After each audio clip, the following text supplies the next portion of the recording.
Hello.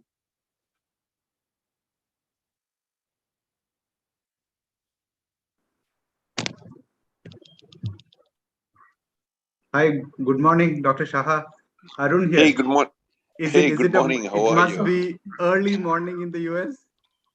It's 11:30 at night. Oh, okay. So you haven't crossed the 12 p.m. deadline. Well, Amazing. in half an hour. We'll finish at about 2 o'clock New York time, which is fine. It's Friday night. Good morning, so Dr. Shaha. Hey, good morning. How are you? Shaha. Elizabeth. I'm okay. Very happy to see you. Good to see you. Thank you so much for thank you so much for the recorded video also. Oh, sure. Yeah. No problem. I did that. I've been doing that for international meetings. There is always a last minute something with the internet, or the areas where we live, every place there is no good internet, so it happens. So the best is this is a secured way, so you don't have to worry about presentation. Panel, we can play with it. Yeah. Good evening, Dr. Shaha. Good evening, sir. How are you, Alok? Good to see you. Yes, sir. Good to see you. How are things in India? Everything is safe? Yes, absolutely. Good. As they say, things are up and down in New York and United States. There are more. We're seeing Omicron little more, so everybody's scared. There are a lot of rules and regulations, no gatherings, no departmental parties. So, the Christmas time, everybody loves to get together, but everything is closed now for the time being. Here, I don't see much behavioral change, though. No, I see, okay. As they say, Good. If you read the newspapers, things are very bad. If you meet people, things are perfect. It's good. Very nice. I see the program is very promising. It's an excellent program. I saw the whole program. That's great. Please do stay for as long as you can. I know that's very difficult for you. No, today's the thyroid, I'll stay for both the hours. I'm here, so it's not a problem. The other programs, I don't think we can get in because I'm only in Hall C, but we'll see whatever works out. Certainly, we'll send you all the links if you think you would. Yes. I think I'm okay with the thyroid. That's fine. And it's good for us. We will tap into you time and again, Dr. Shaha. we won't let you snooze. No problem. Actually, this is Friday night, so it's easy. Tomorrow where it's free, so it doesn't make any difference. Right, sir. The problem comes if you have to operate next day, then it's a little bit pull and push. You put it this way, you're on call for the night and there is an emergency. So, hi, Shipra, you're the first talk.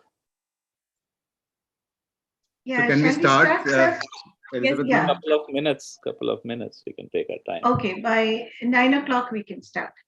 And Dr. Elizabeth, once we get into the flow of things, usually, people wouldn't notice the flow of time. So maybe if you can just wrap us time and again to stay on course, things would be easier.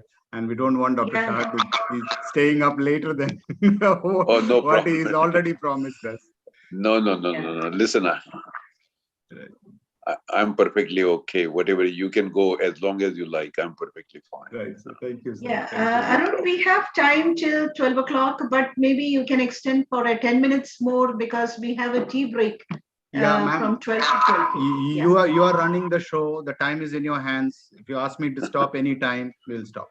Yeah, 12:15. Our keynote lecture starts at Hall A, so we can finish. Yeah, by that time. Yeah. We don't want people to miss that. Yes. Yeah. Let's try and finish at 12, please. It'll anyway. Yeah. So wrap me on my knuckles at 12:05. We'll stop.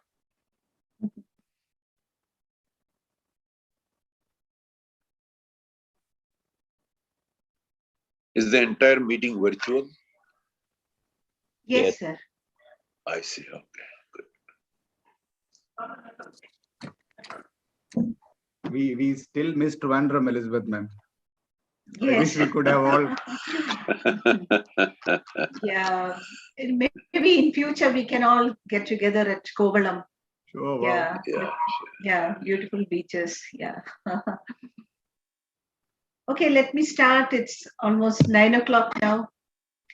Is Shipra, Dr. Shipra, is she online? Is available, yes. Yes, sir. Yeah, she's there. She's there. Yes, Yeah. sir. So good morning, everyone, and I welcome you all for the Academic Feast of Fhno 2021, which is being hosted by Regional Cancer Center, Trivandrum, India. And the first session in Hall C is thyroid, which will be chaired by Dr. Arun, who is the senior consultant in the Tata Medical Center, Kolkata. So there will be 6 talks, and then which will be followed by a panel discussion. So I hope everything will be an interesting program, which will be chaired by Dr. Arun. Over to you, Dr. Arun. Thank you, ma'am. It's really wonderful to get back to the academic scene. This is something we have every year and something we never want to miss at any time. So you also have warned me that we are sort of, in a stricture when it comes to time. So I won't waste any more time on introductions as it is. We have a lovely symposium here to start our thyroid session. And the first speaker would be Dr. Shipra Agarwal. I understand Dr. Shipra is a pathologist, and she is going to unravel this entity called NIFTP. I believe it was once upon a time called the follicular variant of papillary carcinoma. But then over time, we realized that they behave much better.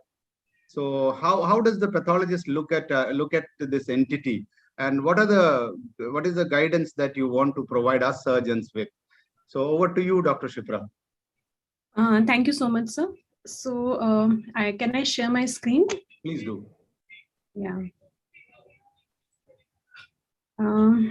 I'd like to have 1 minute because I think since I'm logging in from my home, I'm expecting some background noise. There are some vegetable vendors. I'll just use my earphones so that there's no background sound. Just give me 1 minute.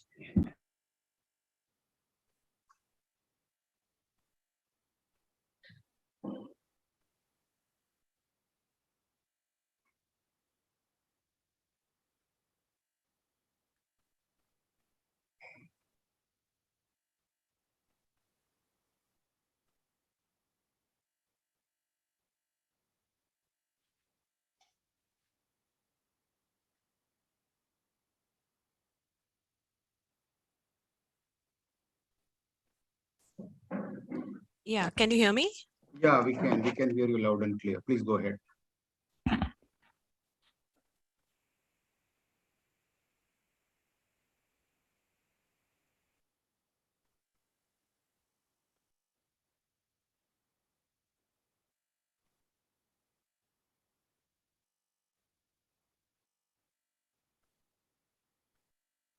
Yeah, I'm extremely sorry for this. So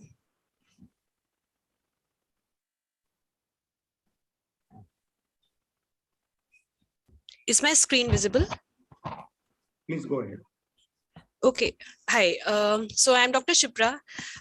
It's nice to be here. I'd like to thank Dr. Alok Thakkar and the organizing team for having me here. It gives me all the more pleasure because I think I didn't put it in my CV, but I'm passed out from Calicut Medical College, Kerala. I was an undergraduate over there. So let's go ahead with the talk. So I'm going to talk on NIFT-P. This is the usual disclaimer. So this presentation is meant solely for teaching purposes, and the data has been compiled from my own experience, known textbooks, and from online available published material, the authors of which have been duly acknowledged. There is no disclosure regarding any financial interests, conflict of interest, any infringement of proprietary works of other authors. This is the outline of what we are going to discuss today. So what is NIFT-P? Why was there any need to introduce this terminology? What do we see NIFT-P on cytology, and any ancillary studies which can help us in management of these patients? To know what is NIFT-P, we need to have an outline of a broad outline of thyroid carcinomas. So thyroid carcinomas can be broadly classified into well-differentiated thyroid carcinomas, poorly differentiated, and the anaplastic thyroid carcinoma, of which well-differentiated forms the major chunk. These again can be further subclassified into PTC or papillary thyroid carcinoma, follicular thyroid carcinoma, and the Hurdle or the oncocytic carcinoma.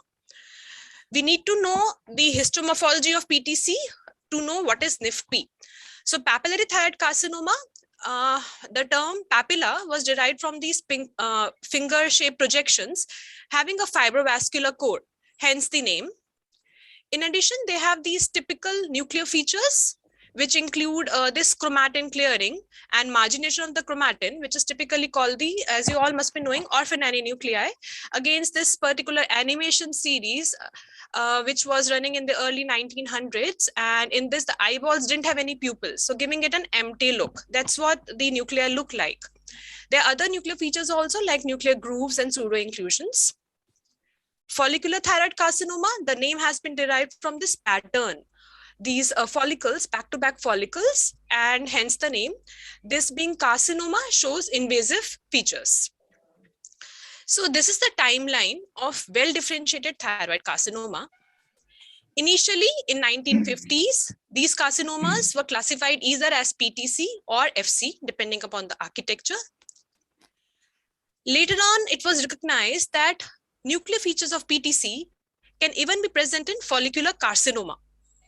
So this was followed by a description by Chen and Rosai to define what is known as the follicular variant of PTC. But the important note is that all these cases had infiltrative or invasive properties or invasive features.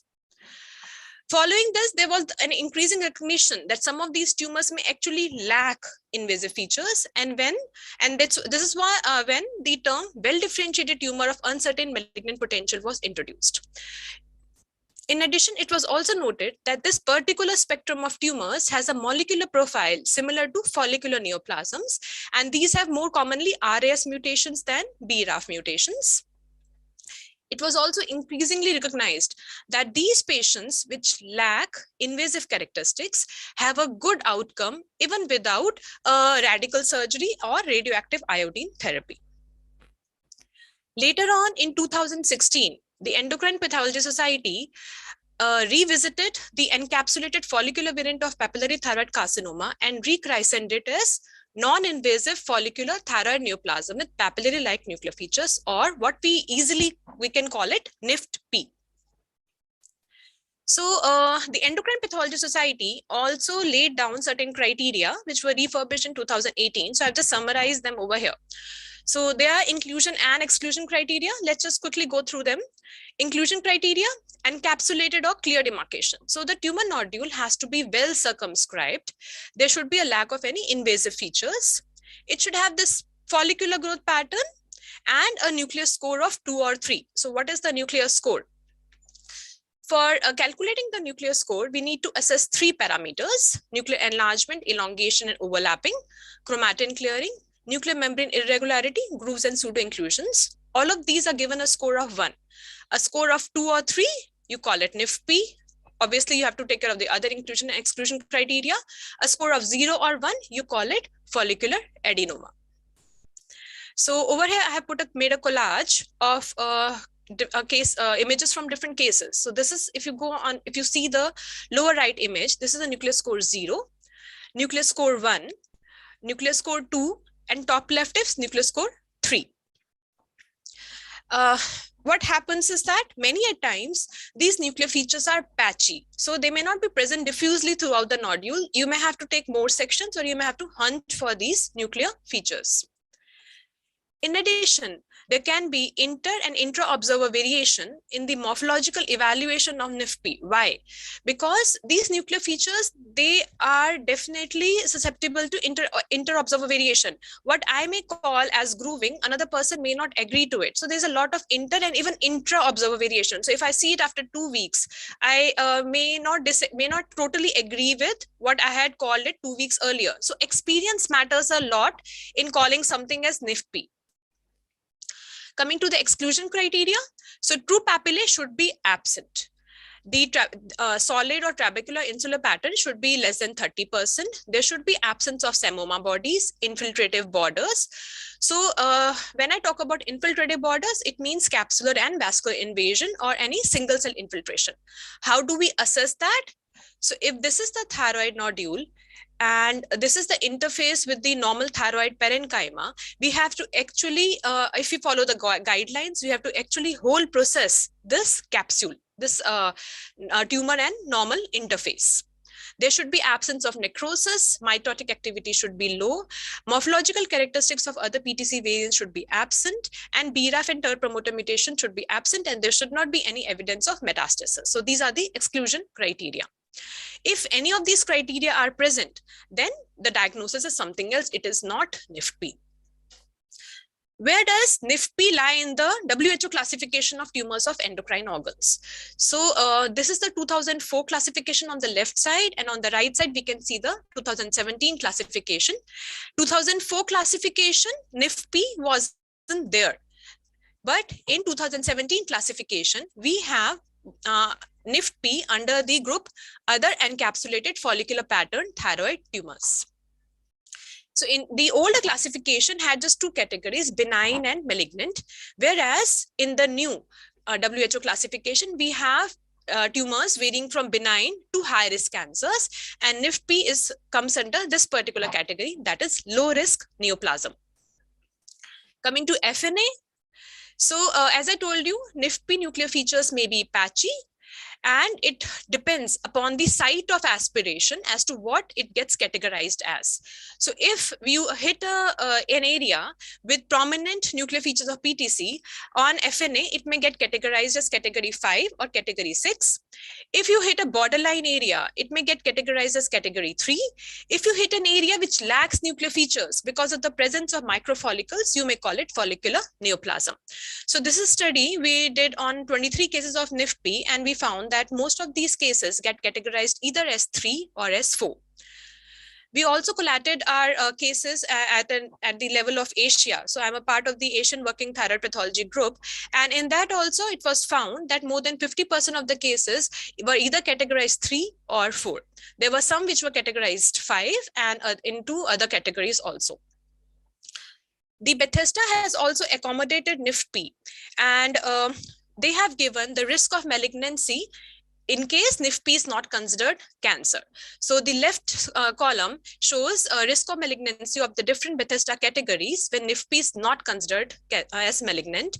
And you can see that the maximum impact is seen in categories 3, 4, and 5. The Bethesda has also accommodated NIFP for NIFP. Why? Because NIFP shows a follicular pattern, but in addition shows nuclear changes. So the definition of category 4 has been modified henceforth to include mild nuclear changes in the form of increased nuclear size, contour irregularity, and chromatin clearing. In addition, if as a pathologist, I feel that this a particular case which has been called category 4 on aspiration may turn out to be NIFP or FEPTC because of presence of mild nuclear changes, I can add this optional note so as to tell the clinician and inform the clinician that this may turn out to be NIFP or FEPTC. Similarly, sometimes when the nuclear features are more overt, we may end up calling a case as category 5.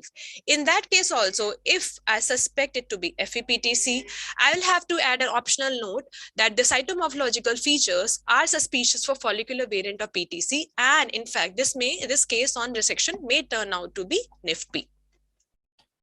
Certain additional important points for a pathologist and for the clinician to know that these tumors are not staged by the AJCC. Only size, location, and margin status should be reported. So by margin status, I mean to say the isthmic resected margin. Coming to the molecular profile of NIFP. Now, I'm not going into the details of that, but NIFP shows a lot of overlap. You can see over here that NIFP has RAS mutations. It has BRAF K601E mutation, EIF1AX mutation, PAR gamma, and TADA fusions. These overlap with follicular neoplasm. So even at a level of molecular, there is not much difference between NIFP and follicular neoplasm. And a lot depends upon the experience of the pathologist to call a case as follicular adenoma or as NIFP. There are many gene panels like Thyroseq and Afirma, but they are not available in India. So this is a 7-gene panel which covers up most of the important molecular alterations in thyroid neoplasm. So this includes the BRAF mutations, the RAS mutations, and 3 RNA translocation fusion markers. And these markers can be easily put even using cytology material. How do we interpret these? So in case there is a category 3 or a category 4 tumor, and if you find RAS or BRAF K601E mutation, you can subject the patient to lobectomy, because invariably these patients have a neoplasm, and it can be just subjected to lobectomy, and the patient can be followed up. In case these are negative, and if it's an AUS or category 3 on aspirate, you can clinically follow up. If it's category 4, you can subject the patient to lobectomy. Higher molecular or more aggressive molecular alterations, including BRAF V600E mutation, red PTC translocation, patient can be subjected to total thyroidectomy. At AIIMS, we have this 4-gene panel, BRAF, KRAS, HRAS, and NRAS, which we are doing using RT-PCR, and we are extracting the DNA from cytology material, and we are trying to better categorize these neoplasms on FNA for aiding in clinical management. I'm sorry I overshot the time. Concluding, NIFP is a recently described and a yet evolving entity. I think we need to follow up these patients to see how the patients turn out to be, what their follow-up is. There is a morphological and molecular overlap with other thyroid tumors. It's diagnostically challenging on FNA as well as on resection specimens. Awareness is essential for correct diagnosis and appropriate management. Molecular workup on FNA material can help in better characterization of indeterminate aspirates and appropriate patient management. So these are my references, and this is AIIMS New Delhi, and I'm very happy to be part of this institute. It has given me a lot of experience and a lot of opportunities. Thank you. Thank you, Dr. Shipra. There was a lovely talk, with the morphology as well as the molecular interpretation of NIFTP. One quick question. It's important to exclude a BRAF TERT. So do you recommend that everyone should do these whenever they get a diagnosis of a follicular neoplasm? I don't think so. Okay. So most follicular patterned thyroid tumors, they will behave as low grade, and BRAF mutation can be subjected to only if the patient, only if you want to decide whether you want to do hemi versus total, if you want to decide at the preoperative level, and postoperatively, in case the patient has already been subjected to a total thyroidectomy. If on follow-up, God forbid the patient doesn't respond to RAI, then you can do a BRAF mutation on the tumor sample. Thank to you. decide for targeted therapy. That's all. I think we are shooting time, so we may not have any more questions. Dr. Shipra, thank you very much for joining us. Thank you, sir. We move on to the next stop, which are the changes in the TNM classification. Dr. Vidisha Tuljapurkar is going to tell us what changed in the 2018 AJCC classification. So, Dr. Vidisha, please. Yeah. Good morning, Dr. Arun. Shall I start sharing my screen? Please go ahead. Yeah. I'm just having a little trouble with this one. I'll just directly share my screen. Yeah. So good morning, everybody. Am I audible, sir? Yeah, you are, Vidisha. So today I will be just discussing the major changes that have been brought up in the recent AJCC 8 petition in thyroid cancers with its relevant literature.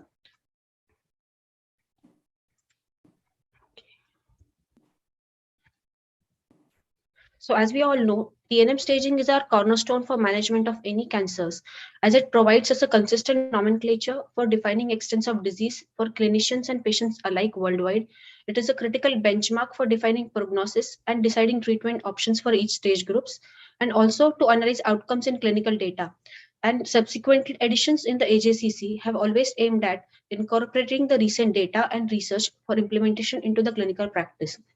Now, coming to the thyroid cancers, as we all know, incidence of thyroid cancers has been steadily increasing over past few decades, and majority of this increase is driven by papillary CA thyroid cancers. However, majority of these cancers are small stage at diagnosis, and with subsequently no impact on the clinical mortality and excellent good prognosis. As we know, the age is a very important prognostic factor in thyroid cancers, along with the gender, extrathyroidal spread, and distant metastasis. And owing to its lower mortality, risk of recurrence is a more clinically relevant endpoint in the course of treatment. Various classification systems have been suggested for classification of thyroid tumors. However, AJCC is the most commonly used system, and it's also recommended by NCCN and ATAs.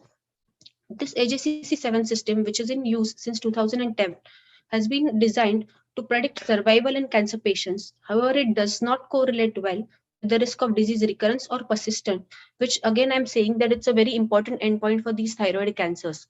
Also, it has been seen that the AJCC7 system provided inadequate separation between survival in various stage groups. So with this background, AJCC8 was brought upon with the aim of integrating anatomic and prognostic factors, risk assessment models, and emerging evidence to be brought in the clinical practice. Coming to the salient changes that have been brought in AJCC8 edition in first well-differentiated thyroid cancers, the most important change is the age cutoff has been increased from previous 45 years to 55 years age groups. Secondly, the microscopic thyroidal extension previously staged as T3 has been removed from the TNM staging so that it doesn't have any impact on the staging of or TNM grouping.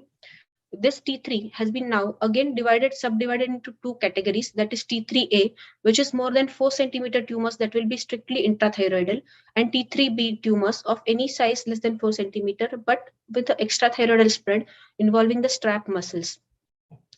Again, another one important change that all these lymph node metastases, either central compartment or lateral compartment, have been included in stage 1 for all patients less than 55 years and in stage 2 for the patients more than 55 years, which were respectively stage 3A, stage 3 for N1A nodal category and stage 4 for the N1B category.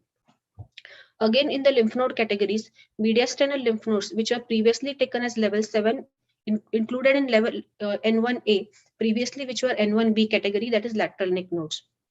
And lastly, the category of 4C stage has been removed, and all metastatic diseases with any T and any N category have been included in stage 4B.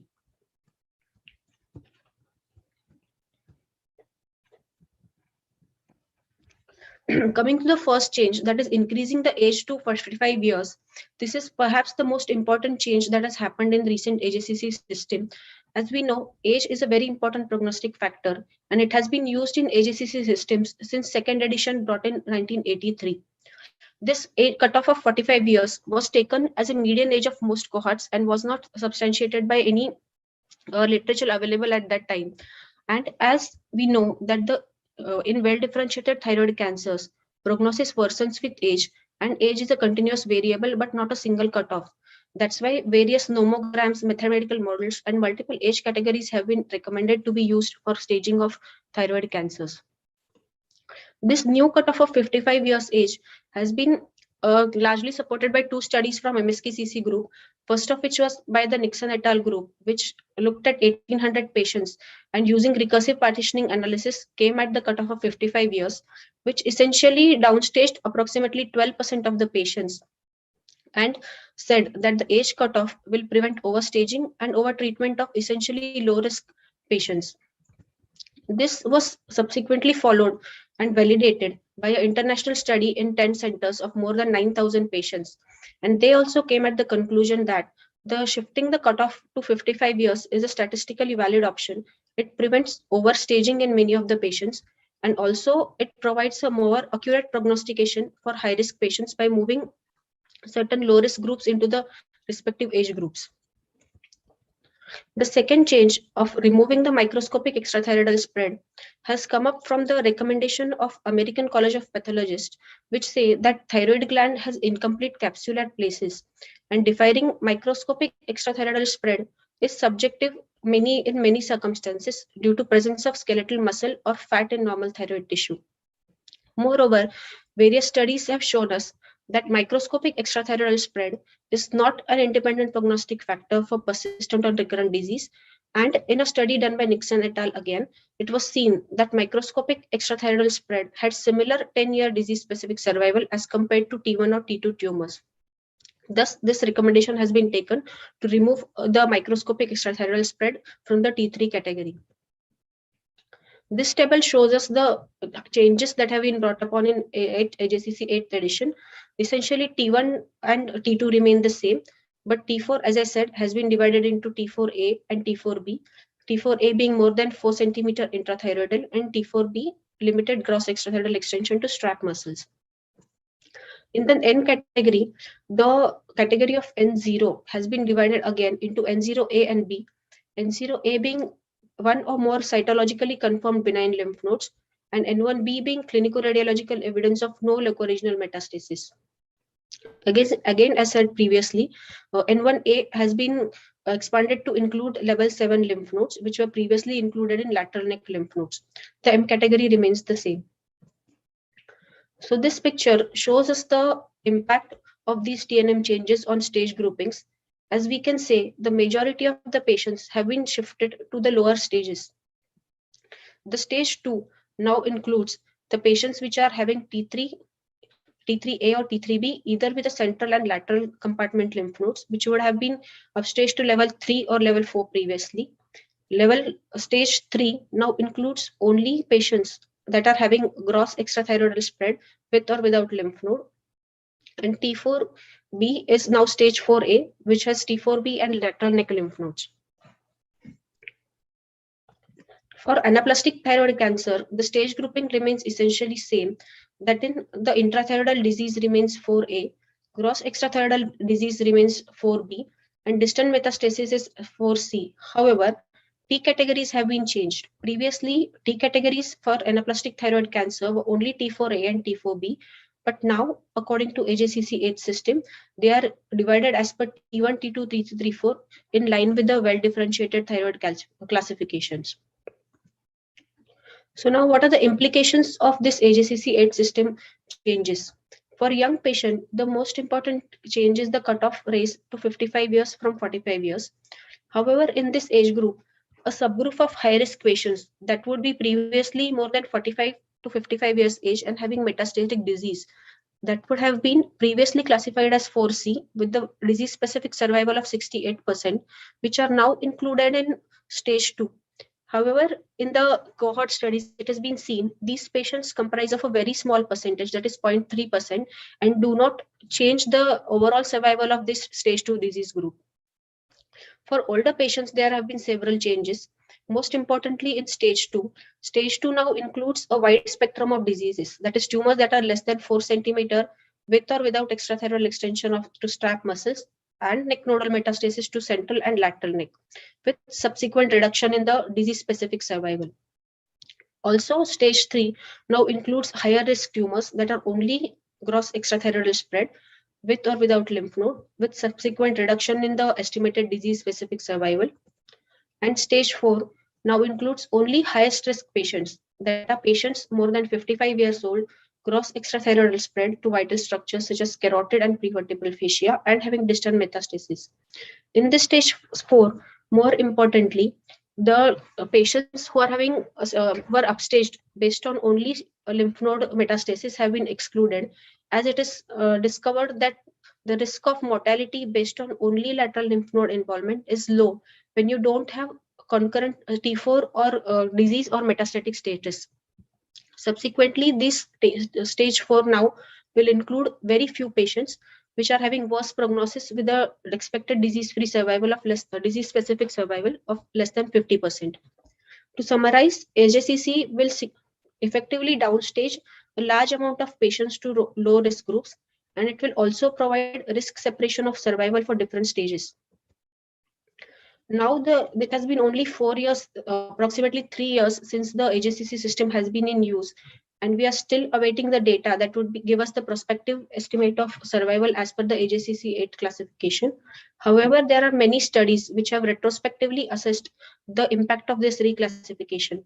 In this first study by MD Anderson Cancer Group, which looked at more than 2,500 patients, they looked at survivals according to AJCC 7th and 8th classification and came to the conclusion that 10-year disease-specific survival between stages was better distinguished in AJCC 8th classification.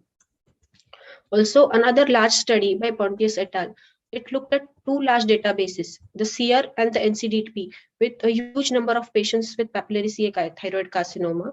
In this study, they found that AJCC8 downstaged 23% of the patients in SEER database and 24% patients in the NCDP database. This study also confirmed that AJCC8 has more discriminating classification for predicting patient survival. However, there are certain limitations to be looked into. AJCC now includes a wide spectrum of diseases in same stage groups. For example, in younger patients that will be stage 2, they will all include intrathyroidal tumors, patients with gross extrathyroidal spread, lymph node metastasis, and also with distant metastasis. We all know that AJCC8 lacks the estimation of disease recurrence or persistence, which is an important aspect of management in thyroid cancers. And certain other stratifications, such as ATI risk stratifications, would be better in a better place to give us a better estimation of disease recurrence in this case by classifying patients into low, intermediate, or higher risk groups. There is an interesting study again by MSKCC group which looked at integrating ATI risk stratification with the AJCC 8th classification. This was a retrospective study of more than 4,000 patients. They took patients from 1980 to 2016 and assigned these patients as per AJCC 8 stage, which were all less than 55 years old age, stage either 1 or 2, ATI risk recurrence of low, intermediate, or high risk, and age group of diagnosis, which was they further divided into less than 45 years of age and older group, that is 45 to 55 years of age. The primary outcome of this study was 10-year disease-specific survival. After dividing patients as per the ATS stratification, they found the patients with the ATS stratification of high risk had a significantly worse survival than their low risk counterparts. So this study suggested that integrating ATI risk stratification with AJCC might be a better idea, and it will provide a more individualized estimates of disease-specific survival, specifically in high-risk patients. So this is something that we need to probably look into. To summarize, the AJCC recent age stratification will reclassify majority of the patients as per their low risk of mortality. It will prevent overstaging and over-treatment for a large cohort of patients. It provides us a robust model of prediction of disease-specific survival. However, this system is not well fitted to prognosticate risk of recurrence or persistence. And that is why integration of other systems such as dynamic risk stratification or ATI risk stratification may be a better strategy for prediction of prognosis in these subgroups. The future directions for further additions of ATA could be inclusions of risk factors such as extranodal extension, lymph node ratio, size of involved lymph nodes, and molecular markers, for which we don't have adequate robust evidence as of now, but that might come up in future. Thank you all for your attention. I hope I have not overshot my time. Thank you, Dr. Vidisha, for taking us through these changes and the implications thereof. For paucity of time, I think we will move on to our next talk. So the treatment of thyroid cancer is truly multidisciplinary. What started as a surgeon's domain eventually went on to encompass the expertise of our nuclear physicians. And now we have newer targeted therapies which have come up to assist us with the treatment of these patients. And so may I now call upon Dr. Vijay Patil. Vijay, are you there? Yes, sir. Hi, Vijay. Hi, Arun here. How are you? So looking forward to hearing from you. Please go ahead. Please share your screen. Can just the technical team enable me to share my screen? Yeah, they will help you in a minute. We can see you, Vijay. Hi. And Vijay, please stay on till the end of the session, right? It would be difficult, sir. Lung cancer conference parallelly going on. Okay. Understand. Multiple understood your commitments. But my heart is always in head and neck, so I couldn't say no when it came from Fhno to give this talk. Right. Go ahead.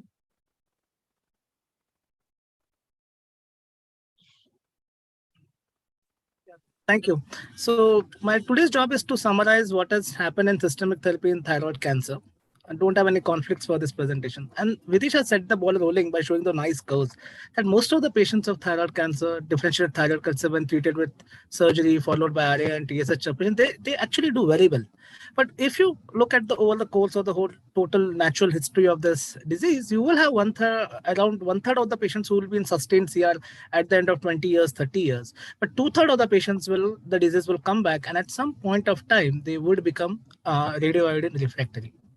Now, we must understand that by definition, radioiodine is a very good treatment. And again and again, if you treat with radioiodine, it does give good response. But at some point, we get a kind of a time point where after which radioiodine does not act, and giving further radioiodine only can push the patients towards the side effects of radioiodine, which would be acute and also will be long-standing side effects.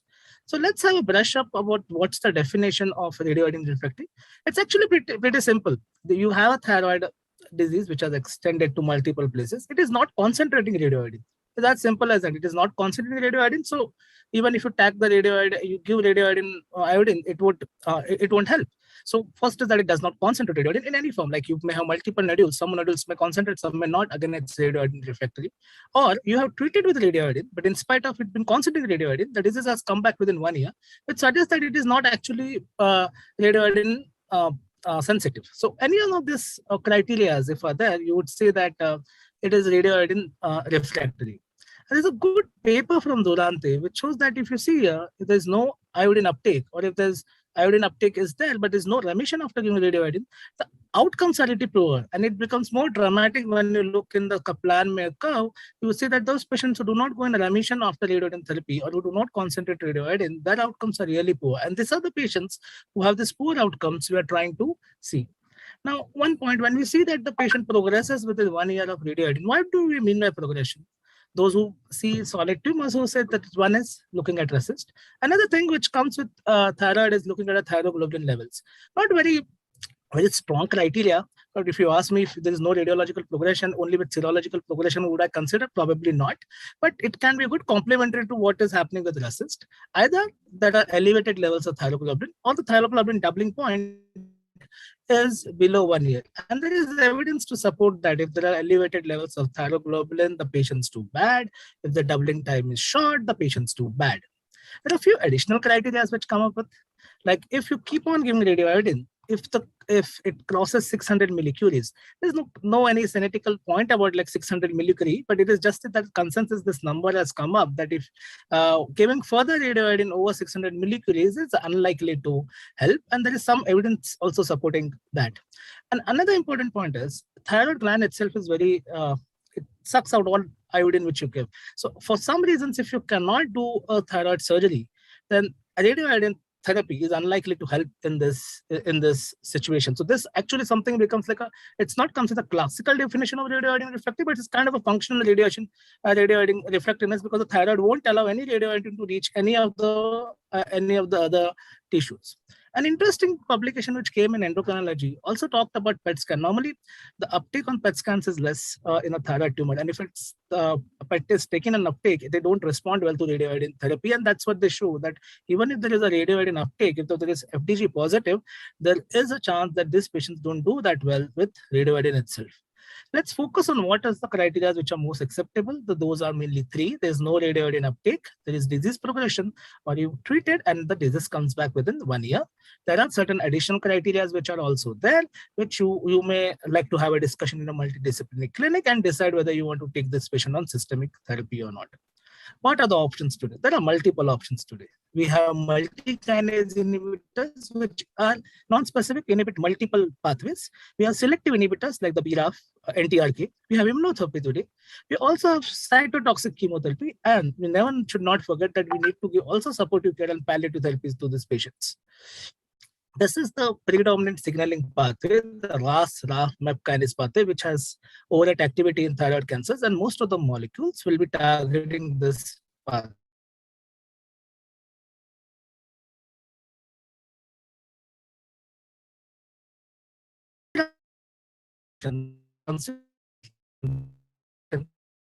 44 to 45% of your papillary cancers. And that itself is an indicator that patients, if they progress on lenvatinib and all, you have other driver mutated things which can be given, driver mutated targeted therapies which can be given in these papers.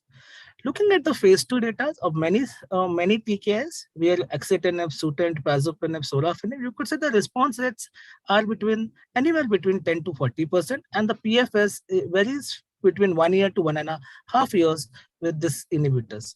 When we focus peculiarly on the phase 3 studies, we focus on two agents, initially sorafenib and lenvatinib. The sorafenib trial didn't include patients who had previously treated. They allowed crossover, big study of 400 patients. The response rates with sorafenib were less. Now, don't get carried away. When we say response rates in medical oncology, RECIST says if the target volume decreases by 30% or more, then only we see a response. If it decreases by 29%, it's not on response. If you see any decrement in size of the tumor, that occurs with sorafenib in around 70 to 74% of the patients. So it's a pretty good decrement does happen with sorafenib. So lenvatinib, as opposed to that, has action even if patient has received sorafenib previously. Crossover was allowed in that study, and the response rates are around 64%, which means that massive decrements happen in nearly 6 to 7 out of 10 patients if you are treating with them. And if you look at any decrement, as we say, sorafenib, it's 12%, but any decrements happens around 70% of the patients. Any decrement with lenvatinib happens in nearly 90 to 94% of the patients. So it's a much better drug, which is there. And this is just what I was trying to show you, that any decrements in sorafenib happens in around 73% of the patients. These are TKIs and not to be taken as that they are just oral drugs. They do cause side effects. Hand-foot syndromes, diarrheas, hypertension, mucositis, fatigue are commonly seen with this. And your patient needs to be counseled about them. And at each visit, you need to look for these symptoms, especially for development of hypertension with these patients. Along with that, expect lab abnormalities also. You can have changes with respect to your transaminitis levels going up and down. So you need to pay attention when this patient comes, not only from the prospect of the disease itself, but also from the prospect that they could have landed with adverse events. How do I would choose between lenvatinib and sorafenib? If the patient has a low volume disease, minimally symptomatic, I would go for sorafenib. It's cheaper, and I have the option of using a lenvatinib later. If the patient has a high volume disease, I'm looking for a quick response, then I would choose for the lenvatinib. With generic lenvatinibs coming in India now, the cost of the treatment per month has gone below 10,000. So it's not an affordability issue anymore with the use of lenvatinib. That's the way I would choose. I'll just show you some Indian data. This is the data. This has just got accepted for publication, so it's not in print up till now. This is the data of 67 patients. This is a predominantly sorafenib data. Only 9 patients got lenvatinib because the data was censored in 2018. By that time, generic lenvatinib had not come. So many few patients of us could afford it. These were the criteria which were used to select our patients. As you can see, the predominant ones was either there was no uptake of radioiodine, or the patient within 1 year and has had received more than 600 millicurie of therapy. You do get good PFS with sorafenib also. The PFS in our situation, the median PFS in our situation was around 12 months, and overall survival was around, median was around 20 months. And as I told you, even with sorafenib, you get side effects. You need to pay attention for hand-foot syndromes, proteinurias, and hypertension development in these patients. So that's one way of treating with a selective non-specific TKI, which would be sorafenib or lenvatinib. I would always do this patient's mutation analysis and look if they have any driver mutations. If they have any driver mutations, I'll come to that in a second. I would treat those patients with driver mutated. Question comes, let's say a patient has a BRAF mutation and comes up with that report. Whether you offer lenvatinib or whether you offer a BRAF inhibitor. It's a good analysis done in the select study about this, and it is there in the supplementary appendix that irrespective of the BRAF status, lenvatinib has action in both. So my choice will be, even if it is a driver mutated, I would prefer to go with sorafenib and lenvatinib and keep the driver mutated therapy reserved when the patient eventually fails after around a year or so, year and a half on an average. There are certain drugs like selumetinib, and BRAF has been claimed that they could also reverse the iodine refractoriness, and we have seen that with a few of our sorafenib patients also happening. So, so multidisciplinary talks never end. Even if the patient is iodine refractory, patients 2 years, 2.5 years down the line, you have given TK. There's no harm into taking your nuclear medicine colleague into discussion here whether if the radioiodine refractoriness has gone away. Chemotherapy agents were tried before TKI, have limited evidence, mostly phase 1, phase 2, limited response rate of 27%. So actually would keep it reserved only for as like once the patient has failed sorafenib, lenvatinib, driver mutated immunotherapy. After that, if something is needed, I would keep it reserved for that. There's good data that dabrafenib, tremitinib, and BRAF mutated thyroid cancers give a response rates of around 50%. These response rates are sustainable over 15 to 16% of months with the duration of response. If you have an NTRK fusion, which is seen in thyroid cancer, lacrotinib, the response rates of around 70%. Again, the duration of response is sustainable of 14 to 18 months. And you could see that if the patient responds, they continue to be in response for around 24 months. Now, we should also look for if these patients have any mismatch repair deficiencies or high PD-L1 expression. If that's the case, nivolumab or pembrolizumab are there, especially if they have mismatch repair deficiencies, they do much better. In fact, FDA has approved pembrolizumab for macrosatellite instability treatment for any cancers and also for patients who had more than high tumor mutation burden. That also is it, but less seen mainly with medullary thyroid cancers. Don't forget supportive care, bone pain, involve your radiation oncologist, start bisphosphonates, give the treatment for anemia. If there are brain mets in this, involve your neurosurgical colleagues. So what I would say is that radioiodine refractory, though it has gone from surgeon, the nuclear medicine, it's still a multidisciplinary effort. You need to choose your TKIs wisely. My choice in a low volume minimal symptomatic would be sorafenib, lenvatinib, then if a driver mutated, immunotherapy if possible, and then cytotoxic chemotherapy if patients can tolerate all this line. If no, it can be lenvatinib, then driver mutated, any TKI if it's possible, then immunotherapy AA. But never forget that you may have to involve your nuclear medicine person again. Sometimes the radioiodine refractoriness does go away, and it's worthwhile to try the radioiodine again. In this situation, that's all. Thank you.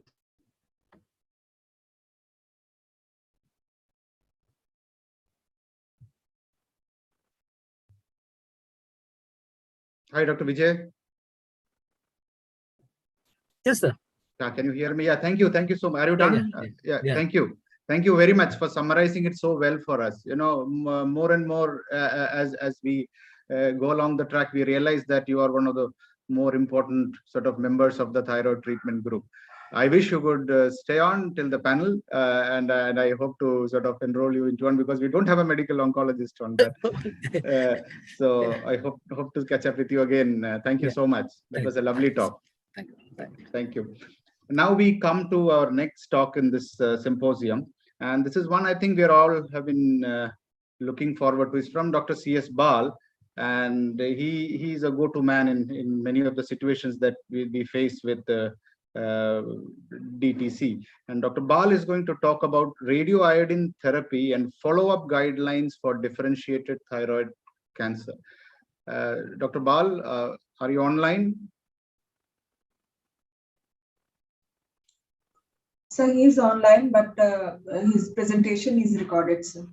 Okay, so please go ahead with the recorded presentation. And yeah, since we can't question him here, we have quite a lot of interested participants in here, and I'm sure if you can just put in your questions in the chat box, maybe we may have time for one or two quick questions. Yeah. Dr. Bal, hi, Dr. Bal, Arun here. Hi, I am fine. I am online. Yeah. Thank you, sir. So shall we go ahead with your presentation? Yeah, sure. Please play Dr. Bal's presentation, please. Thank you.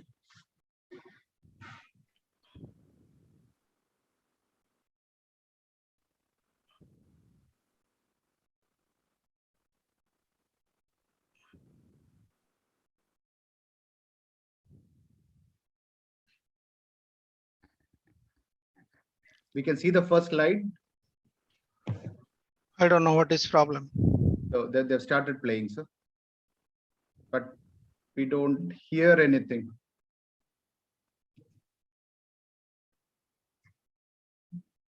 Calling out to IT help. Yes, sir, we are just looking into it. Thank you.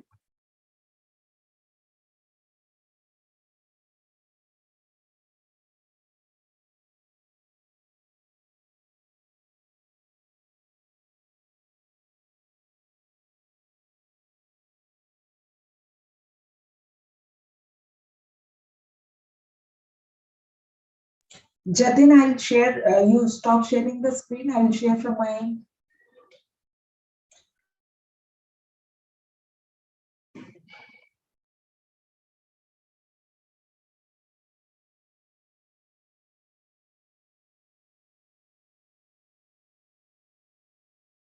Pardon me, may I have your instruction once again, please? Sir, I'm sharing the screen. Jatin, please stop sharing the screen. I'll share from my end.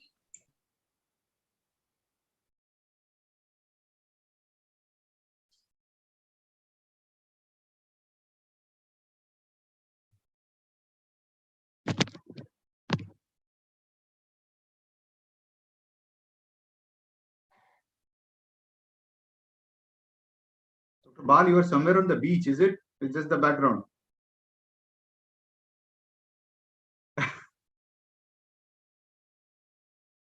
You have to unmute yourself, Dr. Bal. You have to unmute yourself.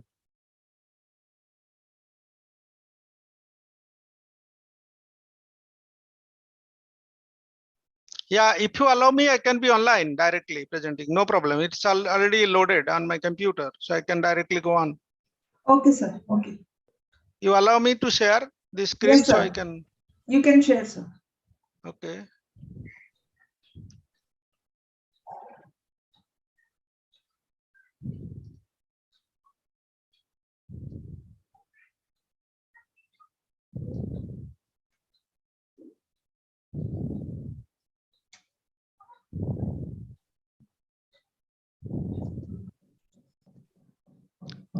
Yeah, thank you. Sorry for the. Is it now okay? Absolutely clear, sir. Please go ahead. So, because a lot of things has been already told with NIPP, we have staging. Now we have got, of course, it is refractory became earlier than it would have been earlier radioactive iodine. Okay, that's fine. So my talk will be the role of radioactive iodine in the management of DTC and what will be the current follow-up strategy. And good old days, we have only total thyroidectomy or neutral thyroidectomy, one size fit all. Everybody is given radioactive iodine, hundreds of millicurie, and then T4 suppression in RMC, they used to give 300 microgram of thyroxine in those days. Everybody will be toxic. But all these are now gone. Now in 2009, ATA first time discussed about the risk group. Based on that, the treatment strategy as well as follow-up was decided. It was 3 boxes in 2009. Very simple: intrathyroidal tumor, less than 5 nodes.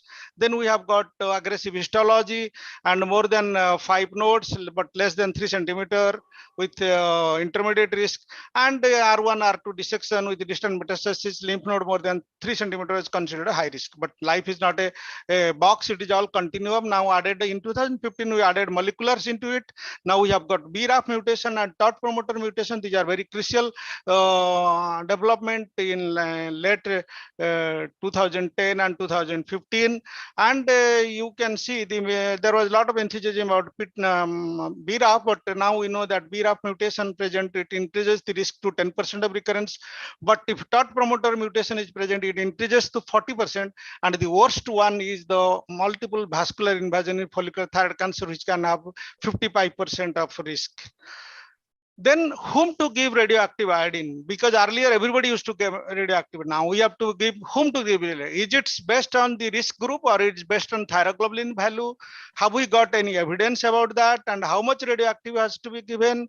All these are the issues. And we know all Indians in ATA, they don't do any diagnostic whole body scan. They give everybody radioactive iodine. Whatever millicurie doesn't matter. But we at All India Institute operate around 50 to 60 new thyroid cancer every year. But I get 1,000 thyroid thyroid cancer per year from all over the country. So what we do, we don't know exactly the surgeon, where everybody says they have done a total thyroidectomy. So we do a diagnostic whole body scan giving 2 to 3 millicurie, and 24 to 48 hours later we do a scan, and you can get with 5 type of scan feature. You can see extreme right is where surgeon has done a wonderful job, real total thyroidectomy, nothing is in the left, thyroglobulin less than 10, and in the next one is being remnant, third one has got remnant as well as node, the fourth one has got bilateral lung, and fifth one has got occult bone metastasis. If you give 30 millicurie, say if you give everybody, there are a lot of people will be under treatment. If you give 100 millicurie, a lot of people will be over treatment. So to do that, just like radiotherapist always plan to do a therapy before giving radiation, actual radiation. So nuclear medicine people, as ATA push it, diagnostic whole body scan not necessary, but in our country we do it is a regular practice.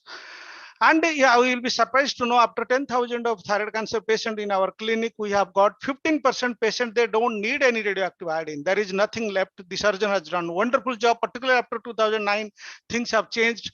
Earlier 2 to 3% we do total thyroidectomy. Now we are seeing 15% patient with total thyroidectomy. Around 45% patient will have remnant, and that is most controversial, whether to treat remnant with radioactive iodine or not. Then coming to the nodal metastasis, if our policy at institute, if there is a palpable node, we send them to the surgeon back. If there is a non-palpable, only scintigraphically present nodes, extrathyroidal, we give them radioactive iodine. 10 to 11% our country patient come at the time of presentation with the distant metastasis, which is extremely rare. In Dr. Majafari series around 1%, MD Anderson series around 2%, and in Mayo Clinic series around 1%. So they see 1 or 2% distant metastasis at the time of presentation. Even Memorial has got very less number, around 4%. We have around 10 to 11% patient come with distant metastasis, and there is no controversy about that. You have to give radioactive iodine in them. Then the most controversial is remnant ablation, and then comes with a lobar ablation. Again, whether you go and do a completion thyroidectomy or you give radioactive iodine, I think identical results has been demonstrated. If it is a non-palpable node, we give radioactive iodine. For distant metastasis, whether pulmonary, skeletal, and other metastasis, we always go ahead with radioactive iodine. Remnant is the residual thyroid tissue which is present at the time of surgery because surgeon wanted to avoid the recurrent laryngeal nerve injury parathyroid. And what is the rationale? That thyroglobulin can be used as a good marker, and disease in recurrence rate and improved survival is a controversial issue. This is what in the left hand panel you can see there is a lot of thyroid tissue seen, and the right it goes out. This is called remnant ablation, and fortunately you will be happy to know that India has contributed a lot to this, and our group since 1990 we are working and on bringing down from 150 to 200 millicurie radioactive iodine to 30 millicurie, and there are 12 papers already published and 3 meta-analysis, all been recommended in 2015 guideline that 30 millicurie is adequate enough for remnant ablation. For the intermediate risk patients, the ATA guideline says you must recommend everybody radioactive iodine. British guideline says you may or may not, in selective cases you should give. What is our data in All India Institute? If the surgery has been done perfectly, even in intermediate risk, there is no need of radioactive iodine. And we had 254 patients, 125 was R0 dissection, which we didn't give radioactive iodine, 129 was grade 2, where we have given radioactive iodine. But the recurrence rate in both surgically ablated and non-surgically or radioactive iodine recurrence rate was identical. And you can see those who have done the surgically ablated and those who have radioiodine ablation, they are identical improved survival rate. Whereas in the patient who had surgery failed, radioactive iodine failed, they are the worst category, that those patients are no more any intermediate risk. They are actually high risk, they need aggressive approach. So as I told you, all non-palpable node, we give radioactive iodine. If the iodine concentration occur, all palpable node, we send them surgery. And this is what after 7th day, even after surgery of 7th post of 7th day, we give recombinant TSH, and this VIP patient wanted to be treated within 10 days. And we can see there is a neck node, and we have given under recombinant TSH 50 millicurie, and after 6 months, is all got cleared. What about the pulmonary metastasis? Pulmonary metastasis may not be X-ray positive or may be X-ray negative. In good old days, we are only believing on only X-rays, but now we do CT scan. So CT scan can show some postnodular lung metastasis, and the radioactive iodine is a good modality. You can see there is a lot of uptake in the lungs, just like diffuse perfusion lung scan, and there is neck nodes. All after one dose, it came down, and then the second dose all gone. So now the patient is disease-free. So the best result of radioactive iodine is in the X-ray negative pulmonary metastasis. Our result from 200 patients we had published in 2005 in clinical endocrinology shows 4.6% of our metastasis as pulmonary, 76%, that is 38% patient achieved complete remission rate, and 60% will have biochemical or structural persistent disease, 1.5% will progress. And our multifactorial analysis, we identified that macronodular metastasis, concomitant skeletal metastasis, age more than 45 years, adverse histology, all will affect the outcome. And 38% achieved complete remission rate, but 21% again recurred, so they need lifelong follow-up. What about the skeletal metastasis? Skeletal metastasis, you have got patient comes with fractures, so they are much more advanced, but patient has occult metastasis and the radioactive iodine concentration. FDG PET scan was Dr. Patel told FDG PET scan will have negative prognostic, not necessarily always. This patient had radioactive iodine treated, and then the FDG avoid lesion disappeared first, and then we checked with the post-treatment, there is a sclerotic head lesion which is completely gone. So bone mets do disappear with radioactive iodine treatment, but multi-organ involvement like liver, where you have got a solitary lesion in the liver porium, we did a iodine whole body scan, we demonstrated that way. So you can give radioactive iodine, or you can do any ablative procedure like radiofrequency ablation, acetic acid ablation, alcohol ablation, that is any form of. If there is a brain metastasis, you can see this patient with radioactive iodine also disappeared. So what is the follow-up strategy? All initial treatment, that is surgery, radioactivity, if patient is achieved disease-free status, then long-term follow-up strategy is planned based on what will be the frequency of visit, what will be the thyroglobulin targeted TSH level, what will be thyroglobulin, antithyroglobulin measurements, all depends on the risk of recurrence. Imaging depend on clinical neck examination, TG, anti-TG values. If TG, anti-TG values are high, go for an ultrasound of the neck, chest CT, diagnostic whole body scan. If negative, go for FDG PET scan.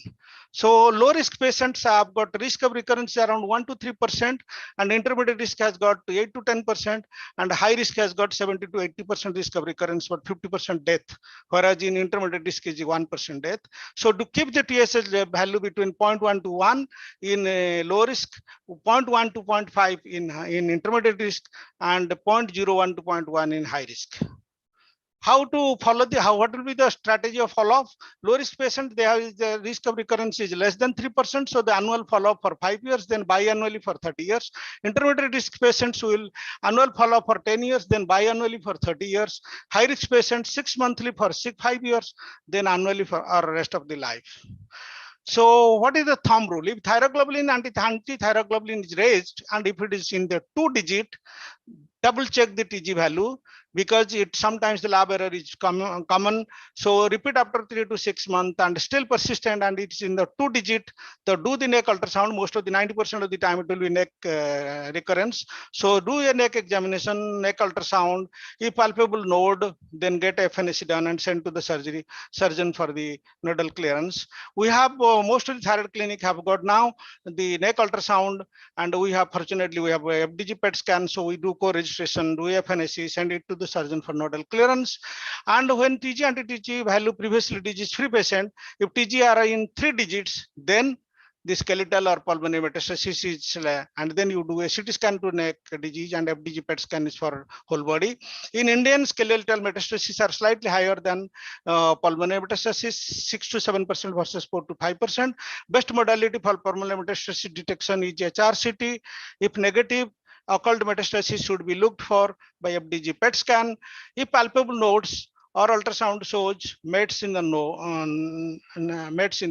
nodes, plan FNAC, positive go for CCT neck and mediastinum to map the registro node before surgery.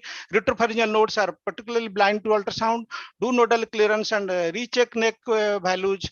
After 6 to 8 weeks, if values have not come back to normal, repeat TG at 6 months. If still high TG values, plan for I-130 diagnostic whole body scan and followed by radioactive iodine therapy.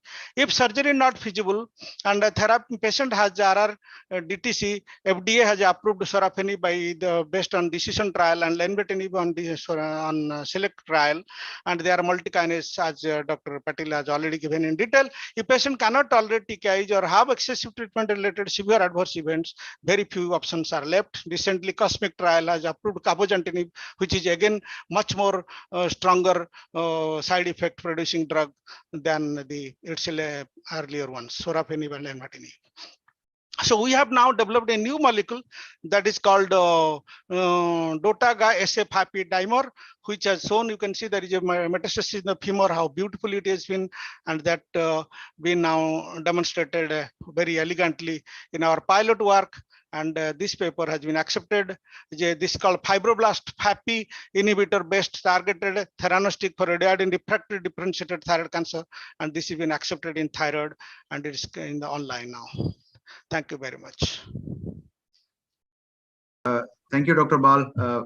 Excellent talk. Very succinctly put across. The key messages have come across very well. And thank you, sir. Please stay on for the case discussion at the end. Yeah, sure. Now we'll come to another entity which every surgeon hates to see. It's called anaplastic thyroid carcinoma. And just as it is distressing to have a diagnosis of anaplastic carcinoma for the patient, I think the doctor shares the same trauma. And we now have Dr. Deepak Abraham. Deepak, are you there? Hi, Deepak. Nice to have you on the symposium. Dr. Deepak Abraham. Hear me? Can you hear me? Hi, Dr. Deepak. Yeah, I can hear you very well. How are you? Good, thanks. Yeah, thank you so much. I would love to hear from you on recent advances in the treatment of anaplastic thyroid cancers. I was just telling the audience that's one of the most distressing diagnoses to have. So maybe at the end of the talk, you would have some rays of light to chase. Sure. So, Deepak, please go ahead. Thank you, Arun. Thank you to the organizers of Fhno, the local meeting at Trivandrum, and the central body for this invitation to speak on recent advances in anaplastic thyroid carcinoma. Arun, I mean, on a lighter note, if you want to fix a guy, you give him a talk on anaplastic, or you not only is the patient distressed, the surgeon or the facilitator could also be in distress while speaking on ATC. However, I would like to hope I bring justice to this and be able to give an outlook which is predominantly surgeon-driven.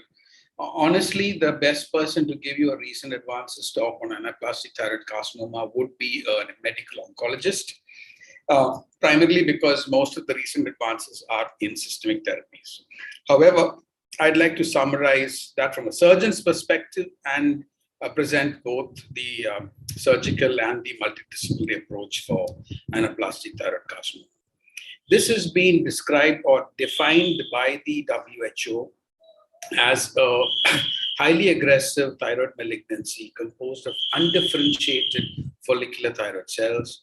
And there are several synonyms for that in terms of what it's called. It could be called an undifferentiated thyroid carcinoma. It also could be based on the morphology or the subtype, like sarcomatoid or squamoid.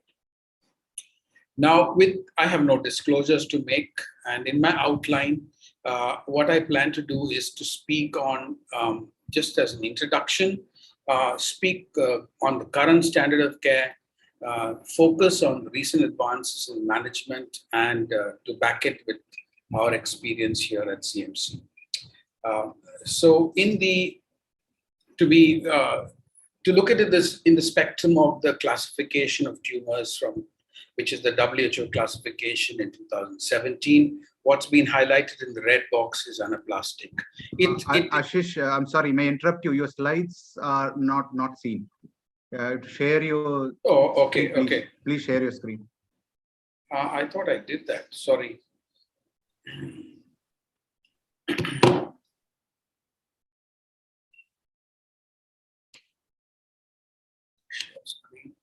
Sorry, Deepak. Yeah. So, is it seen now? Yes, Deepak. Yeah. Yeah. So I'm so sorry. I think I had done that when I started. Okay. I'm just going to carry on from where I left off so that I don't lose time. So one is that anaplastic carcinoma thyroid is in the in that small. It's a small subset of tumors, and fortunately, we are dealing with a rare tumor. In the background, as we would know, that it constitutes about 1 to 2% of all thyroid cancers. Unfortunately, one of the most deadliest cancers in the human body. And I tell patients that thyroid, or students that thyroid cancer, you could have one of the best prognosis tumors as well as one of the worst prognosis tumors. And it often presents with a very rapidly growing neck mass with significant pressure symptoms. And by the time they present to hospital, which is a matter of weeks, has already got metastatic disease. And often as a surgical team, we are called in for an urgent intervention to prevent death by asphyxiation. However, because of its rarity, very often many surgeons go through their surgical careers maybe by seeing single-digit numbers of anaplastic carcinoma thyroids. The survival is, as I said, being a lethal cancer, it means median survival is 5 months and 1 year survival of patients is about 20%. And that is very, very, very dismal news. As Arun rightly said, will I bring hope? I bring hope from a perspective of a multidisciplinary approach, and it's a holistic approach which is going to actually help the family or the patient. They arrive de novo. Those are the ones where the thyroid, you hardly can even see the thyroid swelling in the neck, but it's also already locally invaded aerodigestive tract and produced very aggressive disease with significant pressure symptoms or infiltration into surrounding structures. The other spectrum is when they come with a long-standing thyroid nodule, which has been there many years, often a multinodular goiter, and then that undergoes a transformation into malignancy from a well-differentiated or a poorly differentiated thyroid cancer to becoming anaplastic. As discussed in the earlier presentation, I think I'll miss this out, they're all stage 4 cancers. Stage 4A is intrathyroidal with no nodes. Stage 4B would be those patients who've got extrathyroidal but still no metastatic disease with or without nodes. And finally, you'll have stage 4C where you have malignancy with this non-contiguous disease proven elsewhere. The diagnosis in these patients is often Fhno, which is our normal first port of call. But in our setting, we have sort of gone on to a perspective of actually doing doing a core biopsy and asking for a rapid paraffin. Rapid paraffin, which means basically you don't wait for the 72 hours of fixation in paraffin. You get it in within 24 hours, you fix your slides and you get your pathologist to look at it. The other option is to an FNAC with on a cell block to do immunohistochemistry, which will give you the diagnosis. But however, a core biopsy, if feasible and if it could be worked out in terms of time, you'll be able to make your diagnosis quite rapidly, and within 24 hours you can make your treatment plan. The issue about core biopsy or even FNA for that matter, there are lots of areas of necrosis or tumor where there is no viable tumor cells. So you can get a high false negative or inconclusive report if you don't hit the solid part of the tumor. And it also, especially in the rare forms of the morphologically rare forms where you have very paucicellular smears, you will again not get the cells. So doing ultrasound guided core biopsies from viable tumor, that is a solid component, will help you make that diagnosis and correct call, because you have to activate a whole system the moment you get a diagnosis of anaplastic thyroid carcinoma. So this diagnosis is primarily from the first physician or the surgeon who's seeing this patient. Once we make this diagnosis, the whole team needs to get activated in the management of these patients. So that's primarily how I would look at it. And the subtypes are the sarcomatoid or the spindle cell. These are all morphological subtypes of the anaplastic carcinoma. The giant cell, the squamoid, or the epithelial. The paucicellular, which I mentioned, is sometimes you can't get a diagnosis on a core. You may only find it. You're forced to operate and finally get a report in the final list of pathology. The rhabdoid, the angiomatoid, and the lymphoepithelial are other subtypes.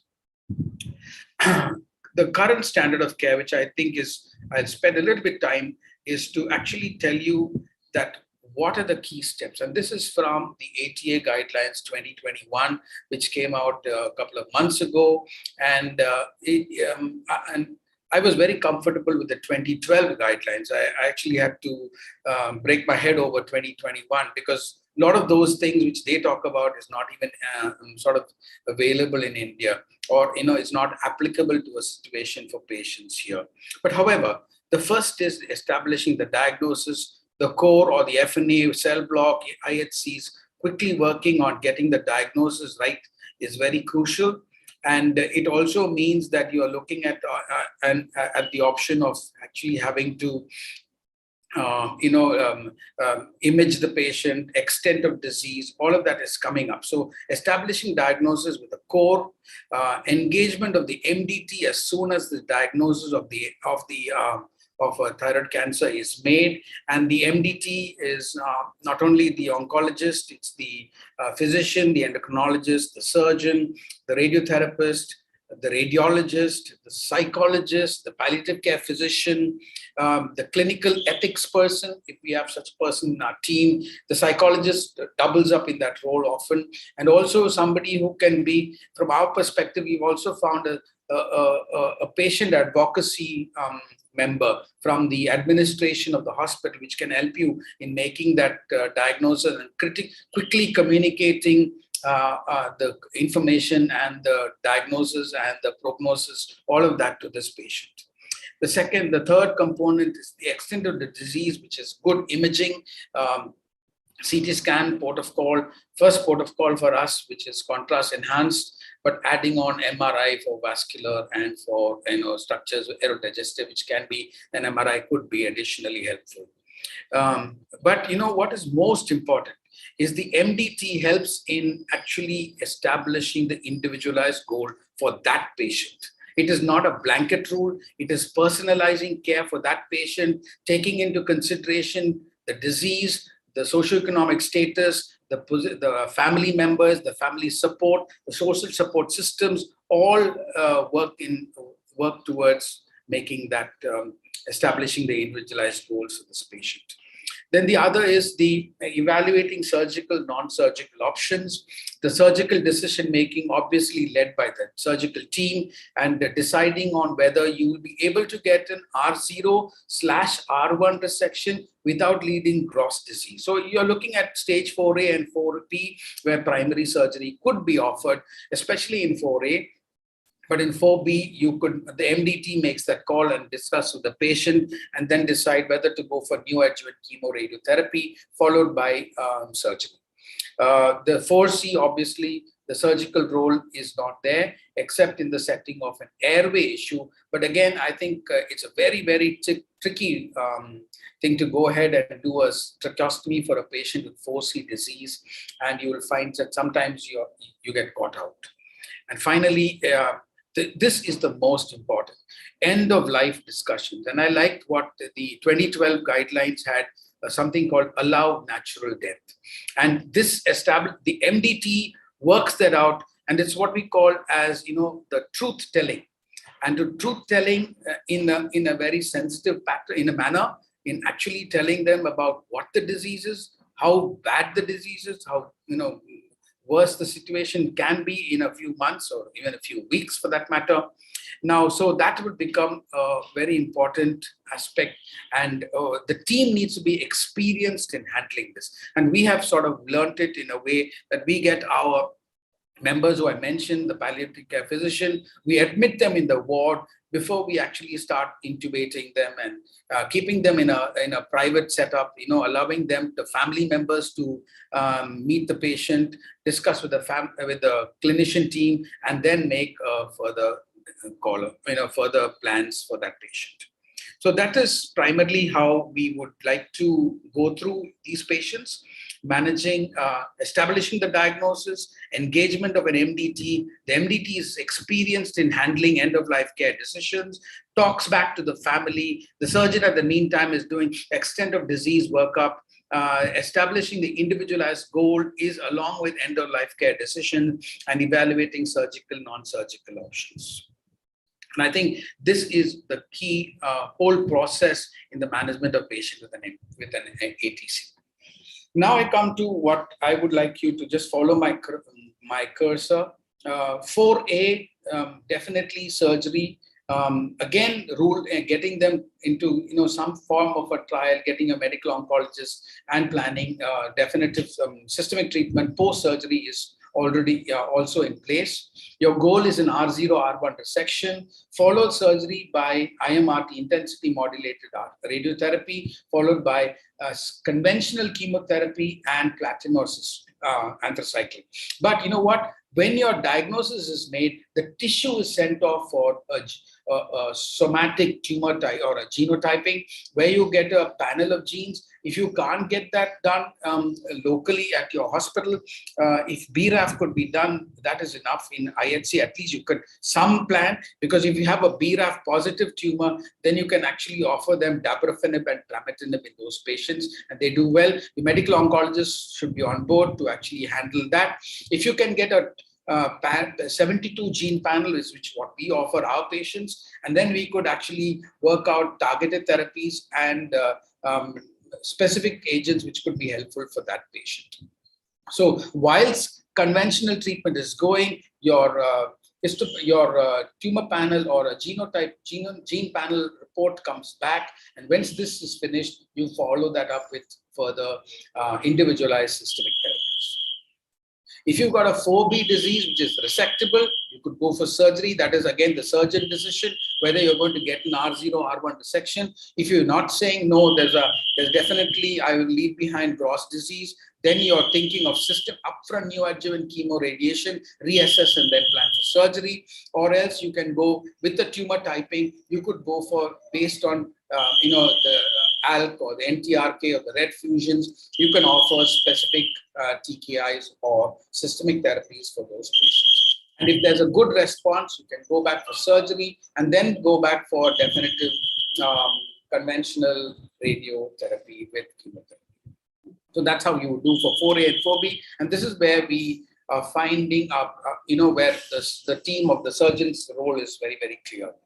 The 4C is the surgeon takes a backstage. It's driven by actually the supportive team, the palliative care, the psychologist, the medical oncologist, and even these hospice kind of care. So what we do is keep our patients in the hospital. Once they come to grapple with the severity and the rapidity of the progression of disease, they in a day or two are then willing to take home. We arrange for the palliative care team to continue care for them back in at home in the comfort of their family surroundings. But if that is again based on the family's decision, whether they want to go that route of going palliative upfront or they want to give all their best and go through aggressive care. And then I think that is tailor-made according to each patient and each family and each social support system each of those patients have. Now I'll come to recent advances, and as I said, I am not the man for recent advances in terms of systemic treatments. But I would like to. I had to read a lot to get to what I'm doing now, and the next few slides will bring about just a bird's eye view about what's available for personalized ATC therapeutics. And what is shaded and in gray is what I just discussed about surgical resection, external beam radiotherapy, genotoxic drugs, and targeted inhibitors like targeted therapies. But what is promising and is in trial form or in vitro studies is what has been highlighted in green. And I'll come to that in a minute. Molecular targets, these are molecular targets in clinical use today. And so these names are very familiar to most of you here. We heard about vandetanib, we heard about sorafenib, but I'd like to say if you've got a BRAF mutation, dabrafenib, vemurafenib, or sorafenib, and along with a MEK inhibitor, trametinib is what is given for those. If you get a single point mutation, if you can get just a BRAF done, and you've got a BRAF positive, this can be offered to this patient with fairly good results. But the whole spectrum of TKIs come in place, and this could be used in these patients based on what we get back from the tumor genotyping, which we can then use to decide how further we can go. So we need that next-gen sequencing, and that next-gen sequencing reports now are available within 10 days to 2 weeks. And so you really don't lose time. And we have now started doing that for our patients with inoperable or locally advanced, aggressive, even polydifferentiated tumors. Now, this would be what are the inhibitors which I mentioned there. You could target angiogenesis. You could target epigenetic reprogramming, and that is with drugs like the, valproic acid.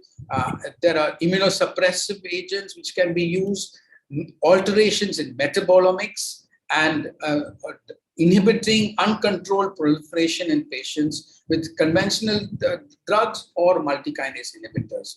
And also the apoptosis evasion. That means you try to actually induce apoptosis in these patients. And these agonists are agents which can actually help you in making these tumors a bit regressed.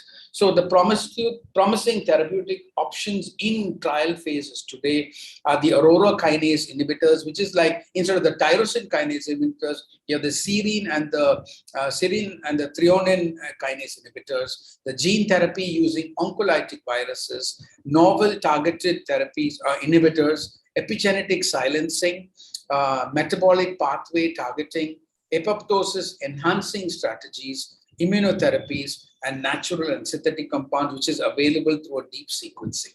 Now, these are, if you ask me details, I will be first one to put my hand up and say, I do not know. But these is in the horizon today. We should keep our eyes open for trials to register patients to, but above all, get your medical oncologist to advise you on this role. And our CMC experience, as I would like to, what we've done, have been doing is we've had 5,007 patients from 2011 when we've actually dealt with thyroidectomies. This is our data from our prospectively maintained database. We had 63% of them were malignancies, but you can see the anaplastics are 70 out of 3,156, which is about 2.2%. And only 28% of those patients, the 20 out of 70 who actually get some surgery. And that too, many of them were actually because the initial diagnosis was not proven to be ATC. It was given as follicular variant of papillary thyroid cancer or a poorly differentiated final histopathology came back as anaplastic as a shock.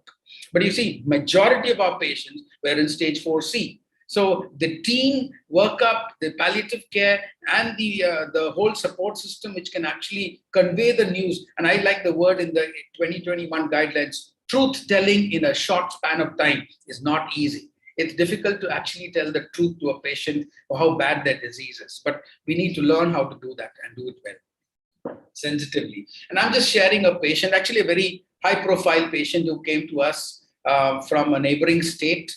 Was a 57-year-old lady who had an 8.5, 5 centimeter hard fixed thyroid nodule.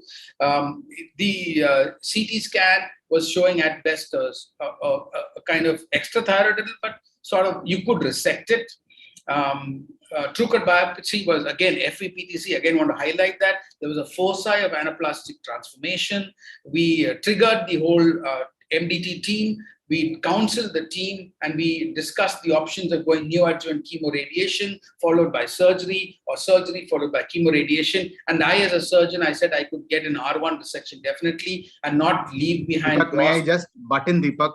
Yeah. Deepak, can we just sort of, wind up things a little bit, running short of time here. Okay, so I'm done. I'm winding up now. Yeah, and no problem. This is what we also did. We actually sent this patient's tumor to Foundation 1. This is 2015. We didn't have the 72 gene panel in India and with us in Vellore at that point of time. We got back their results, but unfortunately, this did not have a targeted therapy option.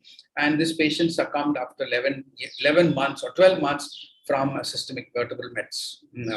Systemic skeletal mets. And in conclusion, we are dealing with a lethal cancer, often progressing rapidly, precluding curative treatments. Molecular profiling is the key to offer personalized therapeutics and is best managed in multidisciplinary teams at experienced centers with multimodal therapy. Thank you, and I'm sorry, I don't know, I didn't see a time bar going up, but anyway, I'm no. I know you're very involved with your work, Deepak, and thank you so much for sharing. The way to go is molecular. That is the message you have sort of conveyed to us today.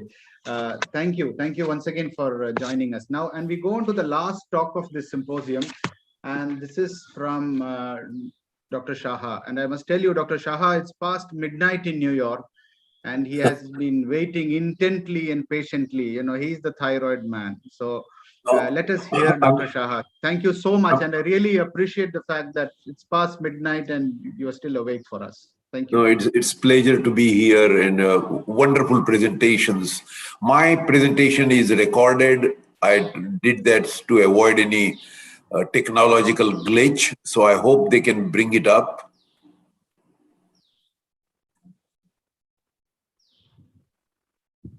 You will be sharing your recordings. No, Dr. Shaha has sent in his, yeah. You just need to play it. COVID.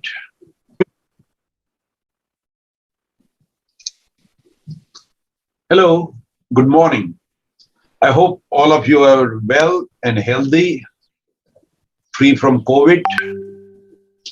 Let me bring greetings from New York and Memorial Sloan Kettering Cancer Center. The subject I'm going to discuss this morning related to recurrent thyroid cancer is probably the most important subject in thyroid practice, because this is what is going to determine the prognosis and the future outcome of the patient, including issues related to mortality. Now, if you look at the recurrent thyroid cancer, most of the time there is an initial advanced disease. Quite often it is unsatisfactory resection. Quite often it is not uncommon. This procedure is done at an outside institution.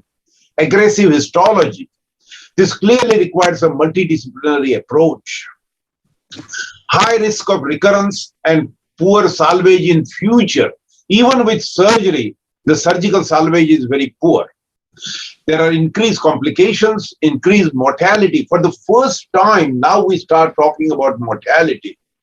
And what happens is the patient loses interest in the previous surgeon. He wants to re-establish his care with another surgeon. So literally what you're doing is you are taking the responsibility from previous surgeon and now carrying on his care for the rest of his life. Now, this is an interesting slide from the ATA publication about the risk of structural recurrence. And I don't want to go in the details of this slide. This is too complicated. I'm going to make it very simple for you. If you look at the risk of recurrence based on the risk stratification, which is a low risk, intermediate risk, and high risk, you will notice here in the low risk, the risk of structural recurrence is only 5%. In the intermediate risk, it's 20%, but in the high risk, it is 50%. So as I said before, on day one, we know which patient is going to recur and which patient is going to be in trouble in future. Now, things have changed quite a bit. During my training, the only way we followed the patients was examining them every year.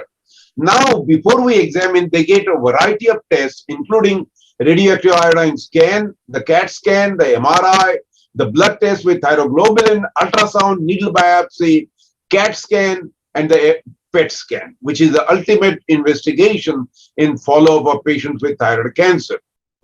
Let's look at the thyroid cancer in a different angle. Recurrent thyroid cancer. It could be the local recurrence, which is in the thyroid bed. It could be a nodal recurrence, or it could be a distant recurrence, different parts of the body, such as lungs, bone, and brain. Make it more complicated. Divide it into the central compartment recurrence, which is the thyroid bed. Recurrence in the thyroid bed is not good because the tumor was left behind by the previous surgeon or during previous surgery. The central compartment nodes, always of concern, level 6 and 7, because of the injury to the parathyroid and recurrent laryngeal nerve. The lateral recurrence can be at level 2, 3, 4, or it could be the retropharyngeal and parapharyngeal nodes. And the distant recurrence is something that we know about most commonly in the lung, occasionally the bones and the brain. Now, the message of my talk is in this slide. Don't miss the boat. Whatever you do, follow these patients very carefully and act upon them when and if necessary. Now, we have published this many years back, some 30 years back. We look at the thyroid cancer, the good, bad, and ugly. These are the patients who present initially to you. And we all know the survival outcome in these patients, which is excellent in the low-risk group, not very good in the high-risk group. Let's look at the recurrent thyroid cancer from the same angle. You can have good, bad, and ugly. The biochemical recurrence means only thyroglobulin is high. Not a bad problem. You just monitor the patient. Imaging recurrence, most of these are clinically not palpable, or the clinical recurrence. Clinical recurrence is not good. Let's make it more complicated. The lateral recurrence at level 2 or 3, not a bad problem. You can easily attack that. Central recurrence, it can undergo infiltration of the trachea, esophagus, recurrent laryngeal nerve. And the visceral recurrence or visceral involvement such as trachea and larynx or esophagus is not good at all. Let's look at this patient. Presents with paralyzed right vocal cord, huge tumor, gross extrathyroidal extension. On day 1, we know this patient is likely to recur either in the central compartment, lateral nodes, contralateral nodes, or the distant recurrence based on the pathology. Now, what are the risk factors associated with recurrence? The extrathyroidal extension is probably the most important aspect of recurrent disease. Nodal recurrence. Now, we have learned a lot in last few years about lymph node density and lymph node positivity ratio. In other words, how many lymph nodes were removed at the first time and how many were positive. If the ratio is more than 50%, it is not good. If it is less than 20%, it is fairly good. Macroscopic local invasion, aggressive histology such as tall cell, insular, solid, hobnail, columnar, etc. Older age, BRAF mutation. There is a lot of data coming up between BRAF and TERT mutation. And the last, which is very important, which is popularized by my good friend from Kobe, Japan, Miyawuchi, thyroglobulin doubling time. And this is very important. If today the thyroglobulin is 20 and in next 3 months it is 40, it is not a good sign. If it is more than 2 years, it is still a good prognosticator. How do we avoid? The most important is during the first operation, do the best evaluation. Get a good ultrasound, get a CAT scan, evaluate the vocal cords, examine the patient. Is it stuck to the surrounding areas? Don't be shy to get a CAT scan with contrast, because that will give you better perception about the extent of the disease. The first operation is the most important surgery. And keep in mind, majority of the recurrences, what we call recurrences, are truly persistent disease, especially if it is the lymph nodes in the lateral neck. Now, this is an age-old slide. I'm showing you only because I feel very compelled to explain you that T1, T3 without extrathecal extension, take a look here. The survival is excellent. The minute you get extrathecal extension here, the survival curve drops considerably. 20-year survival rate is less than 50%. Not good. Now, the job of a good thyroid surgeon is first time when you do the operation, look for the extrathecal extension. Do the best cancer operation first time. Another patient here, you can see here, jugular vein thrombosis, tumor stuck to the trachea, not good. We operated on this individual 10 years back, is still alive and doing very well. Another patient with a paralyzed vocal cord, tumor plastered against trachea, or somebody presenting like this with a cricoid destruction. This patient requires total laryngectomy. That's the only way to keep this patient alive for an extended period of time. Otherwise, the tumor is going to go inside the trachea and he may die of suffocation or bleeding inside the trachea. What are the principles of management of recurrent thyroid cancer? Understand the biology. What is the time of recurrence? Review the old pathology. Evaluate the extent of the disease. Get good imaging. Look at the vocal cords. Be prepared to handle intraoperatively the nerve, the trachea, and the esophagus. If you don't know how to do that, send the patient to another institution where there is a multidisciplinary approach. The most important aspect of management of recurrent thyroid cancer is first do no harm, primum non nocere. Observation, if the recurrent tumor is very small, below 1 centimeter, don't be in a rush to operate. Observation is a good choice, and the most important principle is let the punishment fit the crime. Or in other words, let the treatment not be worse than the disease. Now, if there is a small recurrent disease, we try to avoid doing a needle biopsy below 1 centimeter. Because once you do the needle biopsy and that is positive, the patient, family, and his neighbors are going to push you for surgery. And believe me, quite often it may happen, you may not find the recurrent disease. Because what you see on the ultrasound is difficult to find in the operating room because of the nerves, the blood vessels, the scar, and fibrosis. And as I said before, let the treatment not be worse than the disease. Now, this is a famous slide. You all probably have seen this. This is a slide from Hermes Grillo. What he showed was when the tumor is adherent to the trachea, there are 4 stages.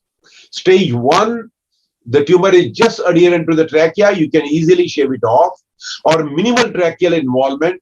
These type 1 and 2 are very good. You can get the survival excellent. Type 3 and 4 are not good. There is a submucosal disease or intraluminal disease. This is not good. Because here you must be prepared to resect the trachea, whatever, 3, 4, 6, 5 rings. Otherwise, this patient will have progression of the tumor, and we're talking about mortality. So if it is adherent to the trachea, what do? Most of the time, if the tumor is just adherent to the trachea, you can shave it off the thyroid trachea, cricoid cartilage. Most of the time, the esophageal wall can be easily resected. If the recurrent tumor is there, or even the primary tumor, it rarely goes inside the mucosa of the trachea, of the esophagus. You can easily shave the tumor off the esophageal vasculature.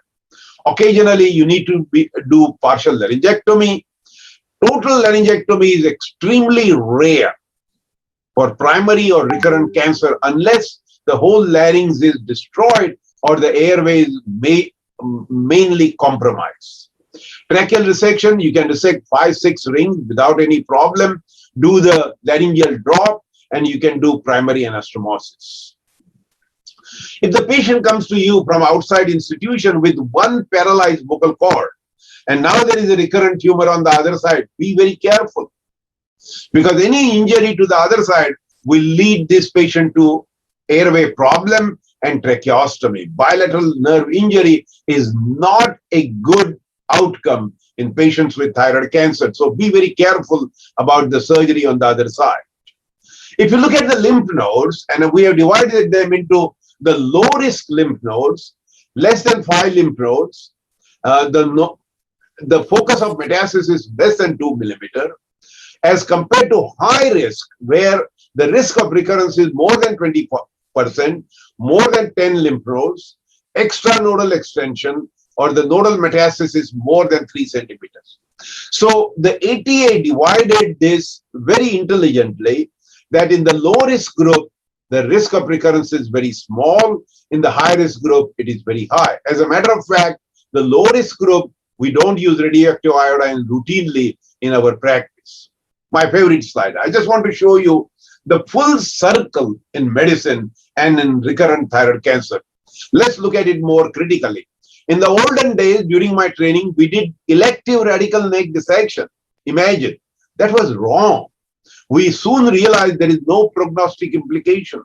Now we only do therapeutic neck dissection when clinically palpable or radiologically apparent disease. Now we debate about central compartment. And as I said, during my training, we followed these patients clinically. Now they get thyroglobulin, they get ultrasound, somebody does needle biopsy, they come for further surgery. This is what we call full circle in medicine. And our responsibility is to break this full circle and put a check on that so that we don't keep operating on these patients unnecessarily. The recurrent central compartment disease, is it a scientific reality or is it an iatrogenic problem? Are we the victims of technology? And what we need to do is develop a balance between the risk of the disease and the risk of the treatment. All that you need is one patient with bilateral vocal cord palsy because you tried to find the paratracheal disease, which was once less than 1 centimeter. Real problem. Now at Memorial, we have a large number of patients, and you will see here 166 patients in our team. We didn't operate on them. These were suspected recurrent nodal disease, and we followed them for a period of time. Only 20% grew more than 3 millimeters. Unless the tumor is plastered against the trachea or in the tracheoesophageal groove where we are worried that the nerve will be damaged, then only we'll operate on this patient. Now remember, the nerve could be killed by the recurrent tumor or the surgical kill. At the time of surgery, the surgeon may not be able to find the nerve or he may injure the nerve. This is where I strongly believe the nerve monitor is of great help. There's a lot of non-surgical interest now. At Mayo Clinic, they have been injecting alcohol for last many years. They have got some good results, but you need a good sonographer and you need a true multidisciplinary team to decide which patient belongs to the alcohol group. There is considerable interest now in other modalities like radiofrequency ablation, microwave ablation, or laser ablation. But again, the experience in thyroid cancer, especially in metastatic lymph nodes, is limited around the world. The external radiation therapy, we use it when the surgeon is unhappy or the pathology report is extremely worrisome, or you think the future recurrence in the cricothyroid area will lead to total laryngectomy. Those are the cases we will use external radiation therapy, and I think our team has published extensively on this subject about external radiation therapy. Now, what is important is either you use proton therapy or intensity modulated radiation therapy to avoid injury or toxicity to the surrounding structures and use only the central compartment area or wherever you feel the recurrence is more likely. So let's go back. How do we treat the recurrent disease? The best way is surgery. The radioactive iodine, most of these patients have already received radioactive iodine. TSH suppression is a good and important modality. We don't put that much in our equation, but it is very important to keep the TSH low. We don't like to bring it below 0.1. It should be between 0.5 and 1. As I mentioned, the external radiation therapy, ethanol ablation, some interest in stereotactic radiotherapy, radiofrequency ablation, cyber knife. Again, these are anecdotal publications. There's no good data or track or series on these patients. So what are the options of treatment? Active surveillance. We use it for primary thyroid tumor and also for recurrent disease. We have a large number of patients we are following with a recurrent nodal disease, especially older people, and the disease which is not in the vicinity of the vital structures, perfectly okay to do active surveillance. Percutaneous treatment, as I mentioned, and now there is a lot of interest in systemic therapy. Now, whenever we talk about the structural recurrence or structural initial incomplete response, look at the size of the tumor volume, look at the growth, or what I call the doubling time, look at the location, what is the location of the tumor, what are the symptoms, and most important, what is the patient preference? Who is running the show here? If the patient has a lot of faith in me, believes in me, I'll be very happy to monitor these patients. Don't forget the complications, the nerve injury, parathyroid problem, accessory nerve injury, Horner syndrome, and the worst complication in a recurrent setup is chyle leak or chyloma. That's a real problem. Sometimes you may get injury to the esophagus, and one must be sure that he can take all the gross tumor out. And these are the decisions which are best made in a multidisciplinary team. Otherwise, we're not going to be able to help the patients. The PET scan is very important investigation in the follow-up. We have been using this for last 2 decades at Memorial. And you will see here, the PET positive patients do much poorly compared to PET negative. We also showed that the number of lesions you see on a PET scan is also important. More than 10 areas of hypermetabolic activity, that's not good. The survival is poor. Or the standard uptake value, what we call as SUV, if it is more than 13, the prognosis is also not good. Again, what we are looking at is a more hypermetabolic disease, more volume of the disease, and more metabolic activity. There are some new therapies now. If we talk about the distant metastasis, radioactive iodine, external radiation therapy, arterial embolization, especially for pelvic tumors, surgical metastasectomy, generally for metastatic brain tumor, or isolated unifocal lung lesion, or it is in a weight-bearing bones where you want to stabilize the bones, such as femur or the spine. I think the surgery is a good choice. Traditional chemotherapy has not shown effective role, but the novel therapies are very important. So variety of new drugs have come up, and practically every 2 months there is one new drug approved by FDA in United States. Sorafenib, Vendetinib, Selumetinib, Pazopanib. I'm sure one day you will see Ashoknib or Shahanib. It is going to come.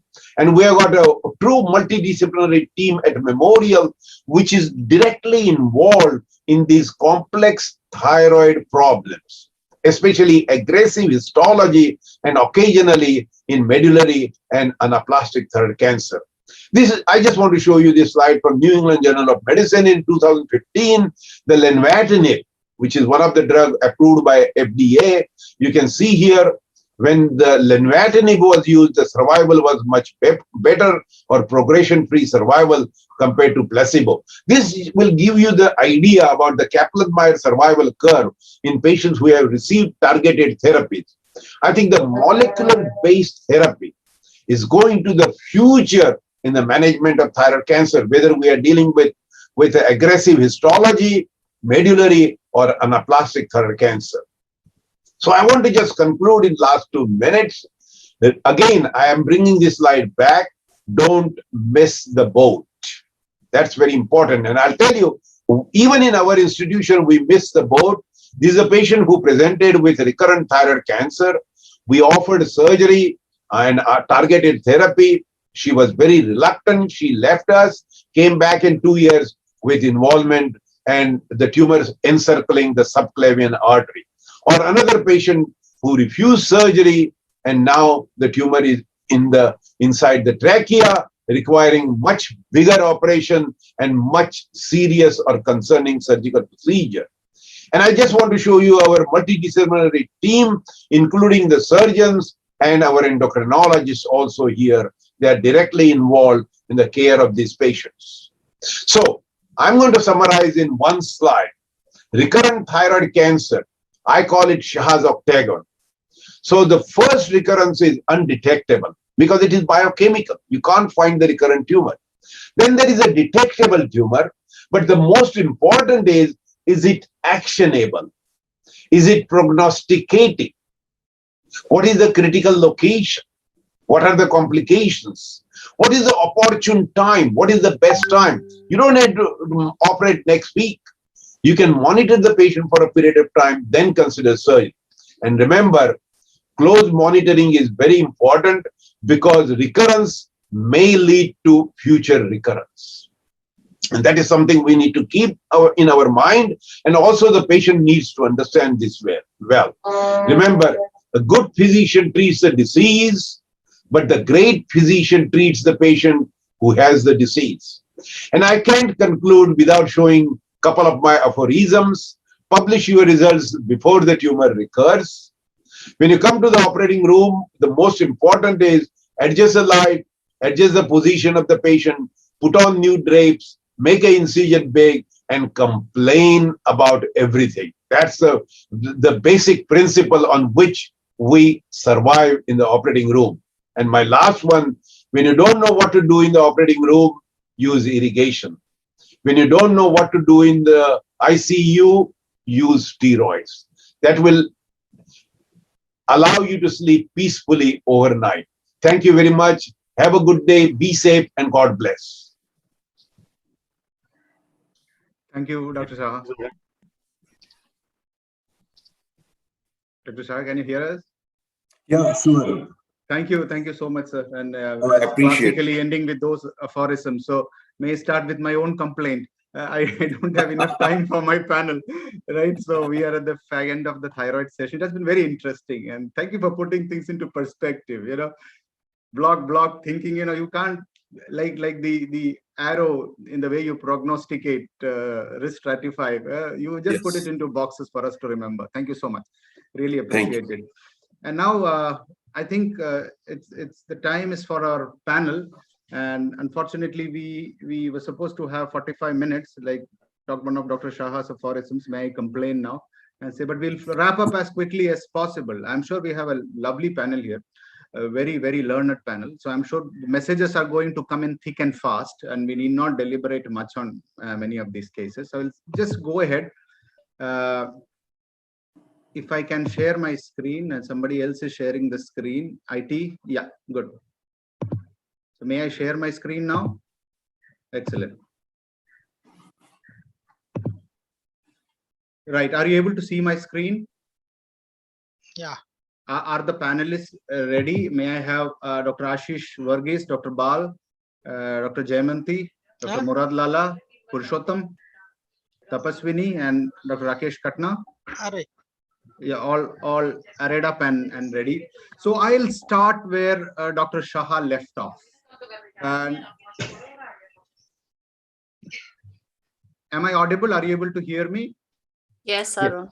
Yeah, great. So it's one of the most common surgeries that we do, Tapaswini, right? When we started as trainees, probably after the neck dissection, it's the first surgery in the central compartment would be the thyroid. And when we went on to sort of become consultants, and when we reached a place where, you know, people referred patients to us, just like Dr. Shah said, in the United States, even in this country, you find that somebody must have done a job half done, and they must have left it to you to complete. And that is the time when you complain, exactly like Dr. Shah said.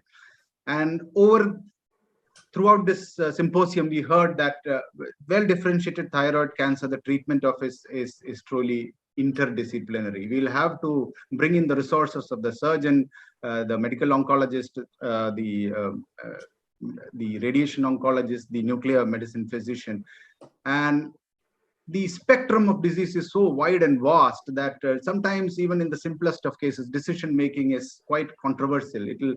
You will have to put in all your gray cells into making decisions at some point of time. And again, from the symposium, we know that it's not, conservatism has become key in thyroid. It's not that you go and operate, take out everything, do a neck dissection and give radioiodine for all. Quality of life issues are taking center stage. And we are at that time when even our staging, and we just heard from Dr. Vidisha that more and more cases we are being conservative in more. And just like Dr. Shaha said, this is one surgery where you cannot do one and get away with it. Many times the patients are going to knock on your doors for repeat surgeries, maybe for a completion or maybe for taking out the lymph nodes from the neck. But you would have to face the reality that the patient you treated would come back to you for a repeat surgery. And so that's why if you notice that font, it's from the Star Wars. It's just the Jedi returns, the disease returns. So I just it's very difficult to encompass all themes into one panel. And so as I look at, since we have a very experienced and learned panel, I would stick to what Dr. Shaha said in the end, the recurrent thyroid. And just in order to pass a few key messages, Dr. Shaha has done a wonderful job encapsulating the principles of surgery in the recurrent patient. But when you illustrate it with the patient, it sticks to your mind better. So that is the purpose of this panel. And to share their knowledge, we have Dr. Apurva Garg, Dr. Ashish Varghese, Dr. Bal, Dr. Bakshi, Dr. Murad Lala, Dr. Purushottam Chavan, Dr. Katna, and Tapaswini. So may I start with the panel, right? You're all ready? So we had a 44-year-old female patient. This was about the time when I started in Tata, Mumbai. She came with a near total thyroidectomy. So somebody did a less than total job and a central compartment neck dissection. So maybe left a little thyroid there, but went on to do a central compartment. At least whatever they did, they dissected the central compartment. And the patient, after 4 years, came back to us, heard there is a new hospital in Calcutta, just want to know everything was good. We brought the histopathology report with her, and it said follicular variant of papillary carcinoma, 3.2 centimeter tumor. It was multifocal, and she had also received iodine to a dose of 150 millicurie. And then she suddenly disappeared from the radar. There was no further follow-up. And when we saw her, she had a left vocal palsy. So please note, panel, it's on the left side. And her TG was high, 279. Antibody was within normal limit. No abnormal uptake on the whole body iodine scan. A USG neck did not reveal any nodal recurrence. But in view of the raised TG with a negative iodine scan, we went on to do a PET in her, and we found a metabolically active enhancing soft tissue lesion in the right thyroid bed. So she already has a left vocal cord paralysis. And here in the right thyroid bed, she has a PET positive nodule, which is about 1.8 centimeters. So even though it was not felt on a palpating finger, it was quite big enough to be removed surgically. And we went on to do an FNAC, thought if it was just a benign thyroid left behind there, it turned out to be papillary carcinoma thyroid. So that would be it, panel. So it's a PET positive, FNA proven, thyroid bed recurrence, because hopefully we did not have any follow-up in between, with a contralateral recurrent nerve paralysis with no iodine uptake. May I start with maybe Dr. Murad? What are your views here? Would you want to jump into surgery? How difficult would be the surgery? First, just for discussion purposes, I wouldn't really know, should we categorize this as residual disease or should we categorize it as recurrent disease? Although we have a 4-year gap, but we don't have any intermittent follow-up for that patient. Correct. So, I mean, that's just one discussion that, we don't know where to slot it exactly. The PET scan has picked up a hotspot, but I would like to do structural imaging in the form of a good CT scan. See whether I can actually visualize this disease or not. Right. You've done an ultrasound guided FNA, which has picked up, they said, so probably there is a structural disease there. And you said it is 1.8 centimeters. Now, a 1.8 centimeter proven papillary thyroid cancer with a sky high thyroglobulin level, I think we need to address this. And I would discuss it again with my nuclear medicine colleagues, but I will be in favor of going in for surgery, knowing very well, discussing with the patient, you've got a contralateral nerve palsy. So we have to be extremely careful on this side. And if I go in for surgery, it is going to be with a nerve monitor. Right. Dr. Tapaswini, right in the groove, the left cord is paralyzed, 44-year-old female. Same as Dr. I fairly understand the problems in this particular situation because, yes, we have a young patient. Second, we have a disease which is quite still well treatable. But the situation is the risk to the nerve because we already have an ipsilateral or contralateral nerve palsy. What do we do? So, as I fairly agree with Dr. Murad, there are two ways that we can counsel the patient with respect to what possible complications can happen on the surgical table. So counsel One and of operate, those- Tapaswini, right? Yes, Counsel one for emphasis tracheostomy. on the use of neural monitoring. If the institution has it, it's always wise to go ahead with it. Otherwise, yes, the patient has to be told about this particular complication and a tracheostomy. Of course, it's like a miserable thing to have a tracheostomized patient in a young patient with a bilateral cord Agree, palsy. Tapaswini. Agree. Arun, can The I come other option Yeah. could be Let's Tapaswini just wrap up, please. Yeah. Tapaswini, go on. Just finish off. Yeah, the other option is to explore with the nuclear medicine guys if the option Yeah. of radioiodine. Correct. So you are just sort of in half mind here, surgery, but Yes. I am really worried about the surgery. Ashish, I Yeah. heard your voice. Ashish, quickly. See, quickly. The thing is, this is exactly in the tracheoesophageal groove with one side paralyzed. The Correct. chances of getting that other side is very high. And I would get involved Dr. Bal because I Wow. remember him saying good. that he is done lobar in a similar case, lobar ablation. Wait, what would you think? I'm coming to Dr. Pal. I would challenge this case to 279 thyroglobulin and only a small 1.8 centimeter local recurrence in the other load will not justify. I would like to know, after surgery, did the thyroglobulin come down? This information is very vital. I strongly suspect there is somewhere either pulmonary or distant PET metastasis. positive. Dr. Bal, PET positive. Does it? No, make it is no. I'm not taking. If there is thyroidectomy has done and there is something left in the thyroid bed, it will be PET positive. I gave a lot much importance to that. Yeah. But what I'm telling, with the 279 thyroglobulin unstimulated, when you do stimulated thyroglobulin, it will be 2000 plus 10 times. Correct. You multiply by 10x. Correct, So sir. it will be. So there is suspected pulmonary metastasis or distant metastasis, skeletal metastasis lurking there. So if you are only going after the thyroid bed, you might be missing the bus. That Dr. Shah told. But You the might be missing. PET did not reveal any other mets, but yes, No. subliminally it may be there. Agree Yes, with it you. will be there. Right. And a 279 thyroglobulin is not a small number. That will be a 1.8 centimeter local recurrence will produce so much of thyroglobulin. Normally, thyroglobulin 2 digit we consider it loco-regional or maybe nodal. But so great. We got two viewpoints here, Dr. Bal. One group wanted aggressive treatment, and you have sort of directed caution. Let me just pass it around to the young Turks in the group, Apurva or Rakesh. Which view do you subscribe to, Dr. Bal's or Dr. Murad's?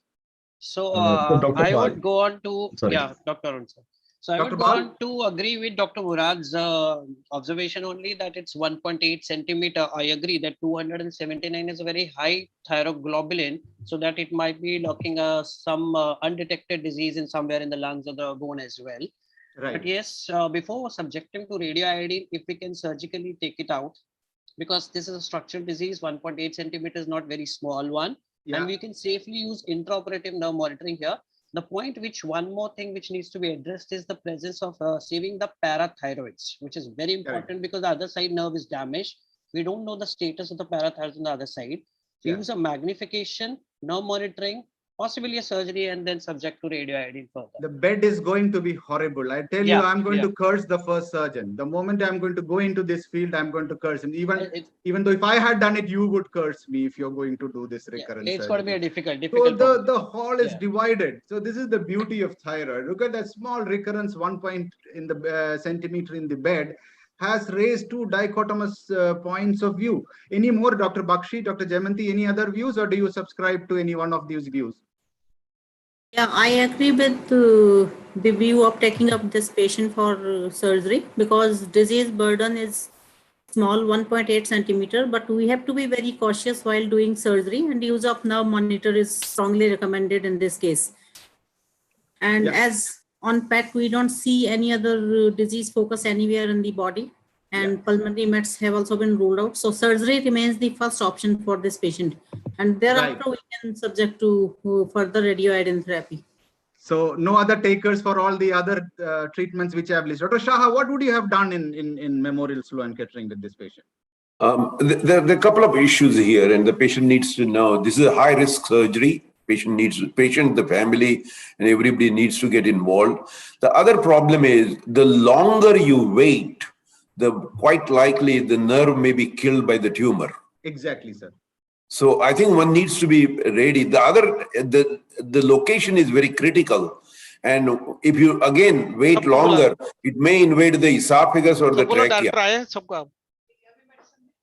Well, you know, the only time I would consider a trial, if it is BRAF positive, I may consider dabrafenib, trametinib for 1 month and see the response.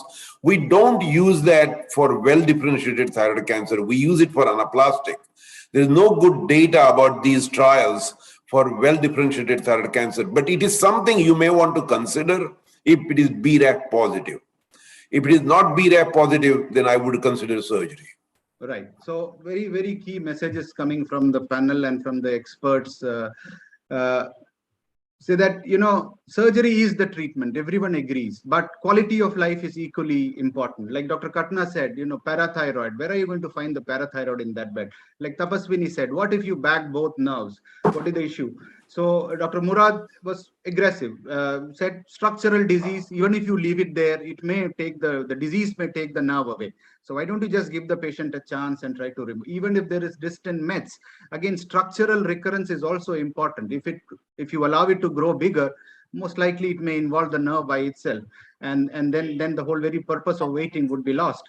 So no other, for the other, I think, you know, we will come to the conclusion of this and say that, you know, surgery would have been preferable, but given the morbidity, you may consider radioiodine once again. Patient has received radioiodine once, but shoot again with radioiodine once again. That would be another option depending on the comfort of your multidisciplinary tube. All the others are still investigational, and we would not want to go into any one of those.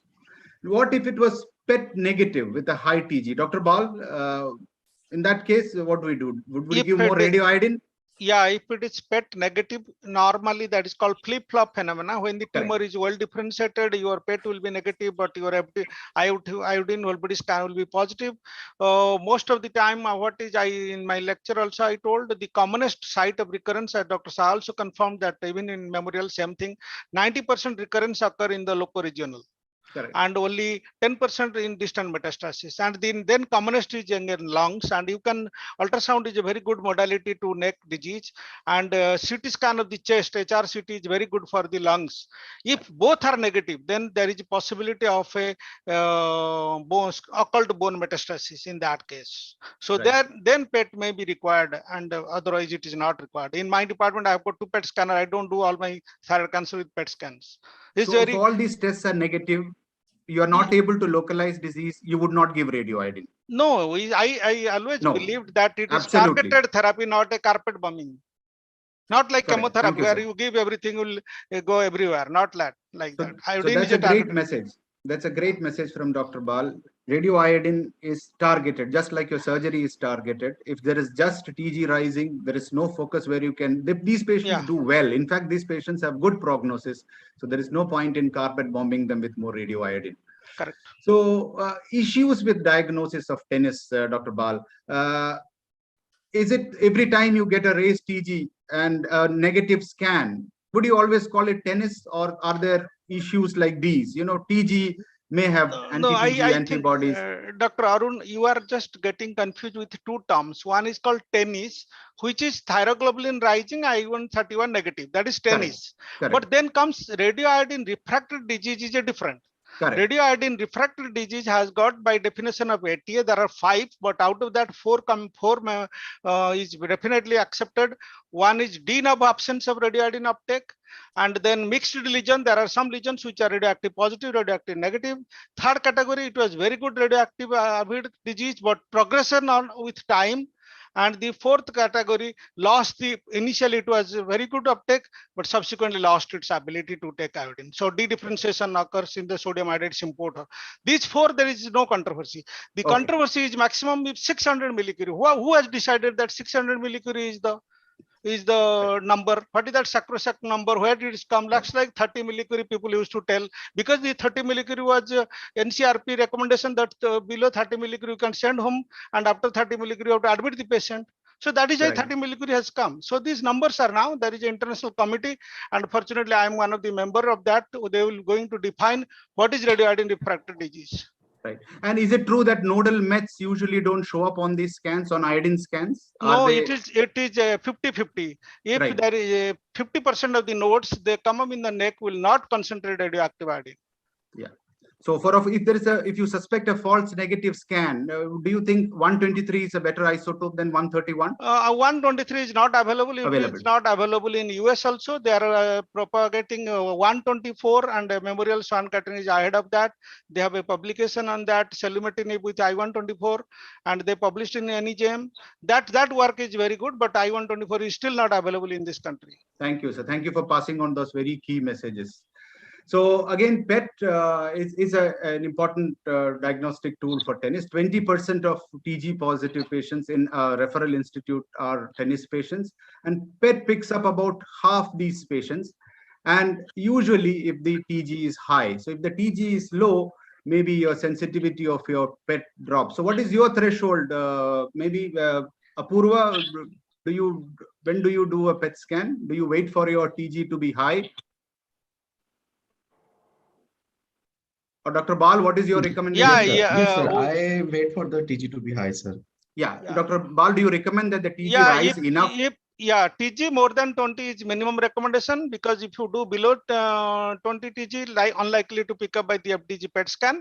So you can wait in thyroid cancer, as Dr. Shah again and told, it is nothing going to fall the sky. You can repeat another 3 months, see the TG level rising, and Dr. Mahuchi has given the TG doubling time. All these are in thyroid cancer. You have a whole time left with you. We are even at our late part of our career. We are still learning many things which were never been practiced earlier. Right. So very key message from Dr. Bal saying, don't rush through. Yeah. Even if you just see your TG rising a little bit, don't panic. Don't go in for a PET. Wait till the TG is high, and that is when the PET will tell you a better story. So thank you so much for passing on that message. So if the summary, I think I would carry on the messages from the panel. It is, if investigated, the source is usually detected in about more than half the cases. Consider surgery, but at the same time, you will have to weigh in issues of quality of life. One attempt may be made with radioiodine, and 60% would show a reduction in the TG level, and that is when you find a focus, when you find a lesion, and you may come up with mets. When you give a high enough dose, maybe those hidden metastatic foci may come up when you do a radioiodine. And this is also something which I have come across, is that many of the TGs actually reduce or normalize. So it's quite a high number, 40%. Any one of you have seen this? You waited and things normalized after some time? Two guys from Europe, Dr. Fhno and Martin Slumberger, they put up papers in American journal saying in JCEM, that time it was not, thyroid was not there. So they proposed that if you give carpet bombing, if you give empiric radioiodine therapy, there will be 80% positivity and 50% drop in TG, which all over the rest of the world could not replicate that results. Now everybody believes that carpet bombing is more useless and more bone marrow suppression chance is there. So the thyroglobulin on it spontaneously also reduces. So you don't have to worry. Yeah, Dr. Shah, you have seen this in your experience, that TG normalizes over a period of time? Well, again, a lot of that depends upon the extent of the disease. And have you definitely proven that what you are seeing on the X-rays is a disease or not? The other thing very critical is, what was the initial histology? If it was aggressive cancer, I would be more aggressive surgically. If it was classical well-differentiated cancer, there were 10 positive nodes and there is an 11th node, I wouldn't worry too much unless it is plastered against the trachea. So Arun, Yeah, Tapaswini, yes. Yeah, please. somewhere in the literature, I mean, it's written that if you've had a complete ablation of the, a complete treatment and an ablation of the disease and the thyroid tissue, it may even take around 2 to 4 years for the TG to normalize and stabilize. I think the real-time show in the dynamics of the disease could be a rising TG and a rising TG antibody, rather than just banking on its value. So if it's a progressive rise, that is what should be an alarm. The doubling time, like the Japanese correct. performed. Correct. So the other modalities which we have are, I think, like Dr. Shaha said in his talk, are mostly anecdotal, and we don't have hard evidence on any. But targeted therapy certainly is coming in a big way, like Vijay. Dr. Arun, in case Yes, of please. tennis, one more option is the PRRT. Yeah. I put it up. I put it up on one of my slides. Yeah, but in this case, maybe we didn't have the discussion on that. Dr. Bal in his talk did mention about lutetium. The next thyroid cover page is coming. Our work on new molecule, which will be again lutetium, or you can add actinium to a dotaga FAPI. It is a fibroblast activation protein inhibitor, which is now giving a new tool, and the thyroid has decided to put it as a cover page. Yeah, Dr. Murad, but we don't have, Dr. Bal, do we have enough data to take it as the first line of treatment for these kind of diseases? Or No, that is, if you compare, surgery, of course, remains first. If there are, suppose pulmonary metastasis, bone metastasis, where surgery is not offered or local regional treatment is not possible, in that case, those are the end of the tunnel cases where you can give this option, is opening up a new window of opportunity. Thank you for introducing us to that newer modality, Dr. Murad. But I think, for the purpose of sending out a message from this panel, I think we'll stick to the fact that surgery still remains the first line of treatment. If not, then the other players come in. Right. So we come to the next patient. I don't know if you have time. We have already short our time according to what was allotted to us. It's tea time. We are going to tea time. Are you all okay with it? Shall we just take away the tea time from the program? May I go on? I think I'll go on with one more case, right? So this is a 50-year-old, around middle-aged lady. Again, total thyroidectomy, 150 MCI of radioiodine. Did not have a neck, but still she got 150, just about 4 months back. And she came to us with a CT scan, which showed that there is a nodular infiltrative hypoechoic mass with vascularity in the upper part of the left thyroid bed, extending to the midline with involvement of the strap muscle. So obviously, this is not a good disease. This was going into the strap muscle, and it's only 4 months. So most likely it was a WDT. If it was anaplastic, I would have thought that it must have come later. But I'm sure within 4 months, this would have been left behind at surgery. And there is extrathyroid extension with involvement of the strap muscles and an invasion of the cricoid cartilage here. So the Fhno diagnosis was papillary thyroid carcinoma. And so these are the pictures for you. So this is what she brought along with her. You see remnant disease, some involvement of the straps here. And this is extending into the lumen. And you can see the shadow of the cricoid. So the cricoid is the one complete ring. Just above the tracheal rings are all C-shaped, but the cricoid gives structure to the airway. It's one complete ring. And the anterior part of it has been invaded.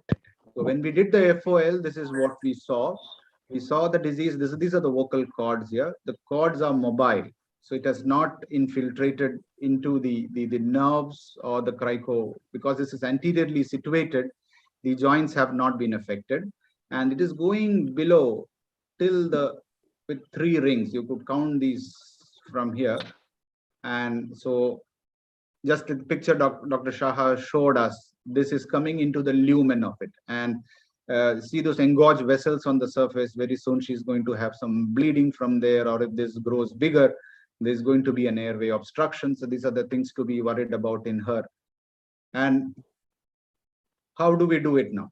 So may I just start with Apurva this time, young Turk, lovely surgeon. Apurva. So, sir, here the thing is that the first question, Apurva, may I just sort of start with it. Can you diagnose tracheal invasion pre-operatively? Yes, because sir. So we need to do the radiological and clinical examination. I would like to do an MRI and see how much is the invasion according to the Sheen classification. So here I feel it's type 3. It's not through and through. The disease is not coming in the lumen, but it is coming up to the inner layer. And then I'll do the FOL, which will confirm my findings. Yeah. So once again, Dr. Murad, a cross-sectional imaging is not a standard part of investigation in a routine thyroid case. We just stick to an ultrasound. And many a times you're caught by surprise. If it's a hard nodule, it's a stuck nodule, you find that it's going into the trachea. And this decision of either doing a window resection or a segmental resection of the airway happens on table. What are your views? Can ultrasound diagnose an invasion, or when do you go for cross-section? Yeah, actually ultrasound can diagnose intratracheal invasion also. It's quite a good modality, although not as good as a CT scan. So preoperatively, if my ultrasound shows any suspicion of maybe tracheal involvement, or clinically I find it is stuck badly to the trachea, as well as I know it's a recurrent case, I would do a CT scan. And a CT scan would got two things. One is I will know, try to get a sort of Shin classification on that, how many tracheal rings are involved. And then I would also follow it up with a fiber optic. That would need an MRI or a CT, right? I would do a CT scan. You do a CT scan, yes. But pre-operatively, have you been caught unawares? If I'm caught unawares on table, then I think I would back out. I would counsel the patient and the relatives, explaining to them what it entails. It means tracheal resection, SOS. I'll try to avoid a tracheostomy, but SOS may be a tracheostomy. In this case, I have to be very careful because the cricoid is also involved. So you said that the cricoid ring anterior is arch. The anterior arch of the cricoid yes. is involved. Yes. So, but still, I would still be very careful in this case. I know I can resect the anterior arch and keep the structure involved and preserve the larynx. But I don't think, again, I'm not going to be in a rush because I'm not counseled this patient preoperatively. I will back out that same evening or the next day. I will counsel the family and the patient, and then immediately take the patient up for surgery once again. Dr. Chavan, are you Dr. Purushottam? Yeah. Hi, Purushottam. Just great to hear your voice again. So, is it you just do an ultrasound in most cases, right? Have you been caught unawares? What do you do in such situations? Or is your radiologist great enough? Tells you all the time if there is airway invasion? No, usually if the disease is, we have started doing routine CT scans due to our logistic issues. So what is happening now, most of the cases which we get are referral and they are big enough lesions. So we don't want to take those chances of missing out. Technically, those small lesions won't come to our institution. So CT scan has become a routine. We do end up identifying them in pre-op. Yeah. So you do a CT for all thyroids. The groove may be missed out. Chavan, you take a CT for even a small thyroid, like a 2 centimeter. Because they are quite extensive diseases.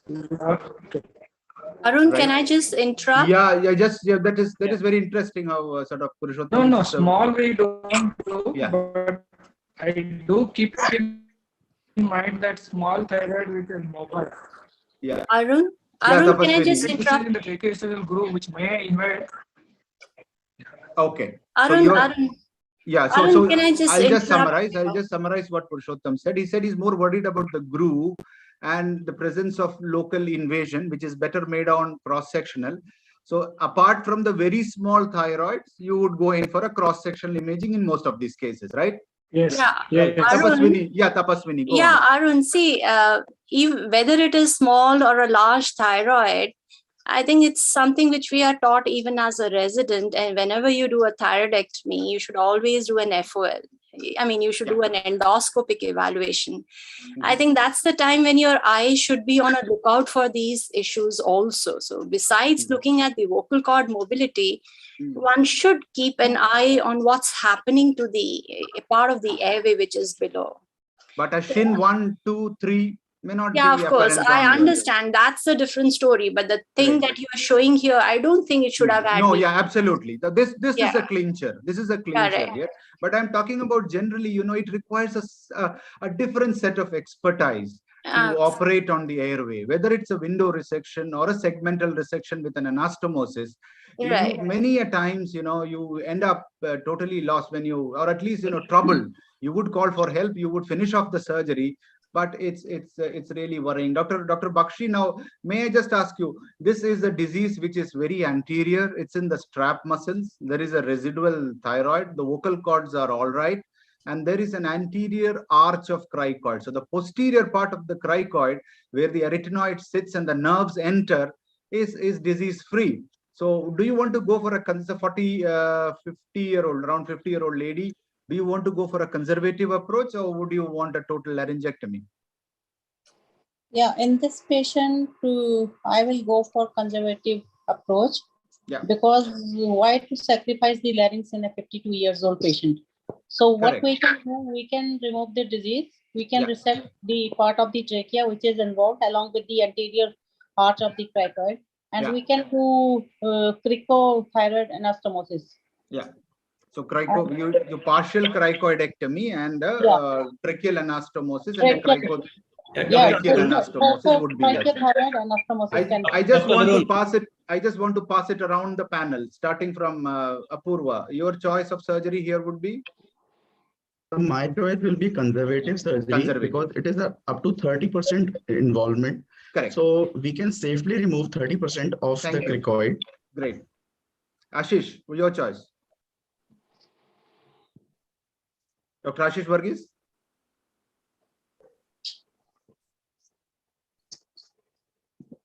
Dr. Lala? Yeah, Doctor, just one thing. We are seeing a very small, but this may be the tip of the iceberg. True. So I would always do this under frozen section control because it's known that there'll be a lot of submucosal spread, even though you're seeing a small bulge over there.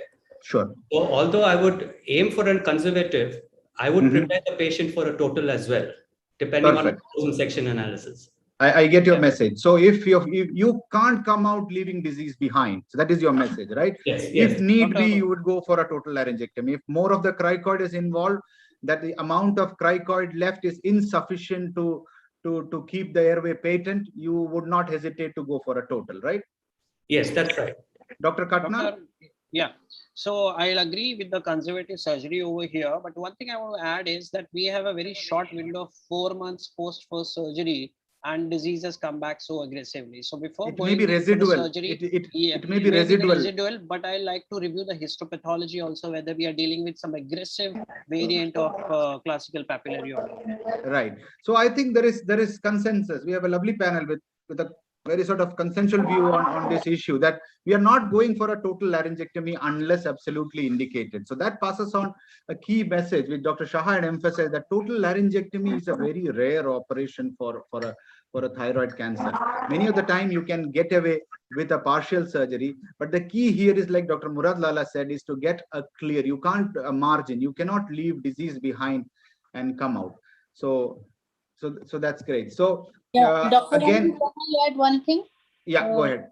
Yeah, in the assessment of such patients who have involvement of the trachea and the other. Yeah. Pardon me, your voice broke in between, Dr. Jayanti. Once again, please. Yeah, I was. Yeah. May I continue? Hello, can you hear me? Yeah. Yeah.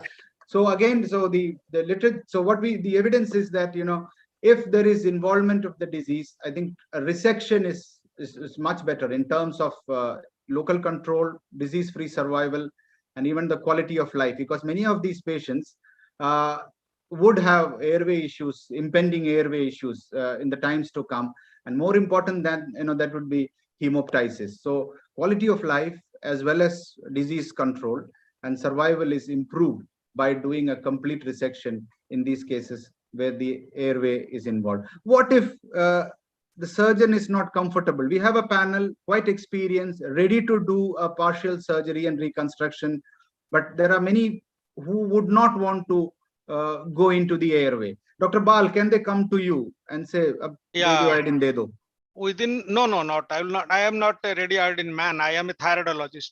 I consider the patient as a whole. The doctors only treat the disease. I treat the patient. But the referring surgeon would think, you are the holy grail there. No. What I would like in this patient within 4 months, such aggressive disease, I will first review the histopathology and then look for two important parameters. One is BRAF mutation and TOT promoter mutation. If they are positive, then we have a handle to deal with them in later, and I would go for a conservative surgery and give the drugs that will be required.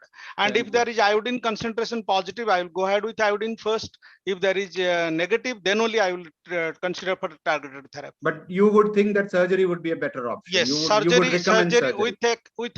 with taking out as much disease possible without jeopardizing the quality of life. That will absolutely great message from Dr. Bal that please don't send diseases where the airway is involved to your nuclear medicine physician, however aggressive he may be. So remove the disease from Dr. Bal as much as possible, ideally with an R0 resection and a reconstruction. So again, I think we have already discussed these issues. The issue is, it's usually subtle invasion is very difficult to identify. Size doesn't matter. Small, aggressive, poorly differentiated tumors can invade even when they're very small. And ultrasound, like Dr. Murad Lala said, is quite sensitive. The accuracy is quite high, 90% in most papers. But if there is a large thyroid or a calcified thyroid, that may sort of distort the information given from an ultrasound. This was pointed out again. This is the Shin classification. There are many other classifications like McCaffrey's, but this helps in clinical decision making in that if it is Shin 1, you can just do away with the shaving. You need not cut into the airway. 2 and 3 can be managed, but again, you will have to do surgery, clear out with a negative margin. And it's Shin 4, like this tumor, where it is apparent, it's seen inside the trachea. R0, in any case, R0 resections lead to better outcomes in airway involvement. So here again, exactly like our panel recommended, I went ahead with this. So what we use, there is a window of time in thyroid. They are not very aggressive. They're not like squamous. So what we did was we took 2 ribs and created a pre-laminated radial forearm. We buried 2 ribs into that, allowed it to integrate. And so this is the cricoid, and the partial arch, anterior arch was removed along with 4 rings. And this was allowed to mature for a few weeks. And at the end of it, we took it as a radial forearm free flap. And these were placed across the airway so that the soft tissue does not collapse into the airway there. And at 6 weeks post-op, you can see the skin lining in the subglottis. 1 vocal cord was palsied for about 6 weeks, and it made a good recovery later. So conservatism in thyroid. This is the message which I wanted to pass on with that. I think we have overshot our time. Dr. Elizabeth, it's 12:30. You have a keynote address after this. So shall we stop here? Okay. With your permission, I'll have 1 more case to go ahead, but if you don't have time, we'll stop. Dr. Elizabeth? Is the panel ready? I think we still have around 10 participants left. Do you want to go on, or shall we stop it here? Okay. Arun, your call. Thank you so much. Thank you so much. I think, there is a discipline in terms of time. I think we must stop here. And thank you for all your valuable contributions. You passed on some very key messages. Dr. Apurva, Dr. Ashish, Dr. Bal, Dr. Jayanti, Dr. Murad Lala, Purushottam, Tapaswini, and Dr. Katna. I hope we had more time, more interesting cases. And Dr. Shah still awake and still active, I'm sure. We'll always miss his reconnaissance. Any parting comments from Dr. Shah? Anything which we missed out, we should have focused more? Well, the parting comment is thyroid cancer is a surgical disease. And the first surgery is most important. And to do the best first surgery, evaluate the extent of the disease. Most of the time, it is underestimation, leaving tumor behind, and it's a persistent disease which keeps haunting you. Yeah. And I think we do need to realize that if somebody has 30 positive nodes, that patient is going to recur. There is a 31st node, there is a 32nd node, and 33rd node. And don't be in a rush to operate on a recurrent disease, which is a low volume disease and not in a critical area. Observation is a good choice. These patients will buy extended period of time before before getting into major surgical intervention. So, and that's why the new guidelines have recommended CT scan with contrast. The old myth that the CT contrast will delay radioactive iodine has very little merit. Nobody gets a radioactive iodine for 2-3 months after surgery. So it doesn't matter. By that time, everything is washed out. Do the best evaluation, do the best surgery. And if you're not comfortable operating on a recurrent disease, and I wish this send it to the institution. But we have to stop somewhere the meeting and. No problem. Thank you, sir. Thank you very much. Thank you, Arun. Thank you, Dr. Arun. Yeah. Thank you. Thank you, everyone. Thank you, Dr. Saab, for I your hope we wonderful meet in talk. person at some point of time and carry on with this discussion. Good to see you all. Thank you, Dr. Shah. Bye. Thank you, Dr. Bye. Shah. Bye-bye. Good night. Bye. Thank you, Dr. Shah. Bye. Thank you, Dr. Arun. Bye.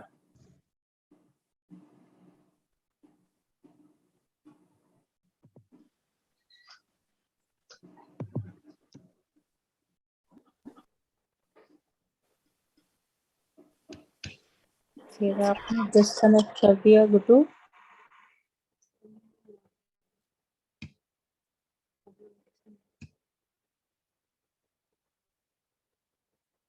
Battery खत्म हो गई ना और आप बार बार निकाले जा रहे।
Jatin, can you please put the speaker slide?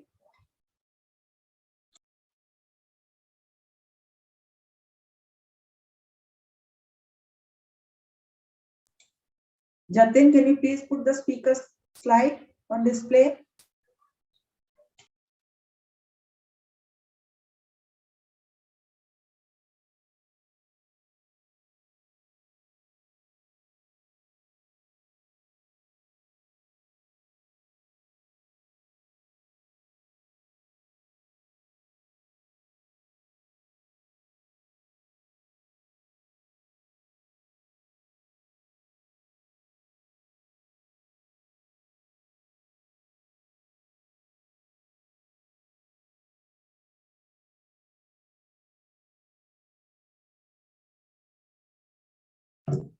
Good afternoon, and we welcome everyone to the Lung Symposium.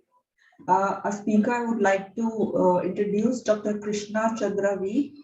He is consultant surgical oncologist at Apollo Cancer Hospital, Visakhapatnam. He is the first robotic surgeon from the state of Andhra Pradesh. Sir, can you please start your presentation? Sir, you're muted. Please unmute yourself, sir.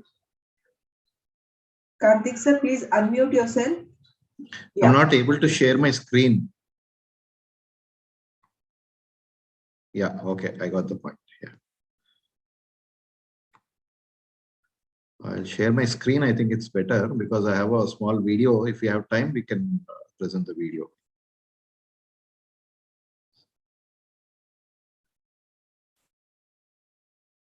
Can you see my screen? Yes, sir. Yeah, so I can start, I guess. Thank you, esteemed faculty of Foundation of Head Neck Oncology for giving me this opportunity to present my work on sentinel node mapping in oral cancer, and something we will keep on talking for the next 5 to 10 FHNOs, I guess, not just in India, but abroad. So, and oral cancer being very common here, I think India is going to drive the change in sentinel node biopsy in oral cancer because of we have the highest numbers, and future data and research needs to come from India because we have the highest numbers. So greetings from Vizag, Apollo Cancer Center. I'm a surgical oncologist. I'm also a robotic surgeon, special interest in head neck cancer surgeries and GI cancer surgeries. So just an outline of my talk. So what's the need for sentinel node biopsy in oral cancer? What's the present evidence? Which technique is the best? Why do we need an alternative to sentinel node biopsy in oral cancer? How does it work? And are there any potential disadvantages? What's the way forward? This will be how my talk is going to be structured on.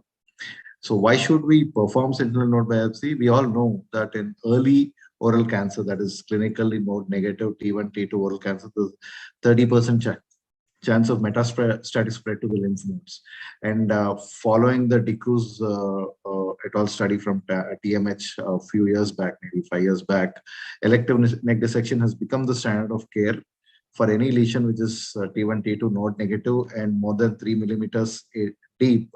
And the eternal debate about elective neck dissection versus observation in therapeutic neck dissection has been put to rest. But even in this study and many other studies supporting the concept of elective neck dissection, we have come to know that this is over treatment in 70% of the cases. So there is a lacuna in the standard of care management because we are over treating 70% of cases and we are not targeting our neck dissection properly. So what is the problem with doing elective neck dissection in all the patients? There might be pain, intraop pain, bleeding, perioperative pain, bleeding, spinal accessory nerve injury, neuropraxia, rare complications of chyle leak, post-operative scarring, etc. There's cosmetic issues because it's in the neck, it's quite a visible area. What actually troubles the patient most the spinal accessory nerve neuropraxia. Even if there's no neuropraxia, there's no injury to the nerve, there is some level of shoulder discomfort to patients, and they quite often require physiotherapy, and they often take quite a bit of time, maybe a year or two, to recover to their pre-surgical status. So sentinel node biopsy, as we all know, has become standard of care for breast cancers, melanoma, penile cancers, endometrium cancers.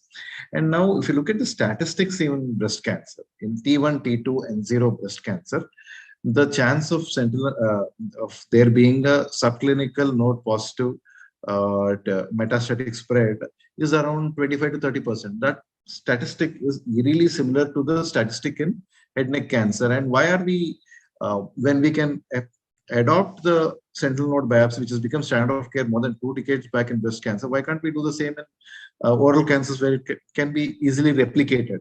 So I think the watershed movement has been the last 2 or 3 years. Till then, the sentinel node biopsy studies were not really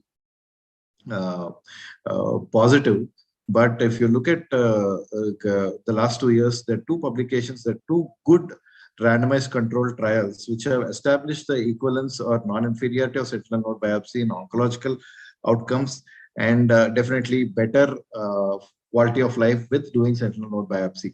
So this is the first one by Garrel et al. It's also called the sentimerorial trial, which is an equivalence randomized trial to compare sentinel node biopsy versus neck dissection in T1, T2, N0, oral and oropharyngeal cancer. The oropharyngeal cancer numbers are low, but still it's on.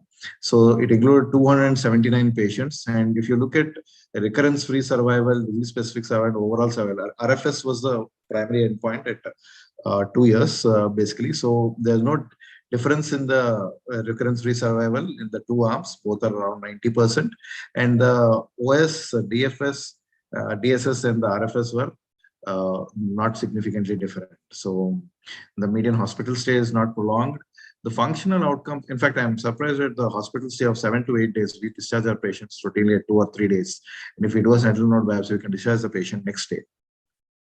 So the functional outcomes, that is the shoulder stiffness and the need for physiotherapy, was significantly worse in the neck dissection arm until at least 6 months after surgery. Maybe at 2 years or so, the difference was not significantly much, but at 6 months, the shoulder stiffness was much higher. So this is the other trial, which is a bigger trial and more carefully selected patients by the by the team from Japan. It's a multi-center trial led by Hasegawa. And it compared sentinel lymph node navigation-based neck dissection versus electric neck dissections in early oral cancers. And it included 16 institutions in Japan. And they were very specific T1, T2 node-negative tumors with at least 4 mm deep tumors. So they were more specific. So they did not include the less than 3 mm or less than equal to 3 mm tumors, which have less propensity of spreading to the lymph nodes. So there were around 130 patients in both the arms. The 3-year overall survival was equivalent, 87.9% in SLNB arm, 86% in neck dissection arm. There's no statistical difference. It met the criteria for non-inferiority. And however, the scores of neck function in the sentinel lymph node biopsy group were significantly better than those in the neck dissection group. So they concluded that sentinel node biopsy navigated neck dissection may replace selective neck dissection without a survival disadvantage, and thereby also decrease post-operative neck disability. So what needs to be seen is the false negative rate was low, 10% in the neck dissection arm and 15% in SLNB. So be 5% difference, which is a very acceptable difference. And both the two randomized control trials showed that were done using the radiocolloid tracer probe. There's similar 3-year data from ERTC protocol, which is a European trial, again a multi-center trial, but this is not a randomized control trial. This is just an prospective observation study. Again, similar results. Sensitivity of sentinel node biopsy is 86%, negative predictive value is 95%. The sentinel node was found in 99.5% of the cases, and the false negative rate was very less. There's a meta-analysis which included all these trials. This is the latest meta-analysis I picked up, but there are 3 or 4 meta-analysis and same results you can see. So thereby, because of all these studies, sentinel node biopsy has entered the NCCN staging this year, and in T1, T2 oral cancers, sentinel node has been given an option, given as an option. So the accuracy of sentinel node biopsy, they have estimated it at around sensitivity of 0.93 and negative predictive value of 0.88 to 1. In spite of this favorable comment,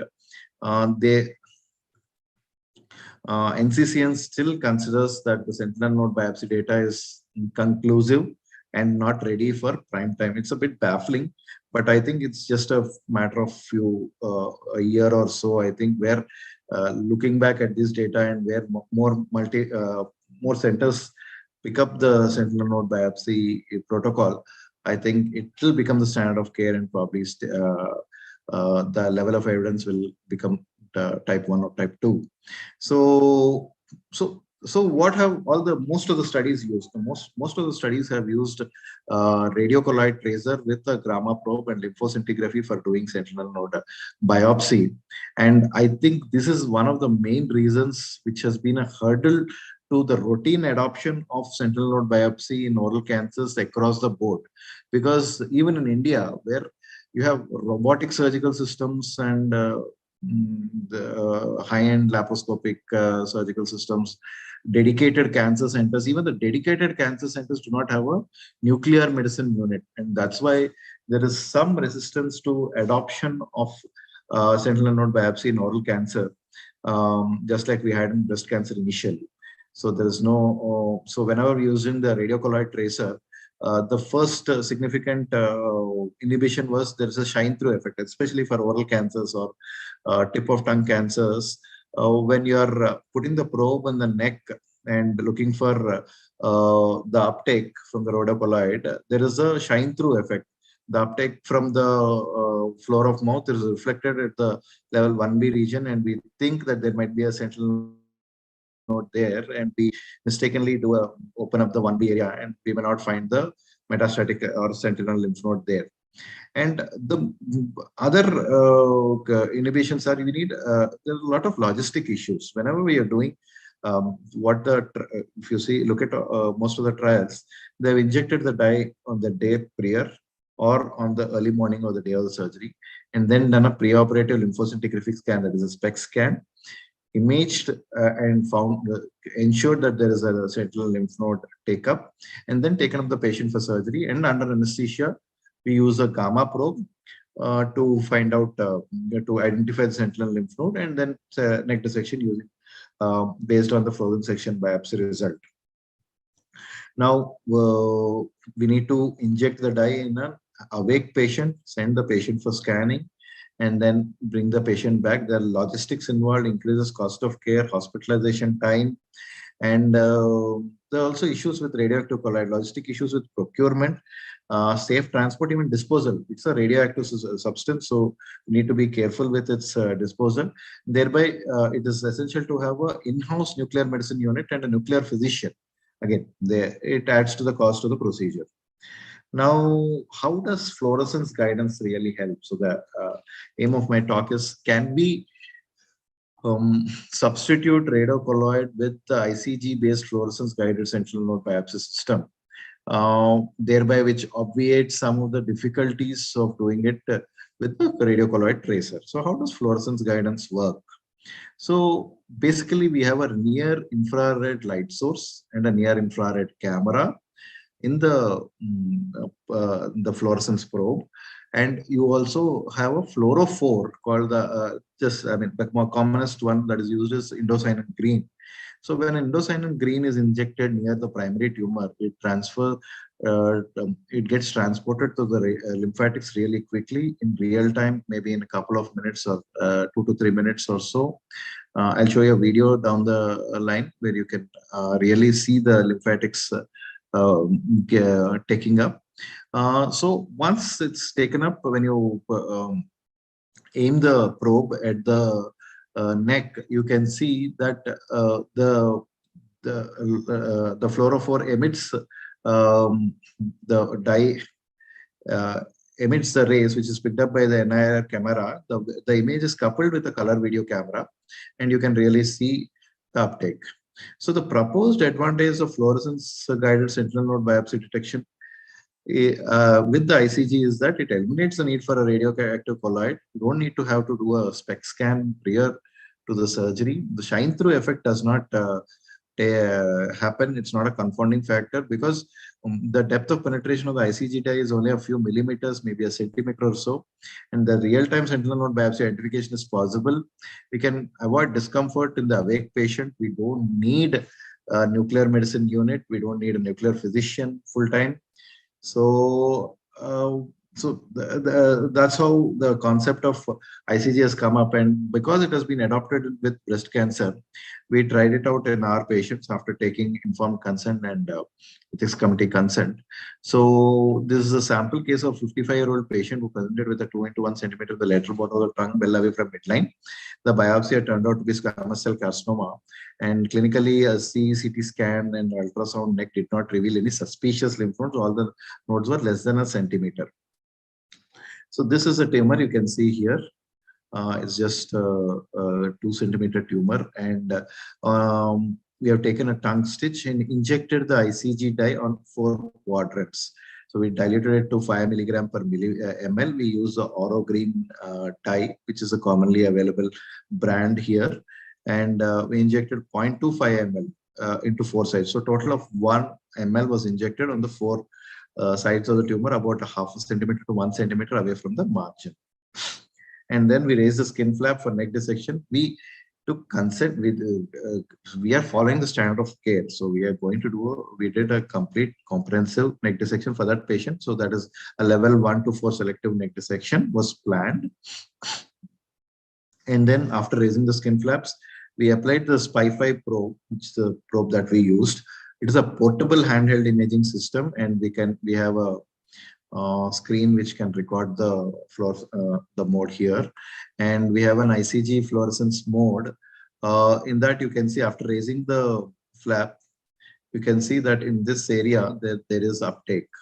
There's a bright white uptake of the ICG in a background of very grayish and blackish tissue.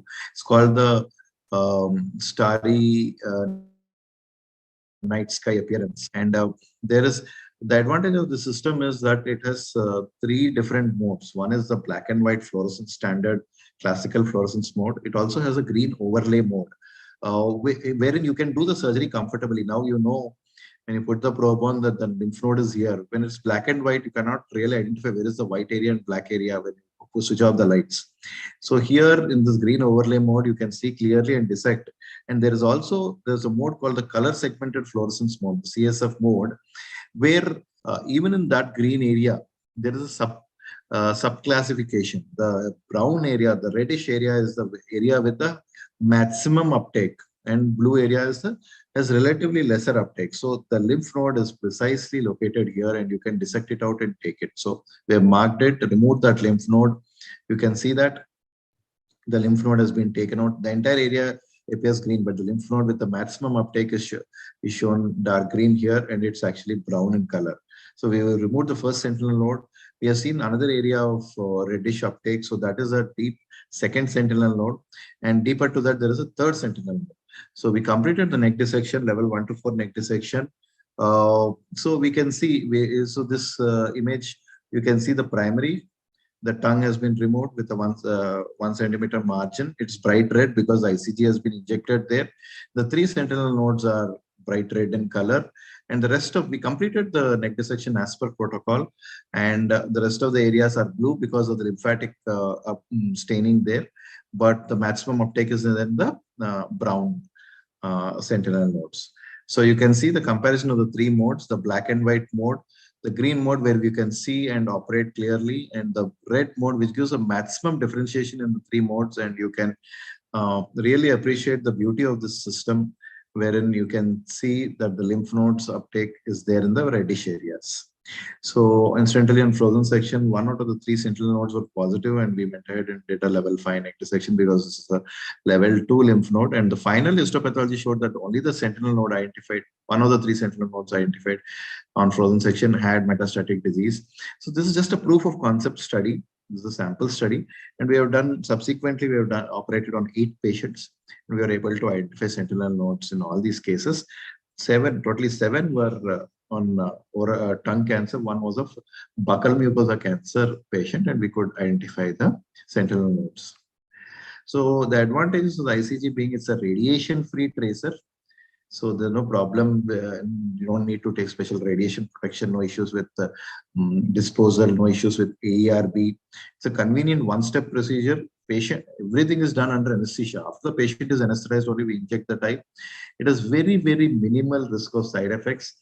0.002% incidence of anaphylactic reactions that also can be obviated by, and that also not with the peritumoral injections, that is only with, it's been seen occasionally with the intravascular injections, that is the IV injections. So the ICG dye is cheap, maybe around 1,500 to 2,000 as the cost of the MRP of the dye. And the only capital investment is procurement of the NIR probe as compared to having a complete nuclear medicine unit for doing a sentinel node biopsy. So the evidence, the very few people have tried out the ICG based sentinel node biopsy system in oral cancer. They now, whereas when you say look at breast cancer, it has become the standard of been already adopted in breast cancer and endometrial cancer for sentinel node biopsy, but for oral cancer, there are only some few case series. Peng et al. Reported one of the largest case series. They have used it in 26 cases, and the SNBs were identified in all these patients. So long-term follow-up study of ICG-based fluorescence navigation. This is one study by Yokoyama et al. So that they compared the ICG and the radiocolloid methods, and the concordance was nearly 97 and 91%. Agreement rates were quite high. These are the existing studies, and you can look at the numbers 8, 10, 25, 26, 26 by Peng et al. Being one of the largest, and 20. So largest case studies 26. And so we definitely need more data, and we'll be looking at high volume centers to get that data. So these are the ongoing trials. There's a long list of trials, and probably one of the trials, the NCT 374569 probably will give the answer. Hello. So what are the potential disadvantages? So far we have been talking only about the advantage with the ICG system has been described as a rapid transit of ICG across the lymphatics. What happens when you inject a radiocolloid dye? It gets deposited in the lymph nodes and stays there. We do the sentinel node biopsy a day after injecting the radiocolloid. We can still identify the sentinel node. But what happens when we're doing it with the ICG? There is real-time rapid transit. It does not stay and get deposited there. So if you are not doing it real time, and if you have a delay, say if you raise the flap after 20 minutes and 30 minutes, you will see that the entire area is green, entire area is black and white. So you need to time the surgery well, inject the dye and be ready with the probe in the neck so that you identify the nodes immediately as soon as there is uptake. So timing is important, and also the CSF mode helps in identifying the brightest nodes. So that advantage is there with the ICG system, especially with the SPI-5 system. Now, the only real major obstacle I see with the ICG system is that transcutaneous identification may be difficult in bulkier patients with a thick neck, because the depth of penetration is only less than 1 centimeter. People like Yokoyama have described something called the neck compression technique, which might help. People have suggested that we can combine the radiocolloid and CT lymphography method. It will have its own issues. So apart from that, I don't see a major hurdle. So the take-home point is the evidence for practicing sentinel node biopsy in oral cancer is about to reach clinical practice soon. There's going to be a talk by Dr. Gauri Pant Vaidyas at around 3 o'clock. I think she might be describing the same thing. The only major hurdle I see is the availability of frozen section, which we need, whether we do a radiocolloid-based technique or ICG-based technique, or else if we don't have a frozen section, we have to look for second stage procedure in this 15 to 20% of the patient, where we send the frozen section for sentinel node biopsy for histopathology, and if it comes positive, we have to take up the patient for a neck dissection subsequently. Now, the second question is, will ICG be as effective as radiocolloid? Needs to be proven in oral cancer. It is proven in breast cancer and endometrial cancers, but if it is proven, the same thing is proven with oral cancers, it will be easier to practice as compared to radiocolloid type. And so this is the time to generate evidences, especially in India. The Indian cancer centers need to take it up way forward with large observation case studies, probably an RCT, and just as we are expecting fluorescence-based sentinel node biopsy technique for breast cancer, probably in the future, we'll be doing the same with head neck cancers in future. Thank you. And if I have time, I'll just start the video. Do I have time? So you have 5 minutes. Yeah, so I think you can, anyway, it's a short video. We can even take, so this is a dye being injected. So it's real time, it's 30 seconds down the line, 1 minute down the line, we're putting it in the ICG mode and it's examining. We are looking at the ICG mode. You can see the bright white streak. And some problem with the video. So we can identify, we have marked this area, which is black and white with the ICG mode, and then raise the skin flaps. Sorry. There is some problem with the video. Fine. So you see this bright white starry sky appearance. And we have raised the flaps. We have delineated the green areas on the overlay mode.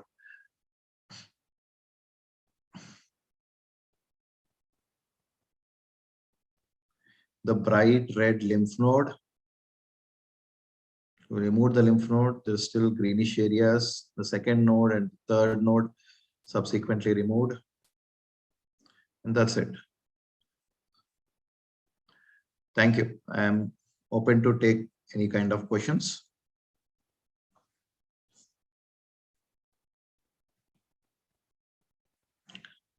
Thank you, Ms. Shalu. Are there any questions? Thank you very much. Elizabeth ma'am, can you please introduce the second speaker? Okay. And team, can we have the speaker slide, please? Dr. Karthik, you have to stop sharing your screen now. Yeah. Thank you, Dr. Karthik, for that excellent, enlightening talk on sentinel node mapping of head and neck cancer. As we are running short of time, we'll now move to the next speaker,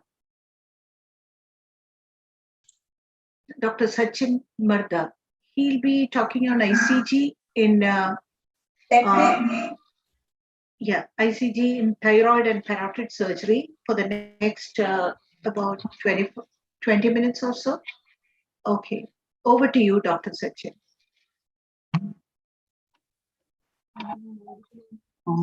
Am I audible, madam? Yes. Screen is not visible, madam. Yeah. Shalu, can you share the screen? Yes, ma'am. Yes, ma'am. Is it visible, madam? No. My screen is visible, madam. No, it's coming. Yes. Now, madam. Yeah. Good afternoon. I am Dr. Srihari. We are the team with Dr. Sachin Marda. Sir is right now little busy in doing one more conference in Nagpur. Regarding today, I am going to present one ICG in thyroid and parathyroid surgery. Regarding ICG, I want to tell you a few words. Indocyanine green is a inert and water-soluble organic dye. It is delivered after intravenously. It binds to the plasma lipoproteins. It is confined to the vascular department. It is eliminated by the hepatobiliary system through first-pass metabolism. Usually, the half-life of the indocyanine green is 3.4 minutes, plus or minus 0.7. It's a very short lifetime. It remains in the blood circulation is very less time, and it is widely used in the fluorescence guided surgeries.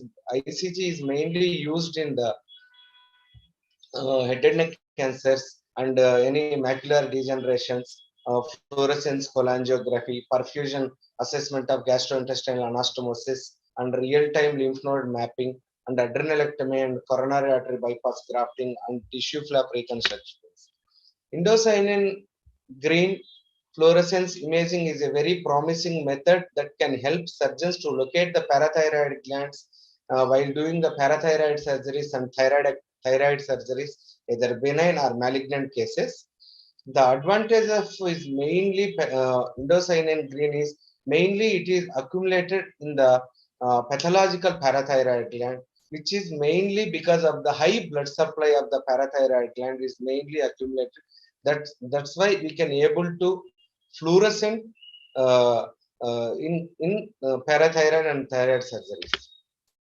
Is ICG fluorescence imaging technique is mainly depending on the optimal technique and dosages, how much dose we have to give, what is the lethal dose, lethal in the means of toxic dose, and the timing of giving the administration of the ICG, and how much time we can able to pick the abnormal or normal parathyroid glands, and how to interpret.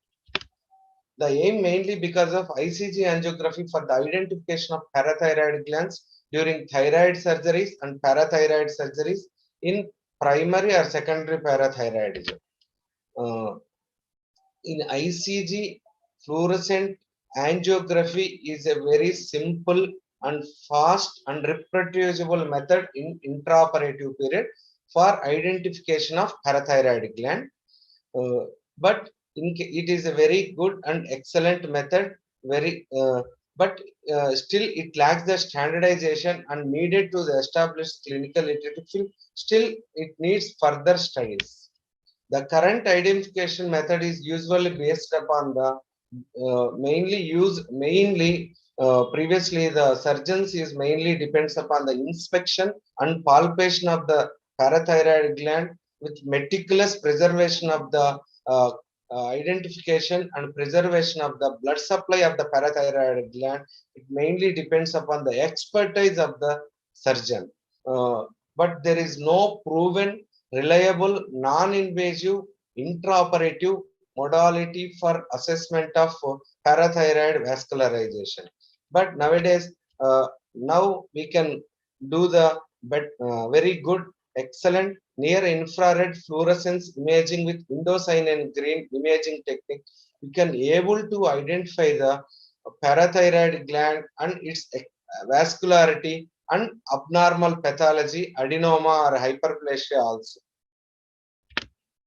The indications of ICG fluorescence angiography is parathyroid surgeries, either primary hyperparathyroidism or secondary hyperparathyroidism, or multinodular goiter and thyroid malignancy as grave disease.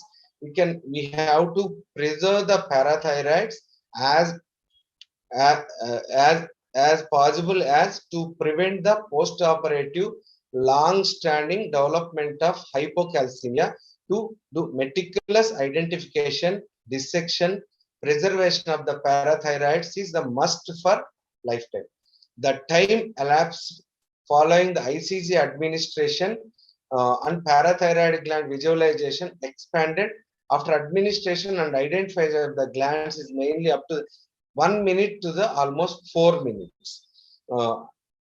And also ICG will stay the parathyroid gland to become to fluorescence is up to about 20 minutes. ICG has the advantage of accumulation in the pathological parathyroid gland, which attributes to the higher fluorescence intensity compared to the surrounding tissue is mainly because of the high, very good blood supply, not because of anything. ICG does not target any specifically in the parathyroid parenchyma. The exact mechanism is compared to the other surrounding tissue is higher blood supply. It has been suggested that this may be related to their substantially increased blood flow. It must be noted that bleeding, if there is any bleeding, can induce the leakage of ICG into the operative field that may restrict the fluorescent parathyroid gland visualization. Indocyanine green substances contains 5% of sodium iodine for solubility, and therefore any significant side effects is mainly anaphylactic or urticarial reaction, but it is mainly less amount is mainly because of the iodine content of the indocyanine. The intraoperative identification is mainly the localization of the parathyroid gland adenomas in parathyroid surgeries and avoid damaging the parathyroid during thyroid surgeries in order to reduce the postoperative hypoparathyroidism, and also during subtotal parathyroidectomy in case of secondary hyperparathyroidism. That case we have to do the indocyanine green fluorescence angiography to see the 4 parathyroid glands. Among all, you have to identify the which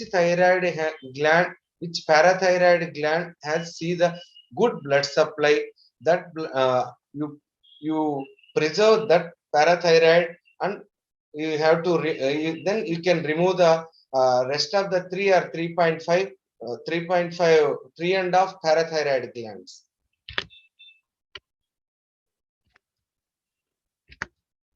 Intraoperative identification.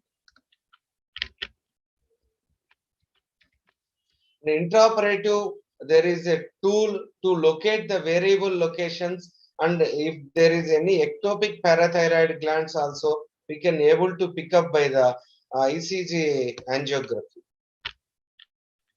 In case of thyroidectomy and parathyroidectomies, thyroidectomy, we can give the indocyanine green dye pre-operative or after resection of at the time of surgery or after resection of the glands also.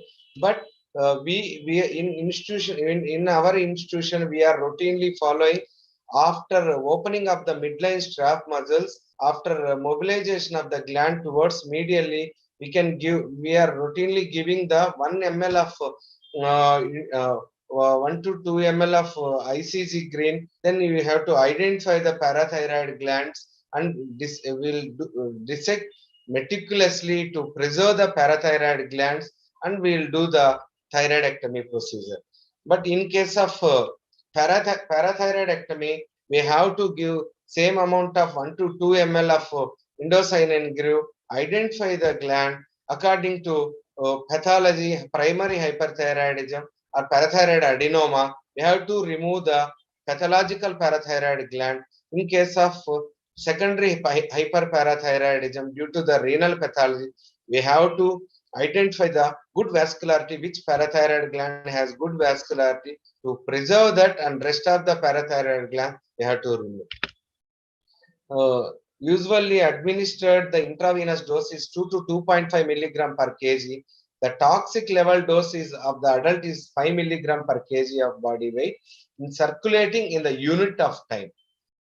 The parathyroid gland are visible within 2 minutes of the following injection of the ICG dye, and adenoma shade fluorescence is up to the 20 minutes. Here there is not yet proven there is any randomized control studies, and there is any proven studies, but there is some case from prospective case studies, JD et al. With intraoperative ICG fluorescent imaging of parathyroid gland involving 33 patients who underwent surgery for the primary hyperparathyroidism. He identified the single adenoma in 20 patients and 2 adenomas in 7 patients and 4 glands hyperplasia in 6 patients. And this also, in this study, he identified the 2 both parathyroid adenomas excision as well as the subtotal parathyroid around 3 to 3.3 gland excision. Out of all 112 parathyroid gland were identified by naked eye. Among all 104 patients of them had ICG dye uptake, which is 92.9%, which is very significant, and 8 parathyroid glands did not demonstrate of ICG uptake. So we have to among this study, ICG uptake fluorescence angiography to identification of the parathyroid glands is the best technique. Most of the authors now they are following the double ICG injection protocol for both resection and remnant preservation of the parathyroid gland adenomas. Remnant in the means after resection of rest of the parathyroid gland. What about the remnant parathyroid vascularity and viability? We have to check with the ICG fluorescence angiography. Already I told this point. Once the ipsilateral central neck is exposed, thyroid lobe is retracted medially. First injection dose is administered intravenously, and we usually uptake of parathyroid gland is seen within 20 to 60 seconds. Then you have to give the dose, repeated the dose at the time of doing opposite lobe of the thyroid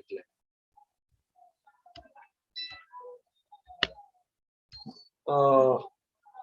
Usually the for detection of the parathyroid gland, there is 2-3 the non-invasive investigation, ultrasonogram of ultrasound and CT scan and MIB technician per TechNet 99M MIBG scans. Among all these things, ultrasound and sestamibi scan has both sensitivity and sensitivity value 9 to 75% of ultrasound with sensitivity and 49 to 70% with the technician 99 MIBG scan.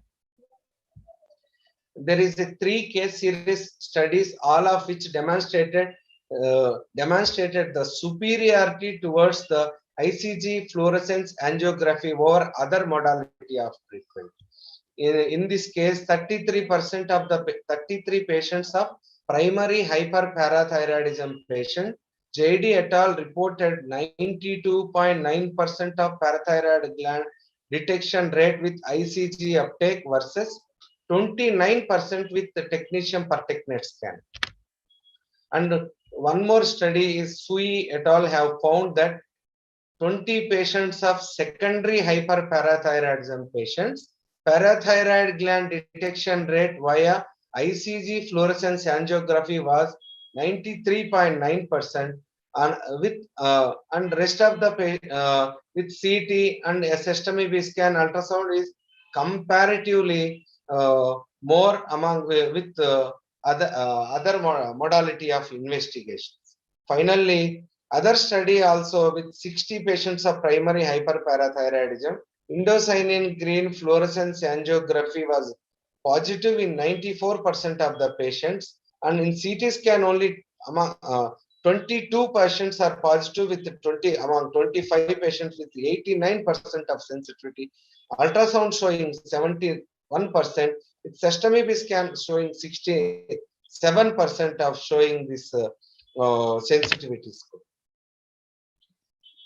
While you are comparing that ICG fluorescence intensity of the detection of parathyroid gland vascularity and viability, while comparing the other modality of investigation, ICG fluorescence intensity is the very good technique for detection of parathyroid glands. And also one more important point is a significantly higher ICG fluorescence was also observed in patients with parathyroid hormone levels is more than 1900 picogram per deciliter, and also parathyroid gland is more than 1 centimeter.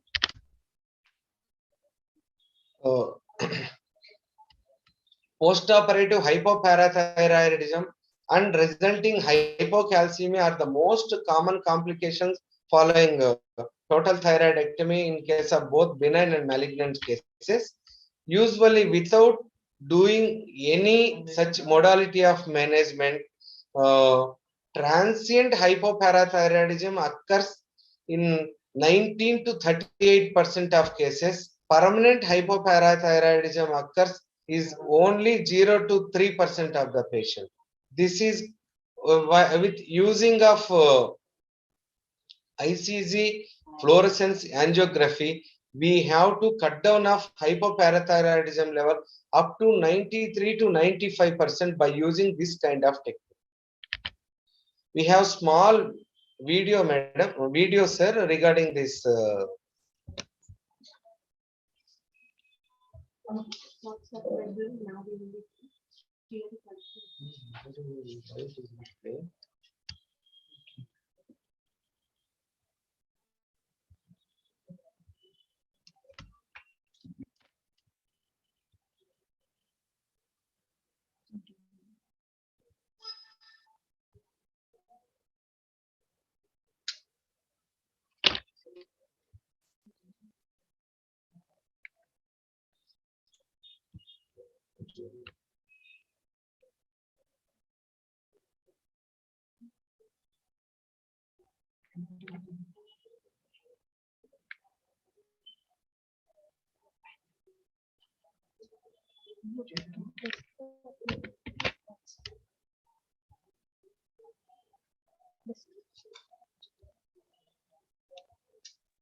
Sorry, no video is visible.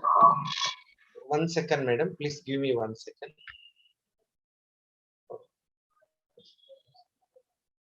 Yes, madam. Now you can able to see, madam. This is a black and white.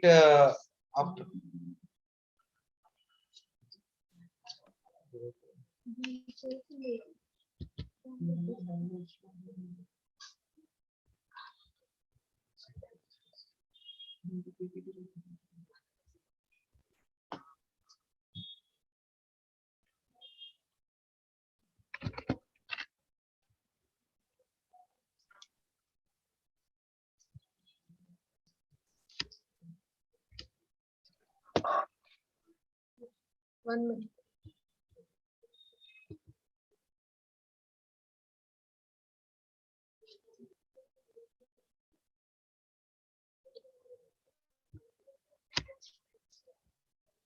Now you can able to see the video, madam. No. Now, madam. No.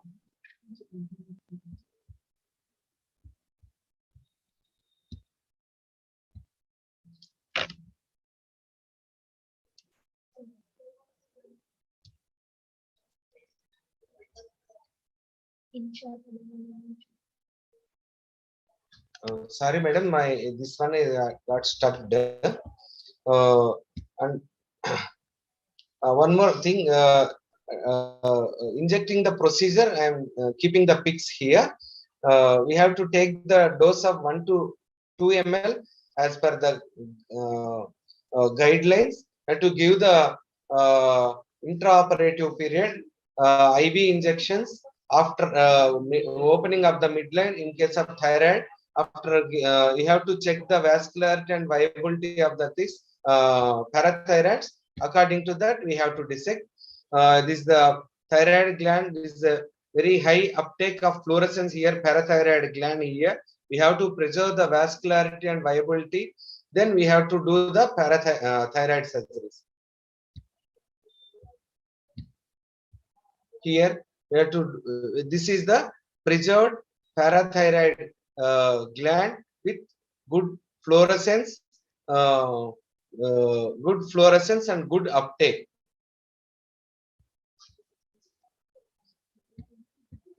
Thank you, madam. Thanks for giving me opportunity. If there is any doubts, is free to ask, madam. Thank you, Dr. Gaura, for that excellent demonstration and talk on ICG. If anybody has a question, they can put up in the chat box. I hope. Yeah, nothing is there in the chat box. Yeah, thank you again. Thank you for the valuable time. Okay, thank you.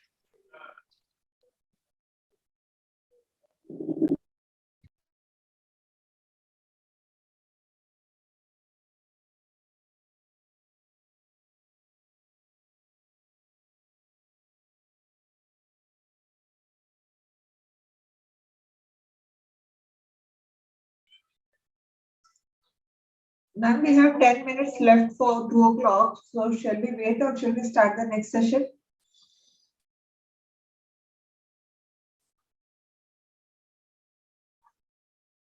Hello, Dr. Elizabeth.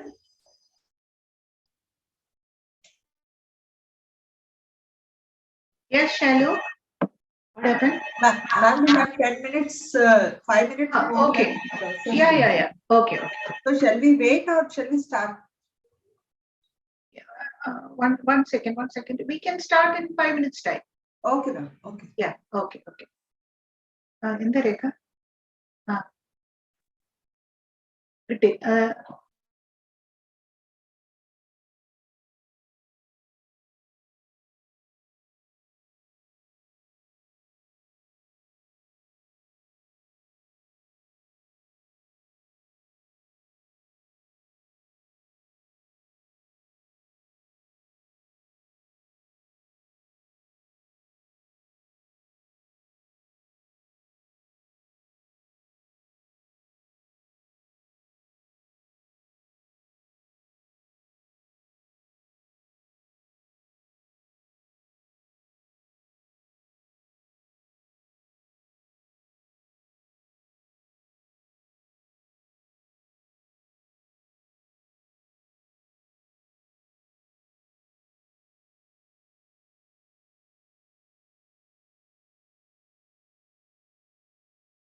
Hi, Richa. Hello, ma'am. Are you at home or in the hospital? I think hospital. I can see your door. Yes, ma'am. I'm in the office. Where are you, Dr. Sarvani? I'm in the hospital. I could tell just by looking at the phone instrument. Yeah, certainly a session I think I am looking forward to very much. I'm sure a lot of people are. It should be interesting.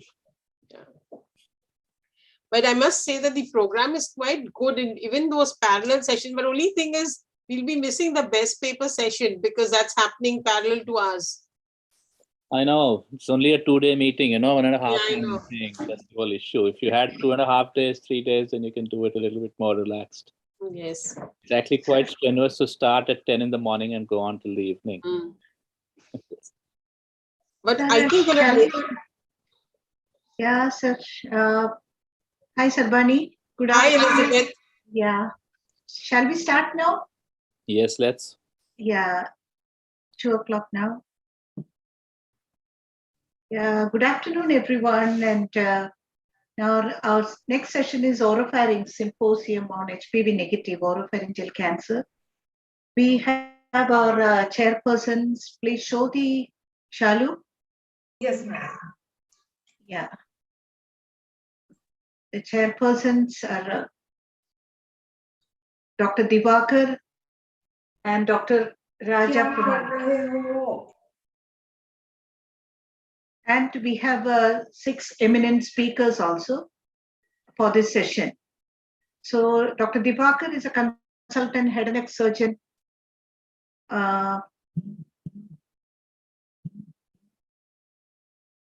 Okay, I couldn't see his CV here.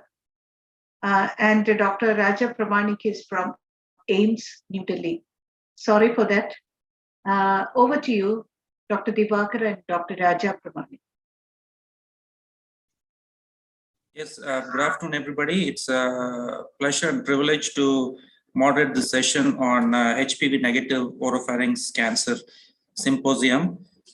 We know that HPV positive oropharynx cancers have been taking all the limelight. And so we thought we'll give the HPV negative oropharyngeal cancers its due attention because it is quite important in India. And we have an illustrious line of speakers to whom we very much look forward to listen to over the next hour and 15 minutes. So we are very excited to listen to the speakers today. And people in the audience, please feel free to type in the questions and we'd be happy to relay them to the speakers at the end of the session. And we'll get started with the first speaker. And that is Dr. Richa Vaish, and she's the Assistant Professor of Head and Neck Oncology Surgery at Tata Memorial Hospital, Mumbai. And the topic is the landscape in India with regard to HPV positive and HPV negative oropharyngeal cancers. Dr. Richa Vaish? Yes, sir. I'll start sharing the screen. Yeah, please go ahead. Okay, it doesn't allow me to, yeah, I get it now.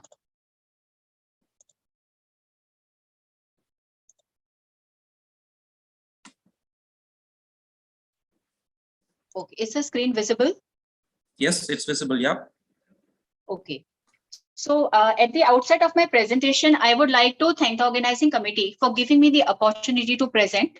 And my topic for today's presentation is the landscape in India with regards to HPV positive and HPV negative oropharyngeal cancers. Now, oropharynx is a subsite in the head and neck region, which comprises of tonsil, base tongue, soft palate, and posterior pharyngeal wall. And why are we discussing these cancers today? Because they have a high incidence not only in the West, but the incidence of about 0.8 to 1.7 per 100,000 population in India and more common in northeast region of India. Now, this is a graph which is taken from the JCO publication in 2019, which shows that there is a rise in the incidence of oropharyngeal cancer. So where all the cancer are decreasing and showing a downfall trend with a decrease in the consumption of tobacco, oropharyngeal, on the contrary, is showing an increase in the trend. On the left, we see the trend over 2 decades in women, and in right, we see the trend in men. And we notice that there is a steep rise in the incidence of oropharyngeal cancer in white men. So probably there is a gender predisposition, and also it varies with the ethnicity. Another thing that has emerged over the last decade is the emergence of the entity called the human papilloma virus associated oropharyngeal cancer. So this graph is taken again from the JCO publication, and it shows that there is an increase in the HPV associated oropharyngeal cancer. So what we know that there is an increase in oropharyngeal cancer and an emergence of the entity which is HPV associated oropharyngeal cancer. Why do we discuss this so much? Because there is a striking difference between the two entities. So HPV positive oropharyngeal cancer affect usually the Caucasian race and the younger population. It has a better performance status. It is associated with early T stage and advanced end stage, and it has a better tolerance and outcome. Now, this is a very important fact which is borne out by the paper by Kiang Yan, which was published in NEJM 2010, which clearly showed that the overall survival was better in HPV positive oropharyngeal cancer compared to HPV negative oropharyngeal cancer. So even if the HPV positive oropharyngeal cancer were associated with smoking, these were the intermediate risk cancer and still fared better than the HPV negative oropharyngeal cancer. The data was so compelling that it led to the change in the HACC 8th edition and incorporation of a separate dedicated staging system to P16 oropharyngeal cancer. Because the prognosis was good, the T4 did not have any very advanced local disease. It at the max had moderately advanced local disease. And this also reflected in the end stage, where even up to 6 centimeter, it was considered the N1 node, and there was no emphasis on the extranodal extension as contrast to P16 oropharyngeal cancer, which was staged as other sites of the head and neck cancer. From the time immemorial, it is known that chemotherapy is a mainstay of treatment. Now, this is a landmark paper which talked about the toxicity of the chemoradiotherapy in the 3 landmark trial, and the severe late toxicity was reported in 43% of the patients. Now, what did it lead to? Now, we know an entity which is HPV-associated oropharyngeal cancer, which has a better prognosis, and we offer them the chemoradiotherapy, which is a toxic regime. So this led to the emergence of the idea of de-intensification of treatment in this cancer. These are various approaches and trial. I'll not elaborate on this. This also led to the emergence of another important concept of TORS in HPV-associated oropharyngeal cancer, where people felt that the small HPV-positive tonsil or the base of tongue cancer can be excised in the single sitting, and these patients can be spared the toxicity of chemoradiotherapy. But this is what we get from the West. So what is our status in India? Do we mirror the same trend? Can same data be extrapolated to us? Now, this is one of the publications from Tata Memorial Hospital, which was led by Dr. Murthy. And it is also amongst the initial work which was done to determine the prevalence of HPV and P16 in Indian cohort of squamous cell carcinoma and to assess their correlation and influence of tobacco use on patient outcome. This study had 170 patients that were treated by curative chemoradiotherapy. The P16 status was determined by immunohistochemistry and HPV status by polymerase chain reaction. So the important point borne out of this study was that P16 expression was observed in 20% cases, whereas HPV positivity was detected in 39.4% of the cases. The most common subtype associated with cancer was HPV16, which was seen in 91% of the patients. Now, 60% of this population had a carcinoma oropharynx. And when we look at the positivity, HPV positivity in oropharynx, we see that 43 out of 100 carcinoma oropharynx were HPV positive, so 43%. This study brought out various important points. About 73.5% of the patients who were P16 positive were among the tobacco users. So huge population, despite of being HPV positive, also had the addiction of tobacco consumption. Also, it brought out that the T category and N category did not vary between the P16 positive and negative tumors as contrast to West.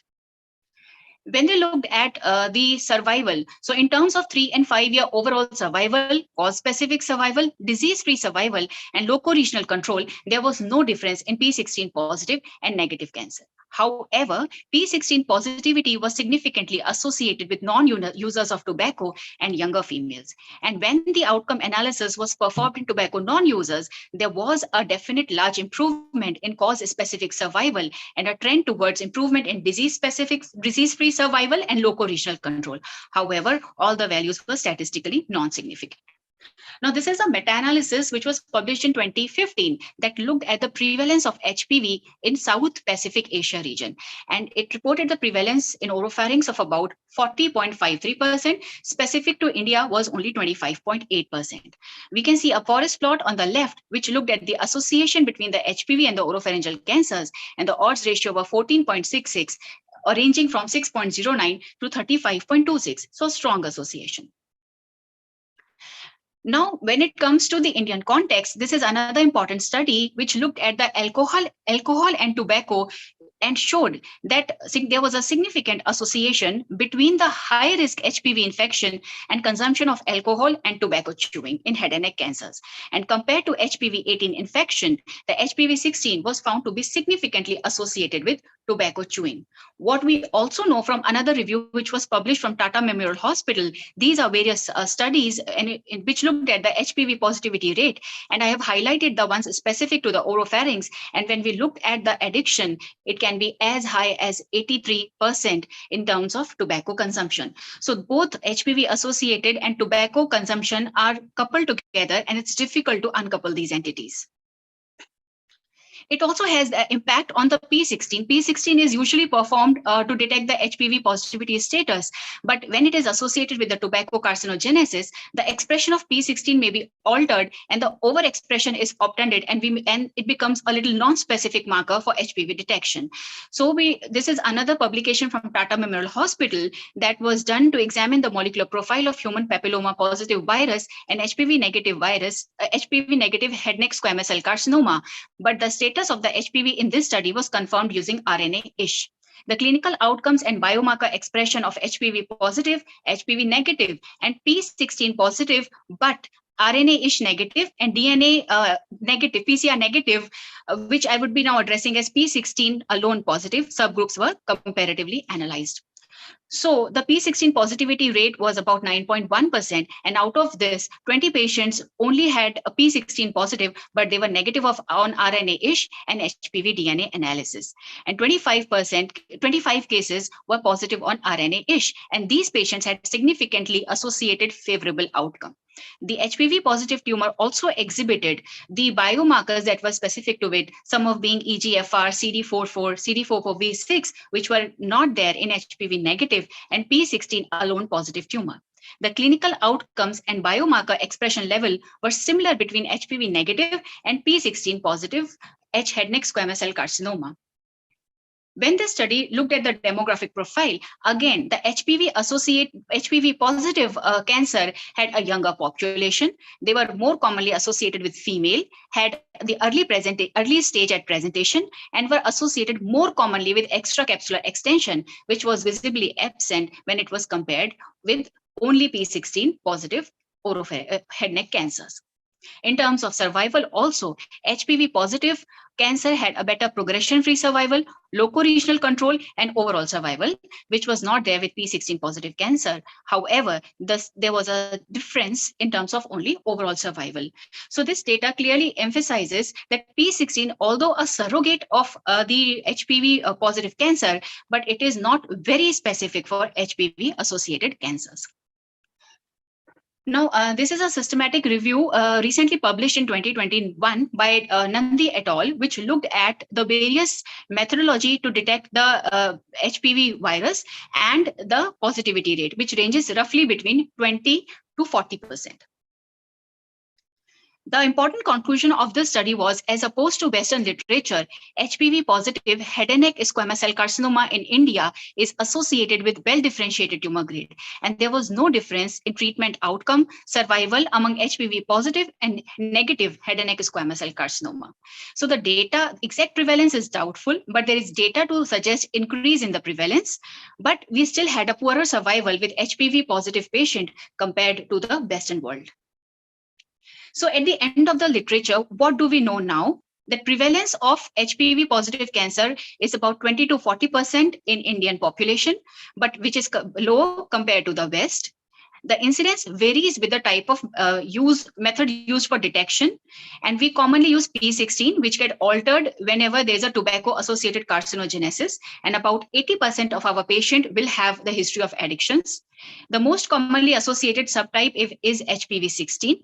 And HPV associated oropharyngeal cancer is a distinct entity, but it does not manifest in terms of survival outcome and treatment, which is similar between the HPV positive and HPV negative cancers.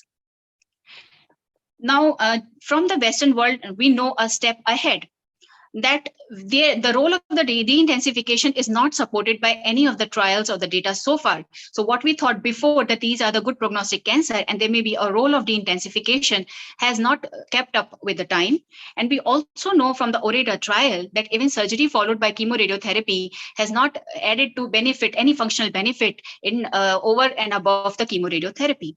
So I will leave the audience with these points to ponder. Routinely, we are doing P16 for oropharyngeal cancer. It may have epidemiological implications, but we should also keep in mind that it gets affected by the tobacco consumption and tobacco carcinogenesis, where 80% of our population is associated with the consumption of tobacco. It does not have management implication. It has not come up with de-intensification over the period of time. So standard chemoradiotherapy is the gold standard of treatment today. And as you were exploring the role of surgery in the oropharyngeal cancer, HPV positive, there is no obvious benefit in terms of functional outcome. So is there really a role of robotic surgery in these cancers? With this, I'll thank the audience for the patient listening. Thank you so much.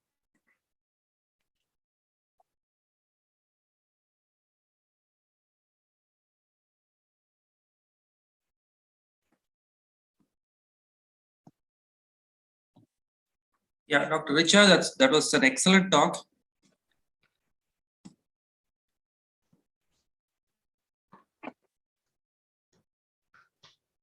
Yes, thank you, Dr. Richard. That was an excellent talk. You summarized the landscape quite beautifully, and you highlighted the similarities and differences between the HPV positive patients in India and among the Western population. That was quite nice, and you are well within time as well, and we are very thankful to you for that.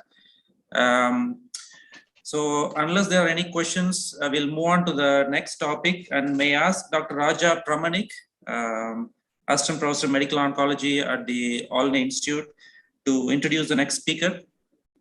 Yeah, Dr. Raja. Yeah, thank you, sir. Am I audible? Yeah. Hello. Am I audible? Yeah, I can hear you. Yeah, sure. Thank you, sir. So I have the pleasure to invite on the podium next speaker is Dr. Vijay Agarwal. He's the lead and senior consultant medical oncologist at Aster Hospitals, Bangalore. And he will be speaking on a very important topic, the role of chemotherapy, targeted therapies, and the current status of chemoradiotherapy in oropharyngeal cancers. Over to you, sir, Dr. Vijay Agarwal, please. Thank you, Dr. Raja, and thank you, Dr. Divakar, for asking me to talk on this very important topic. So I'm not able to share my screen. It says you cannot start screen share while other participant is sharing. Okay. Yes. Tech team, please. Yep, thank you. So can you hear me, see me, and see my screen? Yeah, we can see your screen. Thank you, thank you. So we're going to talk about chemotherapy, targeted therapy, and role of CTRT, particularly in a curative setting, so early stage as well as locally advanced stage of oropharyngeal carcinoma, HPV negative. Now, Dr. Richard has done an excellent job in essentially making me reinforce the same statement that whether it is HPV positive or negative at this point in time, I don't think we are differentiating in terms of our management. And there are very few, if any, dedicated trials or data evaluating HPV negative oropharyngeal cancer. A lot of data is extrapolated from the other tumor types. So essentially, we'll be looking at primary chemoradiation because that remains the mainstay of therapy for oropharyngeal carcinomas. A little bit of neoadjuvant induction chemotherapy plus RT or CTRT, and the role of adjuvant CTRT if any of our surgeons have done some upfront surgery.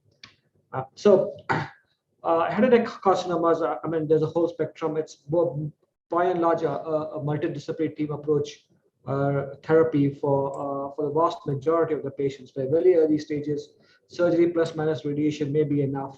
In a locally advanced setting, we try to do organ preservation with CTRT followed by salvage surgery. And of course, in the metastatic situation, a lot has changed in the recent past, which involves chemoimmuno, targeted therapy, and chemotherapy, and so forth.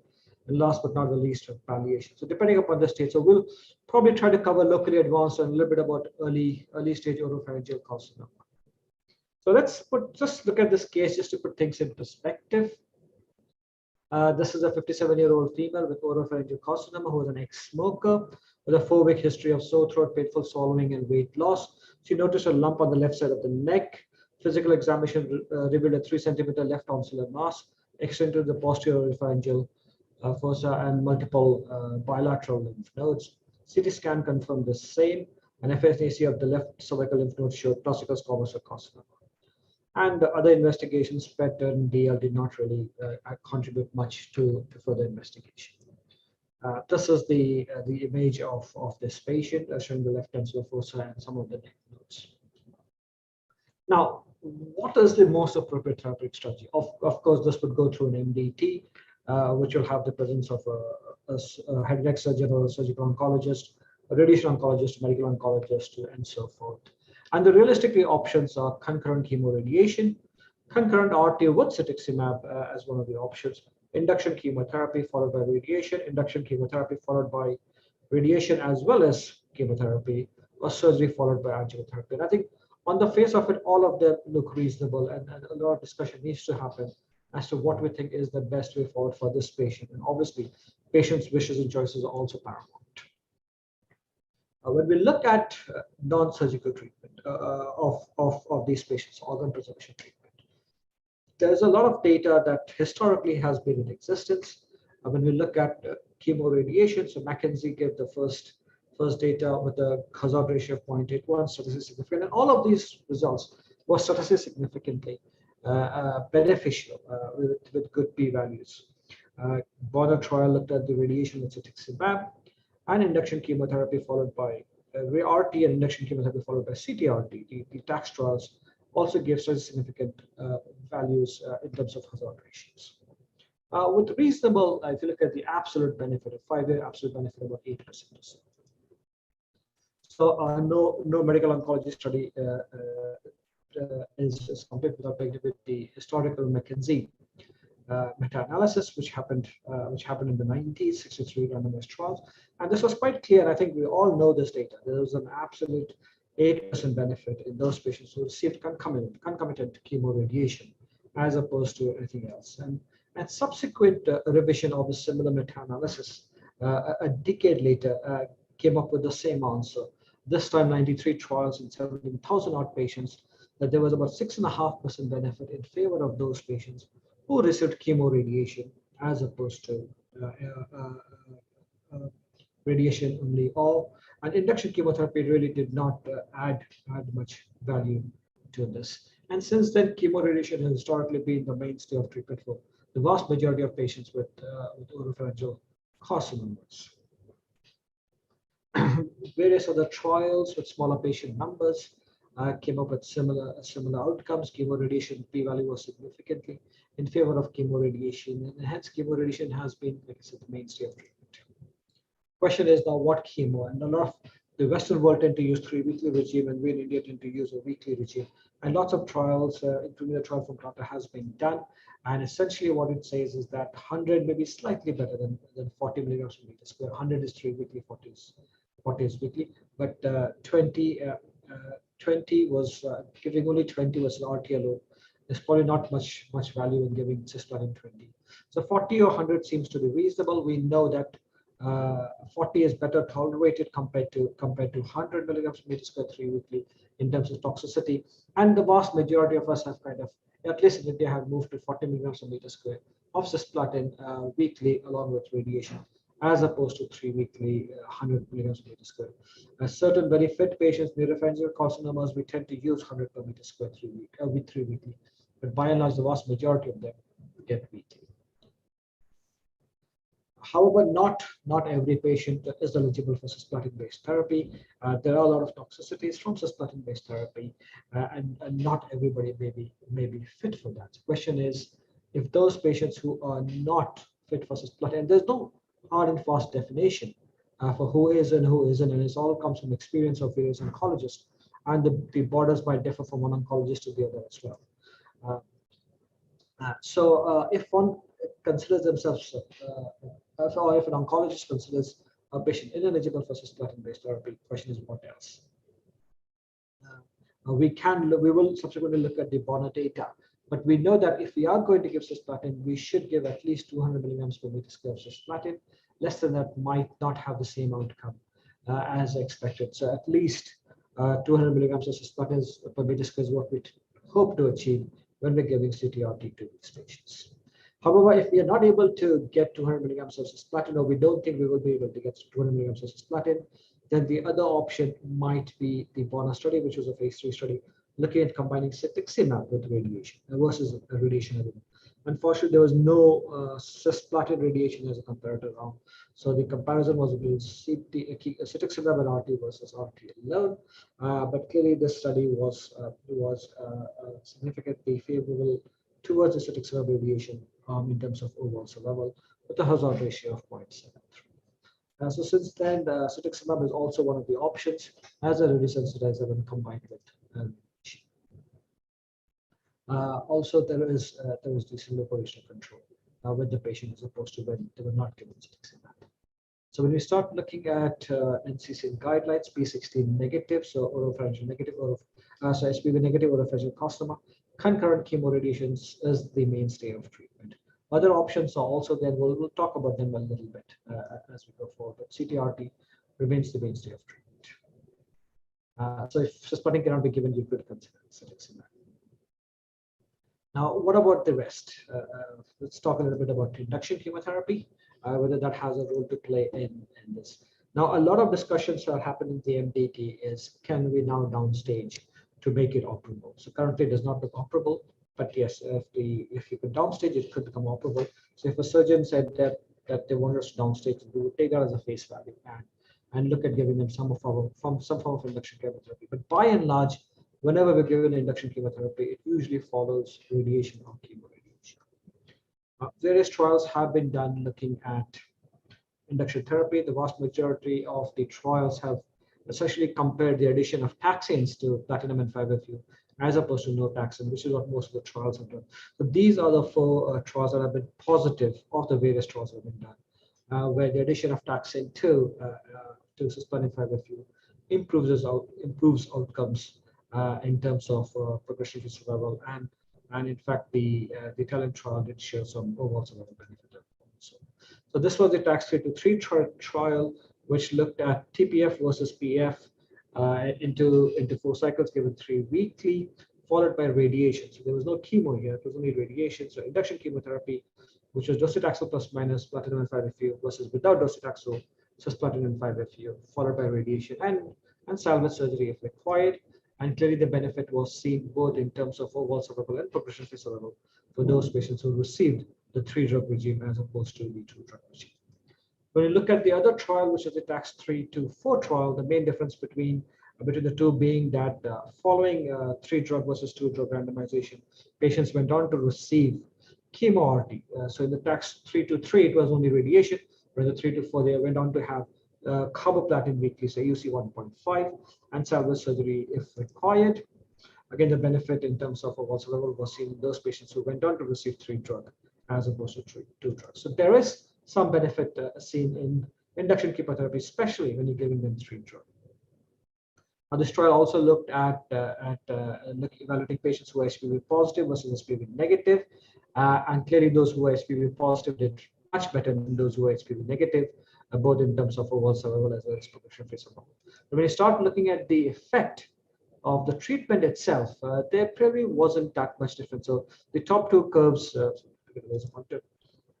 the top two curves were for those who are HPV negative. And clearly, there's not much difference, but in the HPV positive, the curve seems to be splitting a little bit. But again, it is not powered to evaluate these things. So we probably need a much larger trial to see that is the induction chemotherapy better in those patients who received in those patients who were HPV positive versus HPV negative group of patients. So these are some of the trials, a summary of the first two trials we spoke to, and I'm not going to go into this other two, but essentially what these trials say is that there is some benefit in giving induction chemotherapy, particularly if you're adding a taxane to it, whereas historically most of the induction chemotherapy regimes did not have taxanes in it. So when we're looking at a slightly heavily node positive, so N2, N3 disease, chemoradiation still remains the mainstay of the treatment. Restriction of the primary if possible, or induction chemotherapy, but that's a category 3 recommendation, followed by RT or chemo RT is also an option, but a category 3 recommendation, whereas concurrent chemoradiation still remains the mainstay of treatment, or resection of the primary and neck dissection. So there are thumbs up for induction chemotherapy if we feel that downstaging would help, and if you're going to do it, then a 3-drug regime is probably better. Coming to those patients who would have gone ahead with upfront surgery, and I think we need to very accurately define those groups with very early orophageal tumors where we can get most of it out. And Dr. Rich already mentioned that robotic surgery is a bit questionable, but I think a lot of people are going down that route and doing TOS to see if we can resect these tumors along with the dissection. And if patients undergo surgery, then adjuvant therapy essentially would involve radiation. The question is, which are those group of patients where we would like to add in chemotherapy along with those radiations who might benefit with the addition of chemotherapy? So various trials, the intergroup trial was done in the 90s, as well as the Bouchard trial done in the 90s, essentially did not show any benefit in the addition of chemotherapy to radiation. However, a certain subgroup of patients who were heavily node positive, had extracapsular spread, or margins were positive, might benefit from the addition of chemotherapy. Further studies done in this century, again the RTC and the RTOG study, came up with the similar outcomes that those who are at a high risk of relapse, particularly high risk features such as vascular invasions, perineural invasion, or heavy node positive disease, again extracapsular spread or margins positive, might benefit from the addition of chemotherapy. More in terms of better locoregional control, but not so much in terms of overall survival. So just to summarize the role of adjuvant CT-RT as opposed to doing RT only, adding chemotherapy to post-op radiation for high-risk head and neck cancers lead to significant increase in local control and disease-specific survival, but not necessarily overall survival. The impact is best seen with those patients who have extracapsular spread or involved margins. Other soft risk factors such as PNI, vascular invasion, bulky nodes, you might consider that. But there is no change in the incidence of distal metastasis for these group of patients. So this is essentially, if you are undergoing surgery, these patients are usually very early tumors. And if they do have adverse features such as external extension, positive margins, then chemoradiation may be the way to go. Or if they are positive, margins, resection if possible, or chemoradiation. And if they are very soft other features, you could consider only RT, or if they are otherwise fitting well, maybe after discussing the data with them, consider chemo RT. So these can also be an option. So we've been through all of it, and I think all of them are reasonable options given the situation of what the MD feel. But nevertheless, the primary treatment remains to be concurrent CT-RT, and that hasn't changed for a very, very long time. So we need more trials, more data to evaluate HPV negative orophageal cancers. Maybe dedicated trials towards that because we know that most of the HPV positive data is coming from the Western world. So we probably need to create our own data for the HPV negative patients. Again, this is my final slide looking at what drugs we're giving to our patients. So our preferred regime is weekly cisplatin if you're giving it concurrently with radiation. induction chemotherapy is a 3-drug regime, which is docetaxel, cisplatin, and 5. So just to highlight that these are both NCCN approved treatment options. That's it from me. Thank you. Thank you, Dr. Agarwal. You have so nicely summarized all the existing evidence till now, putting that case into perspective. So that was a very enlightening talk. Devaka sir, should we have a quick any questions, or should we leave it at the end of the? No, I think we are slightly over time, so we'll go on to the next speaker. Dr. Rajat, would you like to introduce him? Yes, sir. Dr. Mandar Deshpande. Yeah. So for the next talk, I have the pleasure to invite Dr. Mandar Deshpande. He is the head of Head and Neck Oncology, ADAH Hospital, Mumbai. And he'll be taking us through very important topic. Is there a rule Thank you for that HPV negative invitation. oropharyngeal cancers? Dr. Deshpande, please. Thank you for that introduction. I've already shared my presentation, so I think from the technical team directly, they can play it from their end, I suppose. Yeah, we can see the slides. Good afternoon, everybody. First of all, let me thank the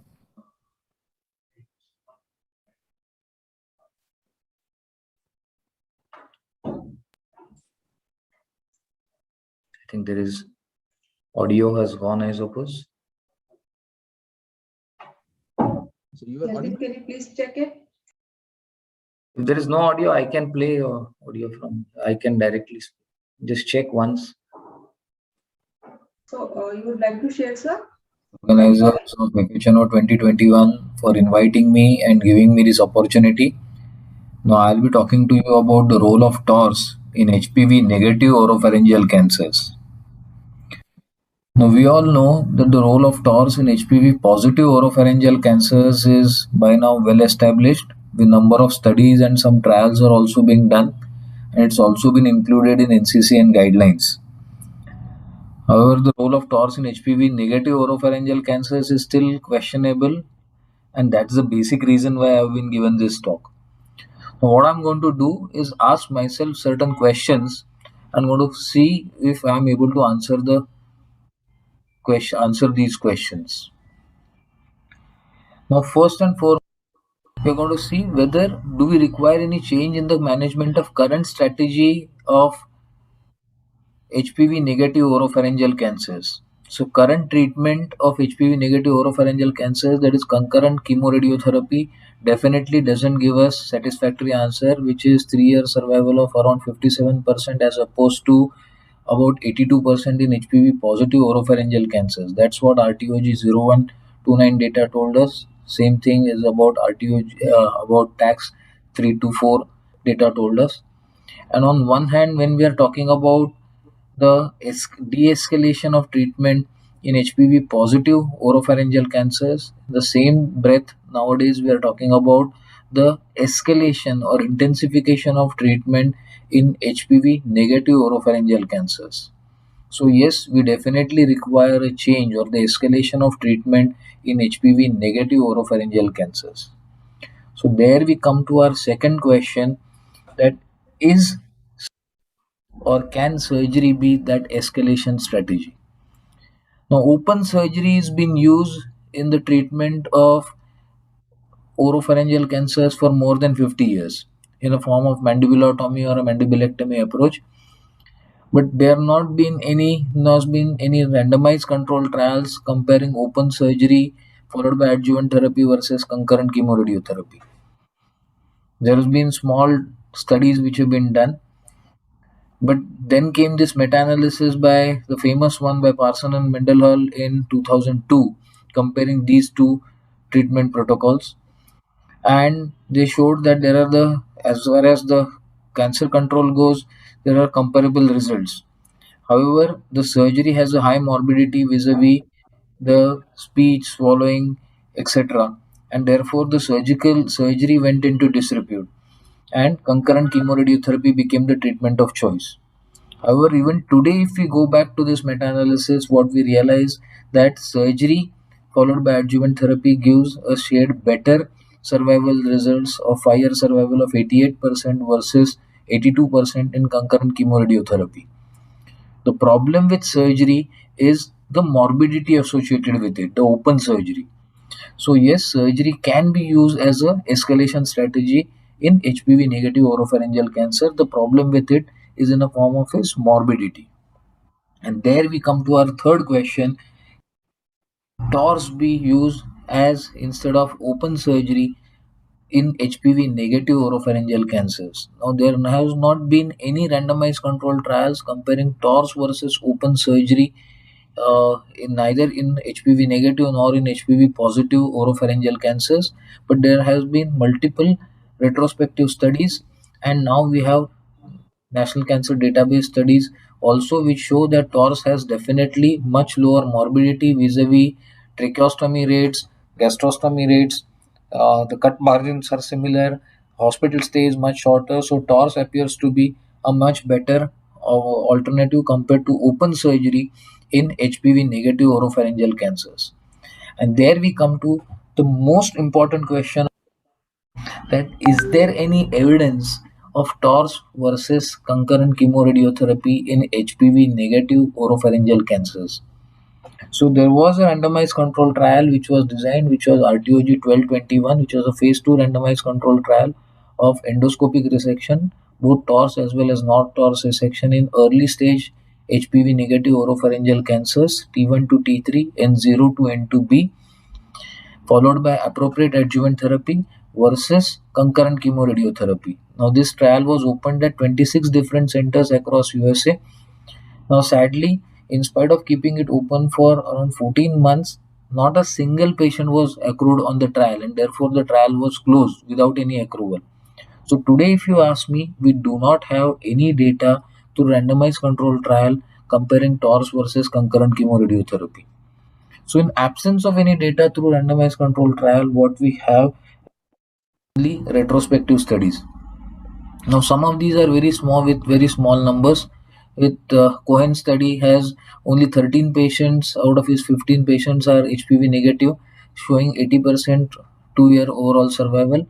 And Moore study had 18 patients out of his 66 patients had 80% disease-free survival. Now, these are very small numbers.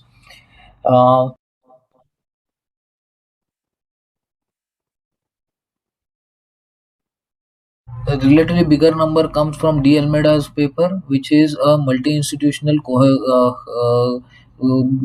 collated data from 17 different institutes having 364 patients of oropharyngeal cancers treated with TORS. Now, 70 of these patients were HPV negative, and if you look at the survival data, you will realize that there has not been a difference in the survival between HPV negative versus HPV positive patient vis-a-vis 2-year loco-regional control as well as 2-year overall survival. Also, if you the another study by Surinder Dabas, which is an Indian study, showing that in early stage, that is T1, T2, clinically as well as pathologically N0 patients of HPV negative patients who have been treated with only TORS, showing a good disease-free survival as well as overall survival. Now, in absence of any data through randomized control trials, and there is very few prospective as well as retrospective studies, till about 3 years back, we did not have any kind of data supportive of TORS in HPV negative oropharyngeal cancers. But in last 3 years, there have been about 2 or 3 papers coming through National Cancer Database registries. So we'll see these papers. Of this has come from Sujit Baliga, who studied about 17,000 patients of oropharyngeal cancer patients who with a known HPV status who have been treated by either TORS or radiotherapy from 2004 to 2010. As you can see through this survival chart, what you have done is these patients were treated by either TORS or radiotherapy, and if you look, there has not been a difference in the survival between patients treated by TORS or radiotherapy in both HPV positive as well as HPV negative patients.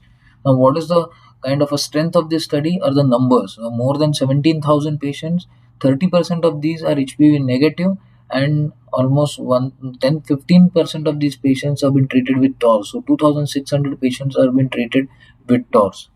Another patient coming paper coming through Cancer Database Registry is by Omar Mahmood et al., who studied more than 2,000 patients and did what is called as a propensity match pair analysis of about 103 patients. As you can see from this chart, propensity match pair analysis of 103 patients who underwent TORS, and he compared these patients with another 103 patients who underwent radiotherapy. And as you can see from this chart, they were matched for age, they were matched for AJCC stage grouping, and they were matched for grade.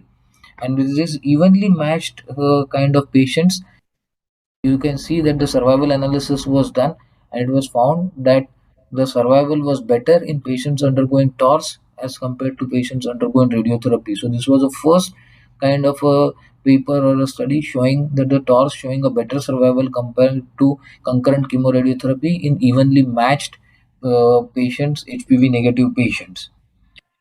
Similar study coming through National Cancer Database was published by Frank et al., as the name suggests, in an attempt to bridge the gap due to lack of accrual in RTOG 1221. They exactly accrued the patients who fulfilled the criteria of 1221. They showed that the 2-year survival was not different between TORS as well as radiotherapy. It was shared better in TORS compared to radiotherapy, but not statistically significant. We conclude from the evidence that we have between TORS versus radiotherapy? There have not been any randomized control trials. Small retrospective case series were there, which were kind of obviously not conclusive because of their less numbers. However, now we have large database studies which show that TORS is almost equally effective as compared to concurrent chemoradiotherapy, or some studies showing TORS is even shared better than concurrent chemoradiotherapy. However, we must understand that these are not randomized controlled trials. There are some other questions also need to be answered. Do we need to take wider margins when we are doing a HPV negative patient compared to HPV positive patient, or do we have more margins positive when we are doing a HPV negative patients? For that, a meta-analysis of margins was done by Jonathan Hanna in more than 2,000 patients of TORS which have been treated, and he found that there is no difference in the margins when with HPV positive versus HPV negative patients. It was not statistically significant. Similarly, Jose et al. Had done again similar kind of an analysis on again more than 2,000 patients and found that the HPV status has no significance vis-a-vis the margin status. This was a National Cancer Database study which was there. The same study, Sujit Baliga's study, which I quoted, of more than 17,000 patients, had 2,600 patients which were treated by TORS. In this study, HPV status did have a significance on impact on the margin status. So margin, if you look at, there are some studies which go in favor of, they say that HPV status does have an impact on margin. Is TORS in HPV negative patients for all comers? Definitely not. But there are no studies which are addressing specifically to this issue. But how do we say that? Because we know that it's a highly selective, specific procedure done in selected number of cases.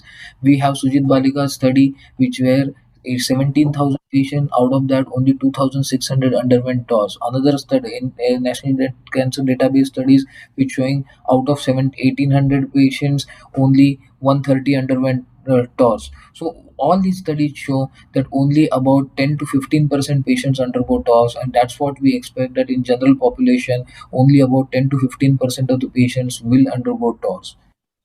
Any other issues which are still unanswered in HPV negative patients undergoing TORS? How many percent of the patients require adjuvant therapy? What is the quality of life in patients undergoing TORS in HPV negative patients, especially quality of life of the patients who undergo a trimodality therapy? What's the role of TORS as a salvage, especially in HPV negative patients? So these issues are still unanswered. Finally, my take home message is that yes, HPV negative patients require something more than the standard chemoradiotherapy. And yes, surgery can be that modality, and TORS especially can be that intensification modality. But today, till date, we do not have any randomized control trial, but we have data through large databases, national cancer databases. There are important issues like cut margin, patient selection that need to be sorted out, and these unanswered issues will be sorted only when we have randomized control trial. Thank you.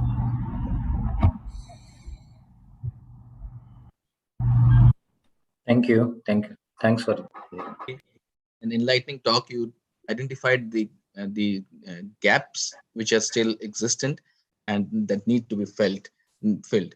So thank you very much, and I'll invite Dr. Diwakar to invite the next speaker, sir. Yeah, thanks, Dr. Raja. So it's a pleasure to invite the next speaker, Dr. Krishna Kumar Tankapan, who is a professor in the Department of Head and Neck Surgery at Amrita Institute of Medical Sciences, Cochin. And the topic is challenges in salvage surgery for carcinoma oropharynx. Krishna Kumar, you can start. Yeah.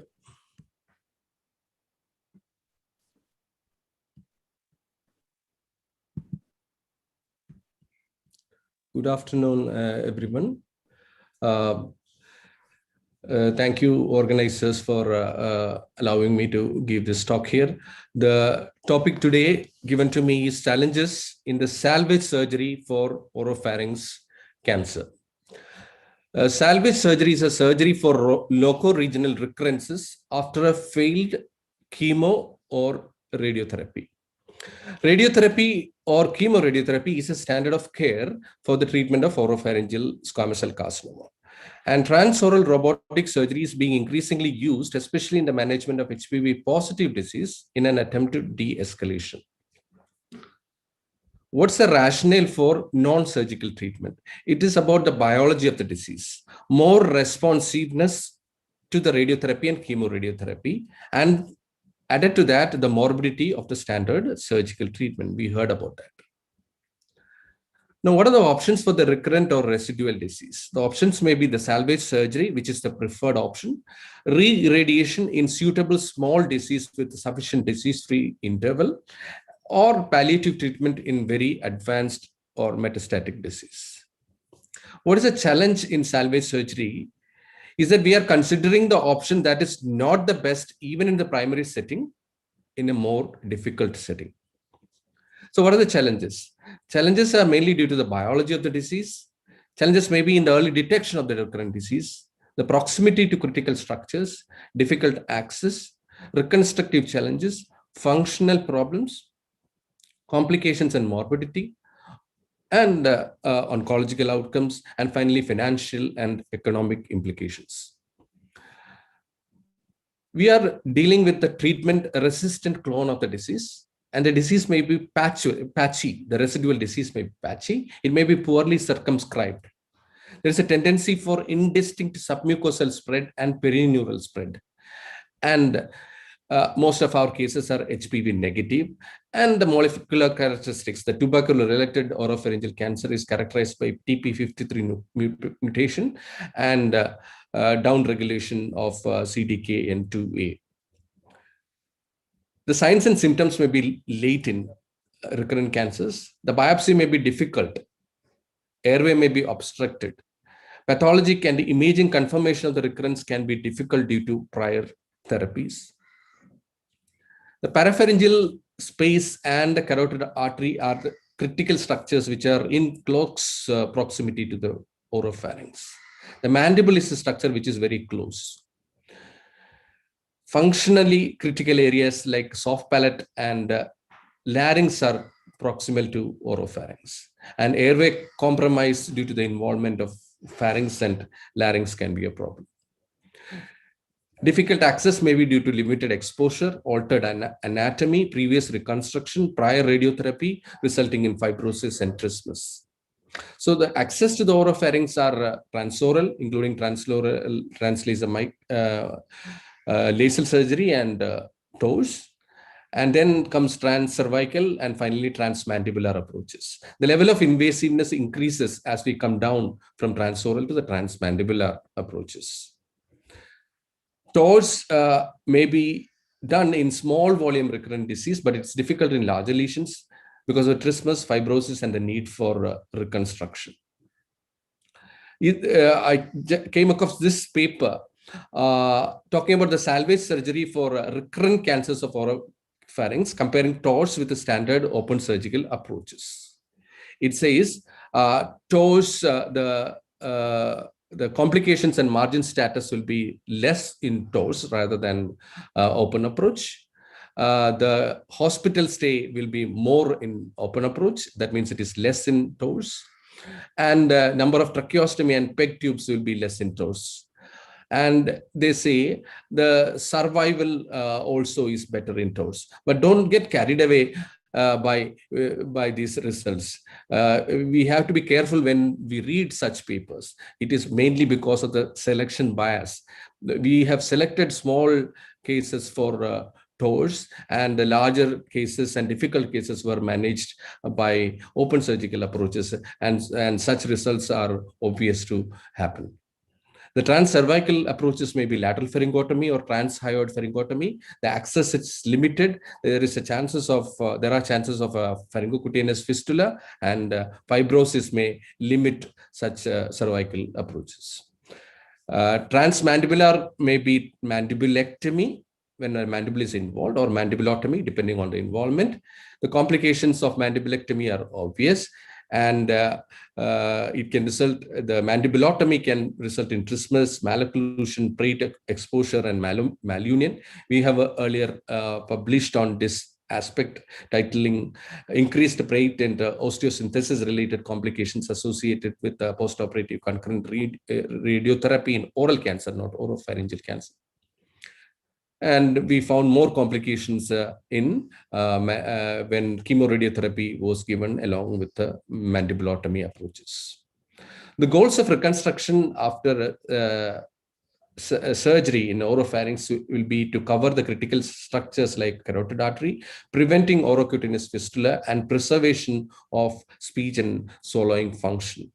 The reconstructive choices may be free flaps, pectoralis major flaps, or other local flaps like nasolabial or submental flaps. We know pectoralis major is the major workhorse in this situation, but there are many reconstruction challenges, and those challenges are due to the complexity of the defects, inadequacy of reconstructive choices, vessel depleted neck. Vessels may be either poor quality and availability may be less.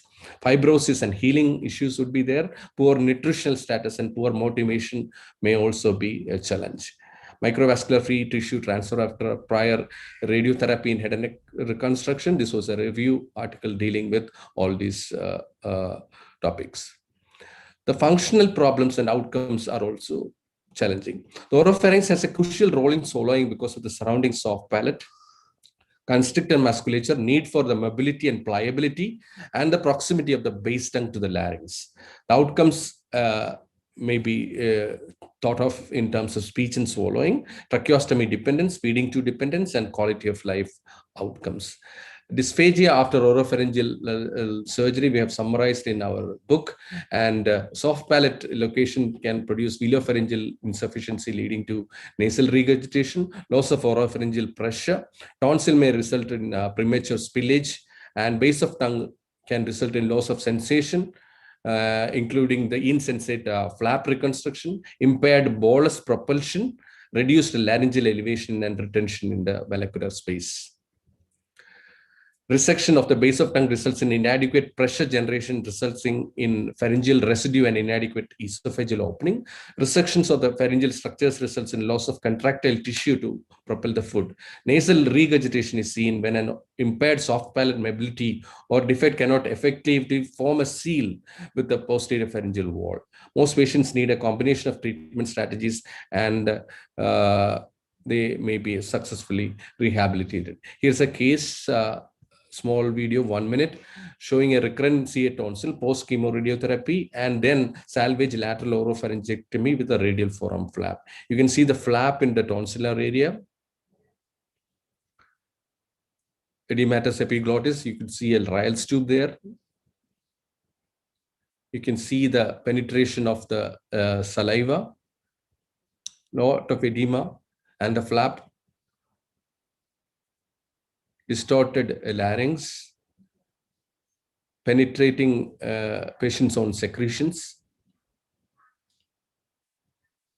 And on fees, that's the first investigation for evaluation of such cases. Again, that's the food bolus that was given. And then again, it's getting penetrated and aspirated.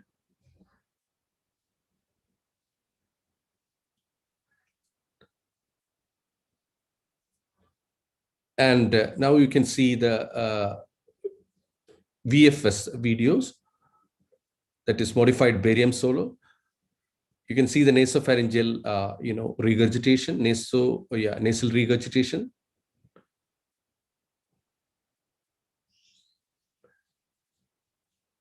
And then penetration into the larynx.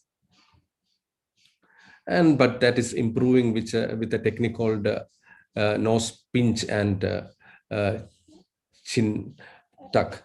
So this is just a case to demonstrate the difficulties and how they can be rehabilitated.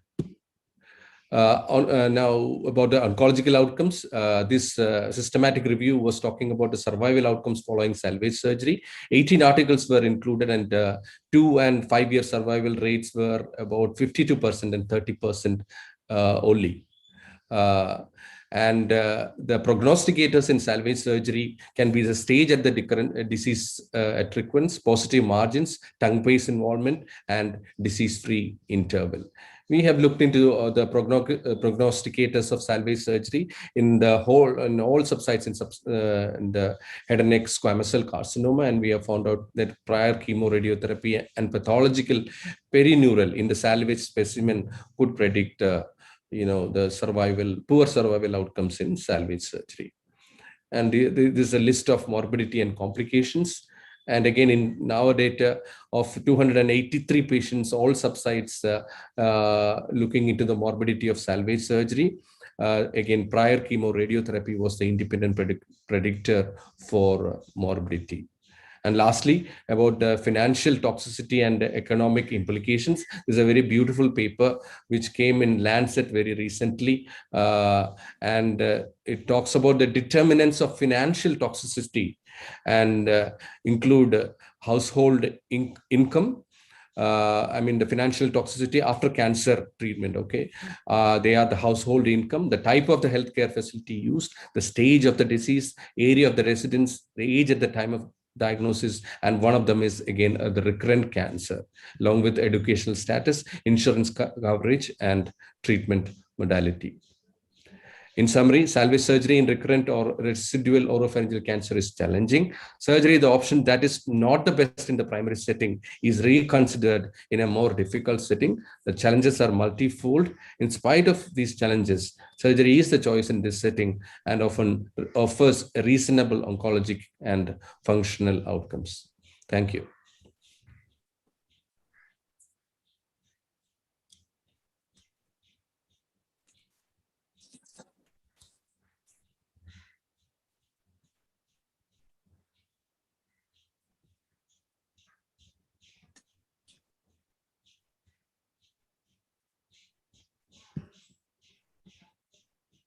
Yeah, thanks, Krishna Kumar. That was a very comprehensive talk on a very difficult topic for head and neck surgeons. We are slightly ahead of time. There are no questions from the audience. So can I just squeeze in one question from my side? For an otherwise fit and well patient who can withstand major salvage surgery for oropharyngeal cancer, what local factors would make them inoperable in your hands?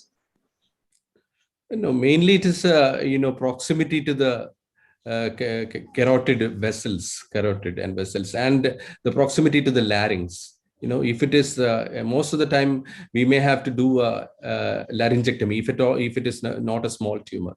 So the local factors, I would say the critical structures like carotid artery and the functional organ, the larynx, which is quite close by.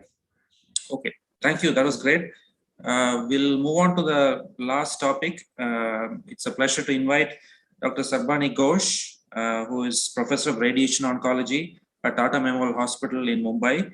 And the topic is Do we need to rethink treatment for HPV negative oropharyngeal cancers? Dr. Sarvani? Good afternoon, everybody. I'd like to begin by thanking the Fhno team for inviting me for this conference, and I thank the chairpersons too.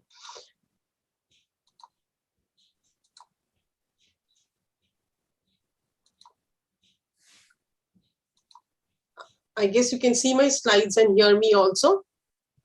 Yes, we can see and hear. Okay, fine. So I'll start by this map of the world, just simply to point out to you the discrepancy in the incidence in the ASR for incidence and mortality that we see across the nations.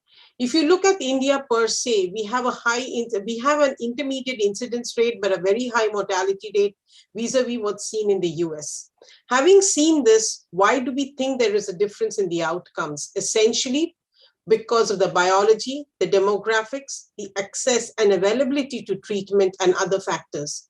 Amongst this, what we will be discussing today is essentially the biology of the tumor, that is HPV positive versus the HPV negative oropharyngeal cancers. Now, from the last few decades, what we've noticed is that there is a 2.9-fold increase in the proportion of HPV positive patients, almost from 23% to 68% in the US. But what has happened in India? If you look at this data, we clearly see that that is not the case in India, where the average rate of HPV positive tumors is only about 15 to 34%. And we definitely know that there is a difference in the biology and behavior of the HPV positive and HPV negative tumors. Now, these are the NCCN guidelines, which we have seen from other speakers too. And in advanced stage tumors, there is a combination of chemotherapy and radiotherapy, surgery usually being reserved for salvage. Now, having seen this, let's look at the data on HPV, on oropharyngeal squamous cell carcinomas in general. If we look at the HPV, if we look at the data, this is a paper again, which is an NCDB database, 23,000 plus patients, which looked at the survival outcomes based on the anatomical subsite within the oropharyngeal squamous cell cancers. And the analysis concluded by saying that subsite was found to be an independent prognostic factor for survival. Now, if you look at the outcomes, the overall survival, based on whether it was a tonsil-related anatomic site or a non-tonsil-related anatomic site, for all the variables that they suggested, that they studied, there was a definite difference between whether the tumor arose in the tonsil or other oropharyngeal subsites. And this is the outcome when we look at the HPV negative subset within the tonsil and the non-tonsillar sites. Again, there seems to be a difference, and it favors the tonsillar sites. Now, but in India, what we definitely see, if that is the data from the West, what we see in India is predominantly non-tonsillar subsites of involvement. This is data from Surendra Dabas's publication, and our oropharyngeal subsite is predominated by the base of tongue. Now, before the 2000s, we actually always reported data on oropharyngeal cancers without distinguishing between HPV positivity and negativity. And if we looked at the results here, we saw as the stage increased, the outcomes were, of course, very poor. And this is across countries and across continents. What happened 2000 onwards? 2000 onwards, we actually saw series reporting oropharyngeal cancer statistics by HPV positivity and negativity. But even there, if you looked at the HPV negative oropharyngeal cancer subset, the outcomes were still dismal. This is our own data, which is yet to be published under review by my colleague Ashwini. We've studied 630 patients with oropharyngeal cancers. Again, here our positivity rate was only about 12.5%. And amongst them, look at our outcomes, very poor. This is a graph looking at the outcomes, and this is irrespective of the HPV positivity, but even within the positive and negative population, tobacco seemed to be playing an important effect. Now, if you look at this heat map of the quality of life of patients, of survivors of oropharyngeal cancer, if you look at this very busy side, what are the outcomes? Most patients of oropharyngeal squamous cancers have poor quality of life with the currently offered treatment options. And this is especially so when we think about the HPV negative population, because the HPV negative population not only has a biologically poorer outcome, but despite the treatment regimes that we used for these patients today, they suffer poorer and worse quality of life. So the reality lies in the fact that the survival outcomes are poor. The long-term quality of life in these patients is also poor. And lessons learned from the laryngeal cancers is, are we giving our subset of patients an inferior or inadequate treatment for functional preservation? So then let us look at what do we need to do? Do we need to really rethink our treatment approach? If yes, why? Because of the poor results so far. And today we have the ability to delineate our tumors better. Superior radiotherapy techniques are available. Superior surgical techniques are available. And of course, we are wiser in hindsight. And that is the reason I think the last 4, which enables us to look at and retrospect as to whether what we've been doing so far is right or wrong. And that's why we need to look at the approaches to these HPV negative patients. If no, I would say that the strongest reason for this would be the toxicity of the multimodality treatment that we have been offering our patients. And we have been so far unable to select patients who would need escalation. And the compelling reason, of course, is the poor quality of life with whatever we've done so far. So what are the strategies that we can think of in these patients? Non-surgical, probably neoadjuvant chemotherapy. Dr.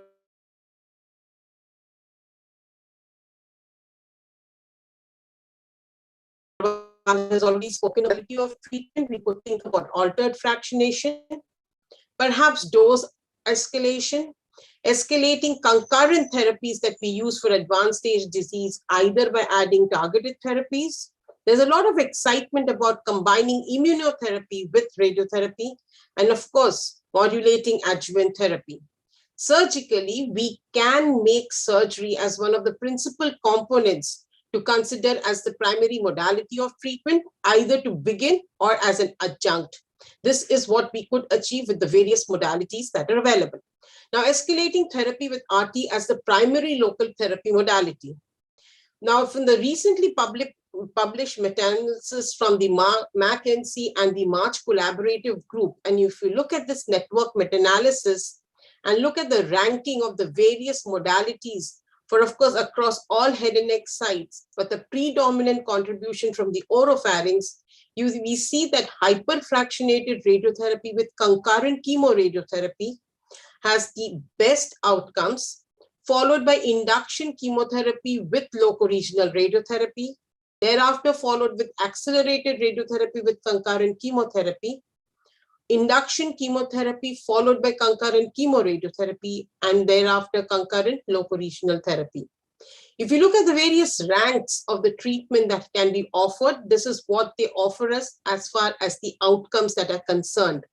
And hence, intense therapy with hyperfractionation and concurrent chemoradiotherapy may be one of the options that we could consider. Now, if you look at altered fractionation radiotherapy again, it is hyperfractionated radiotherapy that gives us the best outcomes. I will not go into details because we don't have enough time. Now, what about escalating concurrent therapy with the addition of targeted therapy? This is data from the nimotuzumab trial that was conducted at the Tata Memorial Hospital. This is a subgroup analysis, locally advanced head and neck cancers, randomized to either receiving concurrent chemotherapy with radiotherapy or concurrent chemoradiotherapy with nimotuzumab. 187 HPV negative oropharyngeal cancers were reviewed, 91 in the concurrent chemoradiotherapy arm and 96 in the nimotuzumab concurrent chemoradiotherapy arm. And these are the results in this subset of patients, both for progression-free survival as well as overall survival. The combination seemed to be better, especially good in patients who were HPV negative. And in the multivariable analysis also, the time progression-free analysis and time to locoregional control also seems to be favoring the addition of nimotuzumab in the HPV negative population. We also have data from the GOTEC 2007-01, which kind of talks about the efficacy or the added advantage of adding cetuximab to concurrent chemoradiotherapy, and a sizable population of their patients were also HPV negative. About 21% of their patients were HPV negative. And these are the outcomes. So if you look at this is the outcomes for these patients. But what we need to remember whenever we are talking about intensification of locoregional therapy is the intense increase in the toxicity. Now, there was a lot of, there is actually a lot of enthusiasm as well as excitement with the combination and the availability of various immunotherapeutic agents. This is one of the first published ones, that's the Javelin trial by Nancy Lee. And here we see that avelumab was combined with concurrent chemoradiotherapy. However, it turns out that this was a negative trial. And this is irrespective of whether you're HPV positive or HPV negative. Hence, it clearly indicates that there is a need to be able to select our patients better. What about escalating therapy with planned surgery? So in the previous section, what we do know is that so far, if we could combine hyperfractionated radiotherapy with concurrent chemotherapy, that may be one of the options. The other option, which may seem more doable, is the induction chemotherapy followed by concurrent chemoradiotherapy, or induction chemotherapy followed by by RT alone. However, these have to be studied in a prospective setting. Now, coming to how we can position surgery in this group of patients, we've already heard from the surgeons in the panel, and these are various trials, these are various studies that have reported the outcomes in HPV negative patients.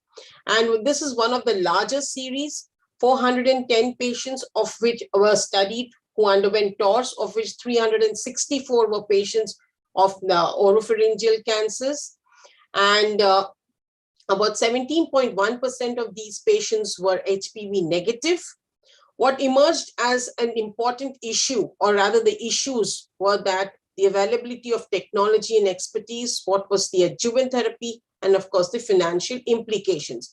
But this is one study that does show it is possible to use transoral robotic surgery in an attempt to perhaps escalate or intensify treatment. Now, there are various studies that are underway and recruiting, looking at trying surgery or positioning surgery somewhere in the management of HPV negative cancers. As Mandar has already told you, 1221 RTOG has been suspended because of no accrual. We at the Tata Memorial Hospital have just now initiated a trial called the SCOPE study, where we are looking at HPV negative patients, essentially to look at surgery versus primary chemoradiotherapy. The primary objective is event-free survival and overall survival, and there are various other secondary objectives, and we hope to be able to give an answer to this question soon. Now, how about positioning salvage surgery as an integral part of the treatment of advanced tumors, especially in oropharyngeal cancers? This is a report of about 64 patients where TORS was compared to open approach, and survival and functional outcomes were better with TORS. And this is somewhat encouraging. Perhaps minimal access surgery, where available, could be combined and could be an integral component in patients undergoing chemoradiotherapy, especially for bulky tumors. However, having said all this, what we all need to keep in mind is that multimodality treatment results in significant worsening in quality of life. This is an outcomes analysis of 263 survivors of oropharyngeal cancers. Of course, as you intensify treatment, it is quite logical, or it is intuitive that these patients are all with more advanced disease. But we have to still keep in mind the fact that these are patients who would, of course, have a much lower quality of life as compared to patients who are undergoing single modality treatment, and in various scales that have been used across this patient population. And even if you look at the various other scales, you would see the same thing happening in patients who have received multimodality treatment while compared to single modality treatment. How do we then take care of enhanced toxicity and poor quality of life in these patients? Of course, use better surgical techniques, appropriate utilization of available imaging to be able to select patients just now, integration and multimodality image fusion during radiotherapy planning, use of modern radiotherapy techniques, judicious use of adaptive radiotherapy, timely institution of supportive care, which includes nutrition, hydration, prophylaxis. And this is just an example of how adaptive radiotherapy could perhaps be used in these patients in an attempt to try and reduce volume so that we could spare toxicities. These are a few studies that are available on the clinical outcomes on the utility of adaptive radiotherapy through treatment, which clearly show that perhaps acute toxicity could be reduced. What we do to know, of course, is that what is the gain that we achieve in loco-regional control when we intensify treatment strategies. And this is something that we've created to just be able to understand what is the difference in outcomes in terms of the gain in loco-regional control versus the increase in morbidity. So we have to keep in mind that as we think of more intense protocols, because they may be necessary for a whole lot of our HPV negative patients, the ones that have been selected well, we have to understand that that may come at the cost of increased morbidity. To summarize, I'd like to say that there is a definite need of rethinking our treatment strategy for HPV negative oropharyngeal cancers, because that is what we have to deal with in India. Devising methods for suitable case selection is what we should be looking at, especially relevant in our part of the world. Alternatives for intensification include the various regimes and various strategies that I have already mentioned, and the focus should be extended beyond intensification, and that is attention to morbidity and supportive care. Thank you very much. I'd be happy to answer any questions. Thank you. Thank you, madam. Thank you very much for those enlightening words. They were really pearls of wisdom. I'd like to go to the question answer session now. And in the chat box, I can see a question from Dr. Vidhi. And this question is directed to Dr. Krishna Kumar. Sir, can you mention, do you practice pre-rehabilitation before the salvage surgeries? Kindly unmute yourself, sir. Yeah, what is the question? Sorry, I didn't hear. Do you practice pre-rehabilitation before salvage surgeries? Yes, we have a dedicated, soloing team.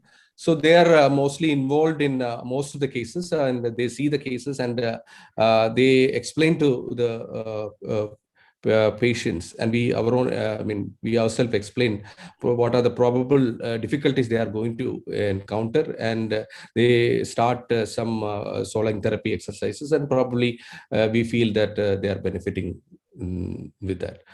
I have one comment to make. I just want to bring into notice, we discussed a lot of studies here today, but one very good paper from All-India Institute by Thakkar sir et al., Alok Thakkar et al., who it was a matched pair analysis of oncological outcomes comparing transoral surgery and radiotherapy or concurrent chemoradiotherapy in HPV negative cancers.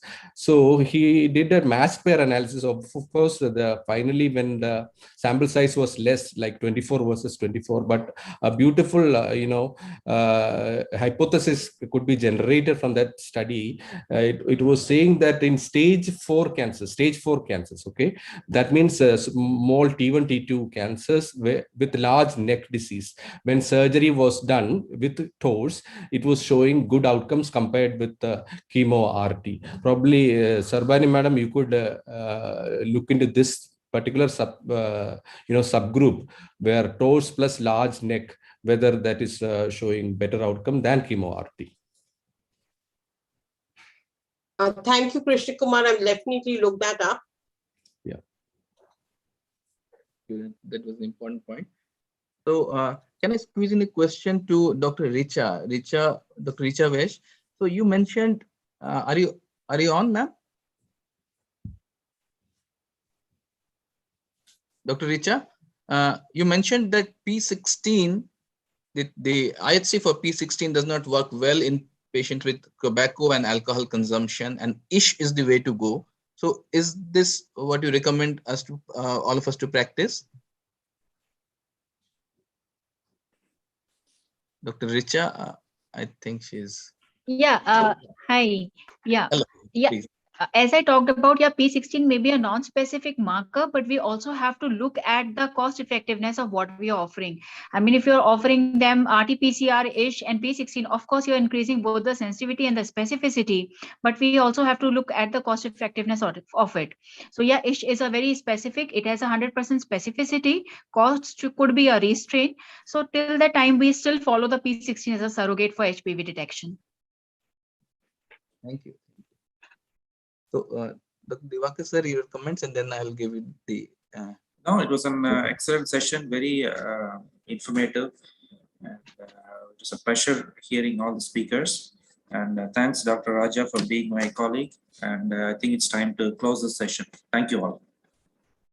Thank you very much. I thank all the speakers for their excellent deliberations, and this has been very enlightening. And we have seen many important points which we all need to practice.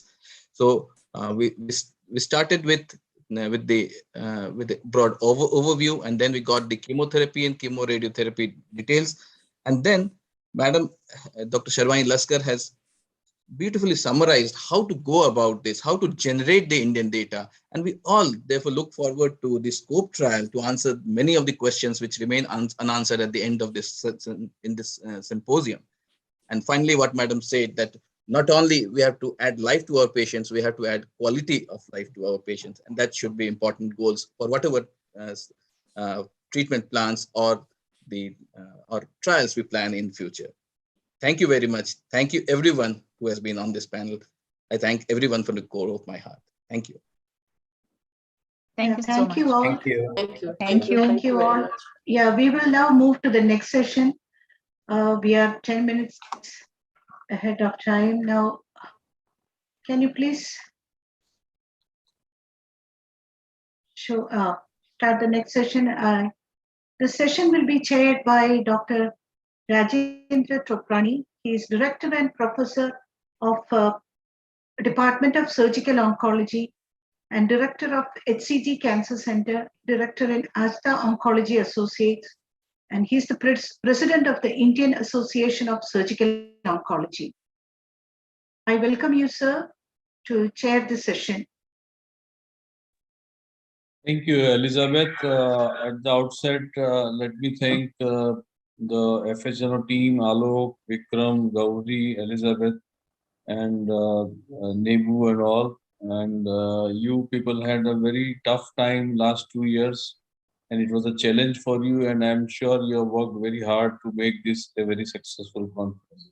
Without wasting much of a time, let me introduce the first speaker. This session is going to be on reconstruction.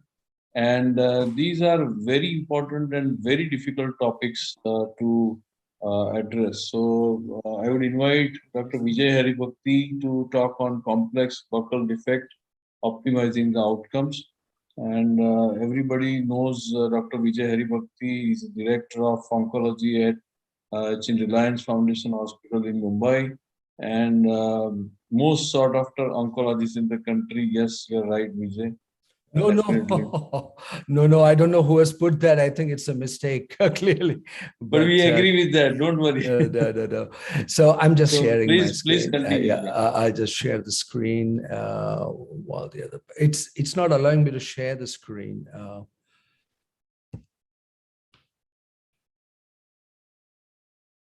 Okay.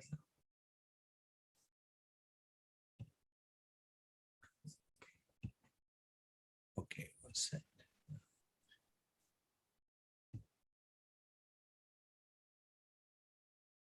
I hope the other speakers in the session are already logged in, Deepak and Rui and Vinay Kumar. Okay, yeah, I can see. One moment. Zoom here? Yes. One moment. Yeah. I've actually kept it at the bottom of my thing. Let me see if I can just click on it and get it. Can you see it? No. Can you see my presentation? No. No. Okay, fine. I think I'll just have to come out of it. Yeah, one second. Yeah.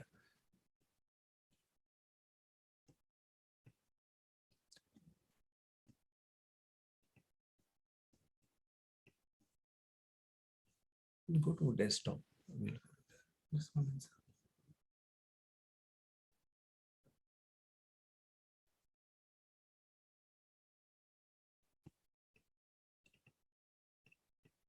One moment, because I had kept it on desktop only, so to make it easy, but I'm not able to get to my desktop files.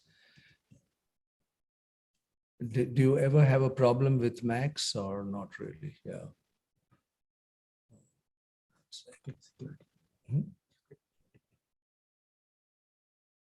Is Deepak ready with the presentation till No, that mine time? is ready. It's absolutely ready. It's just that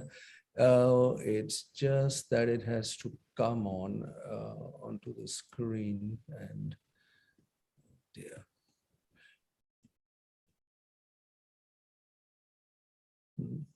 One sec. Is there any specific thing that the tech team would tell me? I'm trying to show it from my Mac, and it's the desktop. One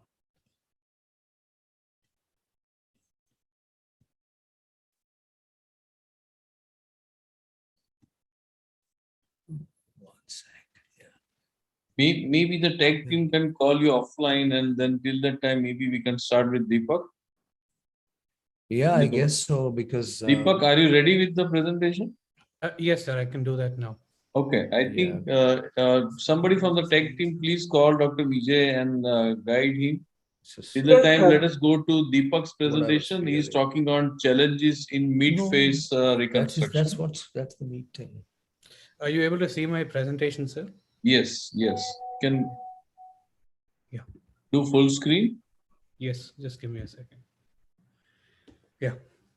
Is it okay? Is it visible? Yeah. So Deepak is an associate professor in the head and neck and the reconstructive surgical team at AIMS. So Deepak, go ahead, please.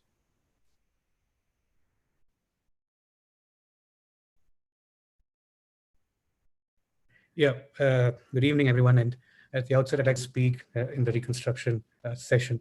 And the topic that I'm going to speak on today is challenges in mid-phase reconstruction, which is essentially challenges in maxillary reconstruction. And if you look at the entire reconstructive spectrum, one of the most common, probably the ignored sites would be the maxillary reconstruction. So not many people attempt to do it, and we have to get a solid understanding of the basics, the principles, and what options we have to execute for these different reconstructions. So if you look at the function of the maxilla, it is essentially tooth bearing. It contributes to the facial buttresses and the contour of the midface. And very importantly, it gives orbital support. So maxillectomy is quite different from a mandibulectomy or a tongue resection, because in maxillectomy, it's either a part of the maxilla or the whole of the maxilla that is removed, which gives us different challenges.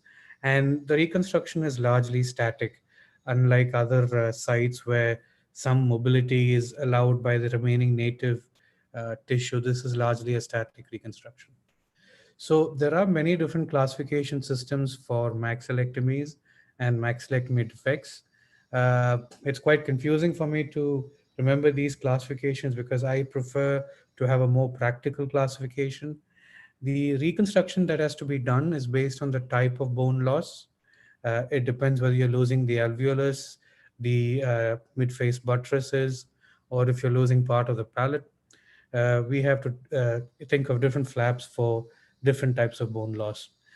Disease biology: if you have an angiosarcoma of the maxilla or you have a poorly differentiated carcinoma of the maxilla, your aim is to get negative margins, obturate the maxilla, and send the patient to radiotherapy as soon as possible with a plan for secondary reconstruction at a later date. So the disease biology also dictates the complexity of the reconstruction that has to be performed. Body habitus of the patient is important because in many instances when the patient is obese or the patient is having a lot of subcutaneous tissue, some flaps like the ALT and profunda generally become poor choices. So the habitus of the patient decides the flap that we use. And the reconstruction should be based on what the surgeon is most confident in doing or most proficient in doing, because maxillary reconstruction is one shot reconstruction. You don't have too many flaps to play with, so you got to be very careful. So this is the practical defect classification that I was mentioning. You start with an alveolectomy, which is the most simple type of maxillectomy. Then you move on to a subtotal maxillectomy, a total maxillectomy, and a radical maxillectomy. And as we go forward, the reconstructive challenges are more with fewer and fewer options that are available. So alveolectomy is just removal of the alveolus, and the goal of reconstruction is just separation. Subtotal maxillectomy, again, it's to obturate the palate and separate the oral and nasal cavity, but also to give a stable platform for dentition and restore cheek profile. A total maxillectomy covers the previous two different reconstructions, but also tries to provide for an orbital floor. And a radical maxillectomy is when the orbit is also accentrated, and you've got to cover the orbit and plan for a prosthetic rehabilitation later on. So what are the challenges in mid-phase of maxillary reconstruction? So unlike other single dimension defect like the tongue or the mandible, the maxillary defects are three-dimensional. So which defect or defects take priority in reconstruction? That is something that we've got to ascertain quite early on in our planning. Do you use a single flap or a combination of flaps with hardware? The length of the pedicle is always an issue because you've got to plan for the pedicle to reach from the upper alveolus or the region of the lip, upper lip to the neck. And recipient vessels also have to be high up in the neck. Whether you do a bony versus soft tissue reconstruction is another big question. And in India, unfortunately, we get a lot of patients who want reconstruction after prior radiation, or patients who come to us with second primaries or recurrences where they want reconstruction. So this is a group that is quite difficult to deal with. So these are the different types of resections, that you usually see. It starts from an alveolectomy. This is a larger alveolectomy with the floor of the maxilla and the palate. This is an alveolectomy with an infratemporal fossa clearance and a maxillectomy. And these are the specimens that have been removed. And the biggest effect that you can have is a craniofacial resection, where there's communication between the cranial cavity and the nasal cavity.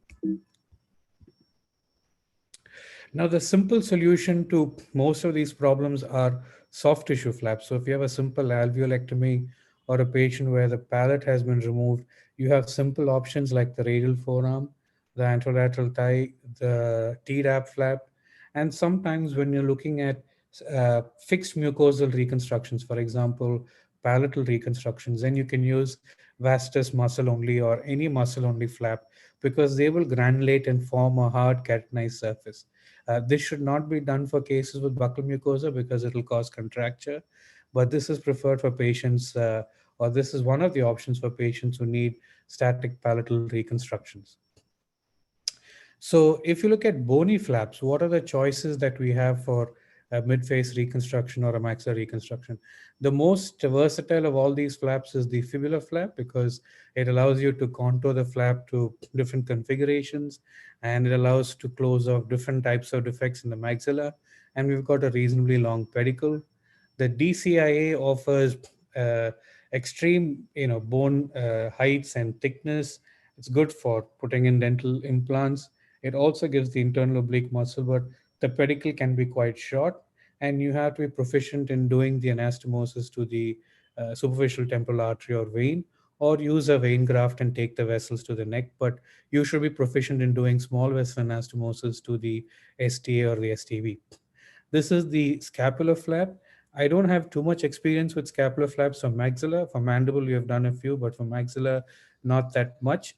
But it is an option that has been described in literature. But I really don't see any specific advantage of the scapular versus the fibula for maxilla specifically. And the last one is the angle of scapular flap. This has a normal contour of the maxilla if you place it horizontally. And this is the teres major muscle, which allows us to suture it to the soft palate. So these are the bony options in reconstruction that we have. And if you look at the overall, compare the different types of flaps, the fibula is probably the go-to flap, or it's the gold standard. You have good pedicle length, good bone length, good skin paddle length, good osseointegration, and vessel diameter is suitable for even beginners to do anastomosis. And the caliber and length of vessels generally tends to go lower and lower with scapula and DCIA, but the donor sites are probably better with scapula, and the DCIA gives us excellent bone height to bridge the defects of the anterior wall of the maxilla. So if you look at soft tissue reconstruction specifically, for alveolectomy, it is a simple defect, and you can use either bone or soft tissue. And there's been a long-standing question, which is better, bone or soft tissue flap? The advantages of using a soft tissue flap or a non-obturator approach is that it is quite rapid, it's quite quick to do a soft palate reconstruction or alveolar reconstruction, and gives permanent oronasal separation. And you can either use free flaps or soft tissue flaps. Now, where is it ideal to use a soft tissue flap for an alveolectomy? So for posterior alveolar tumors, patients who have stable dentition which can take in a prosthesis for teeth there, and patients who have good mouth opening. These are some good candidates for patients for soft tissue flaps. And you should never try this for central defects, because you will have problems with aesthesis and lack of nasal support also. This is some local flaps that are used. This is a temporalis flap that can be used for a posterior maxilla and soft palate, and you can use a nasolabial flap also for these defects.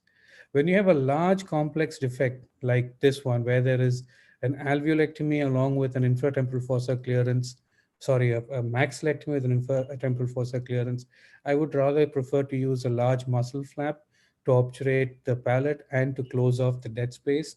And it's easy to take the pedicle to the neck, because the ALT pedicle is quite long and it's quite suitable for microvascular anastomosis. Now, if you look at the orbital support, you can use the different ways of orbital support is that you can either use hardware like titanium mesh, but you need to have at least some bone in the posterior ledge of the orbital floor to keep this orbital mesh for cantilever at least. And you should have stable bone on either side, the medial and lateral walls, for you to fix the orbital mesh. Otherwise, you use a temporalis with coronoid as shown in the picture on the right. That is also a good option. But both of these don't recreate the orbital ridge. So the patient will have a blunted orbital ridge, and the fibular flap is probably the best, and the DCI are probably the best options to recreate the orbital ridge, as well as reconstruct the orbital floor. And in all cases, we are not, the bony flaps are precluded in some cases where they have peripheral vascular disease or they have other issues with leg anatomy. So in this patient, he has an orbital mesh. And ideally, to reconstruct the contour of his face, you would need a fibular flap to be put in here. But there are other options, like you can use an ALT flap, de-epithelize a large portion of that flap and inset it. So that gives some bulk to the cheek and prevents the cheek skin from tethering on to the bone that is at the depth of the cavity. This is not ideal because the patient doesn't get any bony reconstruction. But in cases where the fibula is, where the reconstruction has, the fibula has some issues for reconstruction, we can follow this option. This is again the temporalis with coronoid, and then this is again de-epithelializing some of the ALT to account for the loss of contour on the cheek. Now you have complex defects, superior maxilla is accentrated, and you need to close this defect. The aim of closing this defect is that in the future, you would be able to core out this tissue and try to find a way to put osseointegrated orbital implants or a spectacle bone prosthesis. So you can use the ALT in different configurations. You can use a muscle paddle for the orbit, a muscle paddle for the infratemporal fossa, a paddle for the skin outside, and a paddle for the palate inside. So the ALT allows you to do different configurations for the different kinds of defects. This is another picture of a patient who had a complex resection reconstructed with an ALT flap. And this is a craniofacial resection. A large ALT flap was required to obturate the palate, close off the dead space at the skull base, and also reconstruct part of the oropharynx because the resection had come inferior to the oropharyngeal isthmus area. And a soft tissue reconstruction does not mean that the patient cannot have dentures or dentition. You can always put zygomatic implants, and these allow the patients to have teeth later on. So it is not that if you use a soft tissue flap, you will not be able to dentally rehabilitate the patient. Now, coming to the main aspect of this presentation, that is bony reconstruction of the maxilla. So ascertain your reconstructive priorities up front. So do you want to reconstruct the alveolus, the nasomaxillary buttress, the zygomatic buttress, or the orbital floor? You've got to decide which are the parts of the maxilla that you want to reconstruct. And based on those, that decision, we can always decide which parts of the fibula go where. Now, the fibula is the most, the flap that is most convenient for bony reconstruction of the maxilla, and it's got multiple options. So you can use the bones for the bony segment for either the orbit and the alveolus. The skin paddle can go to the palate. You can have the bony segment going to the alveolus. Then you can have a piece of skin that separates the nasal cavity from the maxilla, and you can have a palatal skin island. You can have two skin islands of the fibula by using two separate perforators. You can use soft tissue augmentation in the nasal area with the FHL muscle for giving some support to the nasal floor. And then you can take another segment of bone for the orbit. And these are the different options that we have with the fibular flap. It's very, very, it's universal in application in maxilla. It's got multiple options and you can contour it to whichever way you want. Now, this is a patient who had a maxillectomy and he had a fibular flap. You can see the flap with the hair bearing area at the posterior alveolus. But if you look at the OPG and the position of the fibula, the fibula is placed quite high in its place for its reconstruction. So this is not the ideal position for the fibula. The fibula has to be slightly lower here. That is corresponding to the tooth bearing area of the adjacent upper alveolus. So this is a problem. When you place the fibula, you've got to place the fibula closer to the occlusal area so that it can take advantage of implants later on. Now, this is going to be a problem for driving in implants because implants will have a long suprastructure and will be generally weaker. So this is a patient with a right maxillary tumor. He had an occlusal cant. The blue suture is for the biopsy. We had a mock surgery in the dental lab where the lesion was resected. Then we had printed the fibula and we had osteotomized the fibula model. And then we'd use plates to fix it to the zygoma on both sides.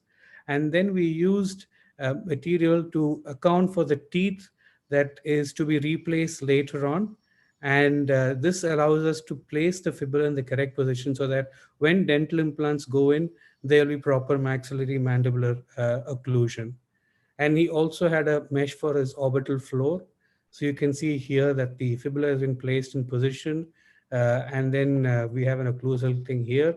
And then this fibula is at the right position to take implants for, at a later date. This is his post-operative appearance. And this is the post-operative VRT CT scan showing good position of the fibular bone. He had implants later on, and he's completely dentally rehabilitated now. This is the final dental rehabilitation picture, and this is his final aesthetic picture. This is another patient where he had no premaxilla. He had already had been resected elsewhere. He had no premaxilla. Again, we use the mandibular teeth as a guide. We use an occlusal wafer and then plan the fibula osteotomies in the dental lab, and then bend the plates and fix the plates. And this patient had both the nasomaxillary buttresses reconstructed along with the alveolar process. And this is how the patient looks post-op. Now, this is a patient who had a giant fibrous dysplasia of the maxilla, and the resection involved both sides of the alveolus, that is a complete alveolectomy and loss of the maxilla anterior wall and the lateral wall of the maxilla. Again, his mandibular teeth were used as a reference. The fibula was osteotomized in the lab. The plate was bent and fixed. And then this construct was taken into the operating theater. So you can see his post-op VRT. He had a 3-segment fibula for his alveolus. He had a single segment for the zygomatic buttress and to support the orbital mesh.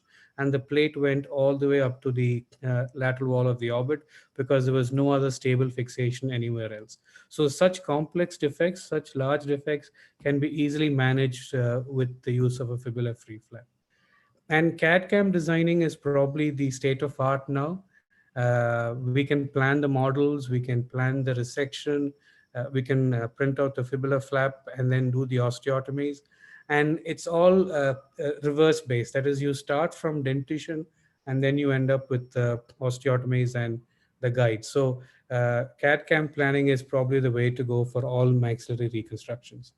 So beyond fibula, we have different other options. This is a DCIA with an internal oblique. The internal oblique can resurface the palate, and the DCIA can resurface the alveolus. And you can take virtually any amount of height of DCIA, the iliac crest, and that will reconstruct the anterior wall of the maxilla. The angle of scapular flap is good for either the anterior wall of the maxilla or horizontally placed for the palate and the alveolus.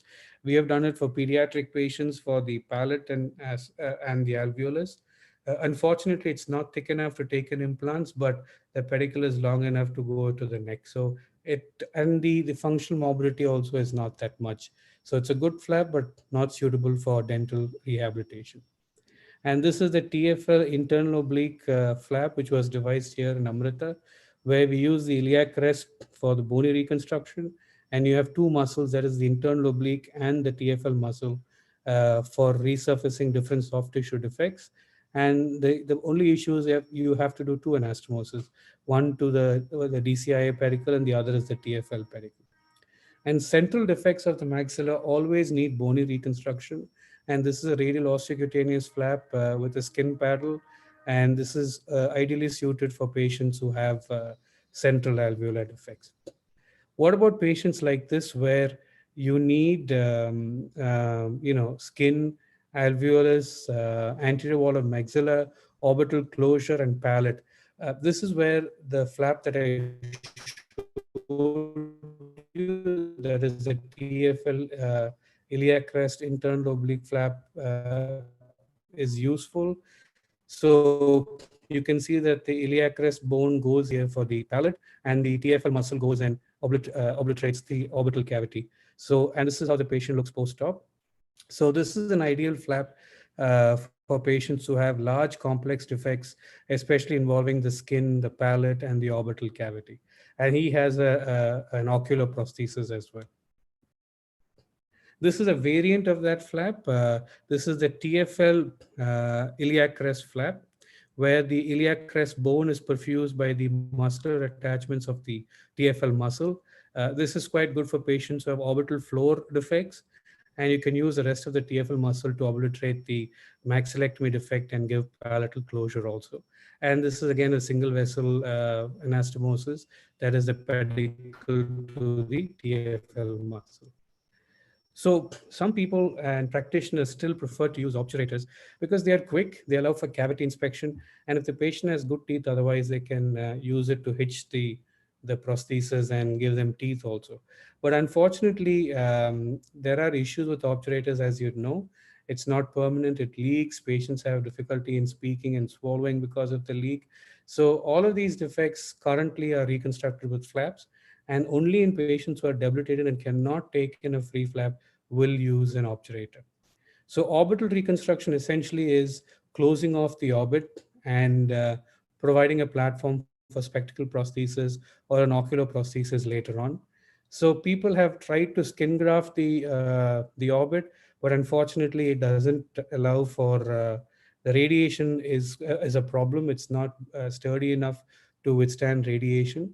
And once the skin graft has taken, we have to plan for a prosthetic rehabilitation. Otherwise, it's going to be an unsightly hollow.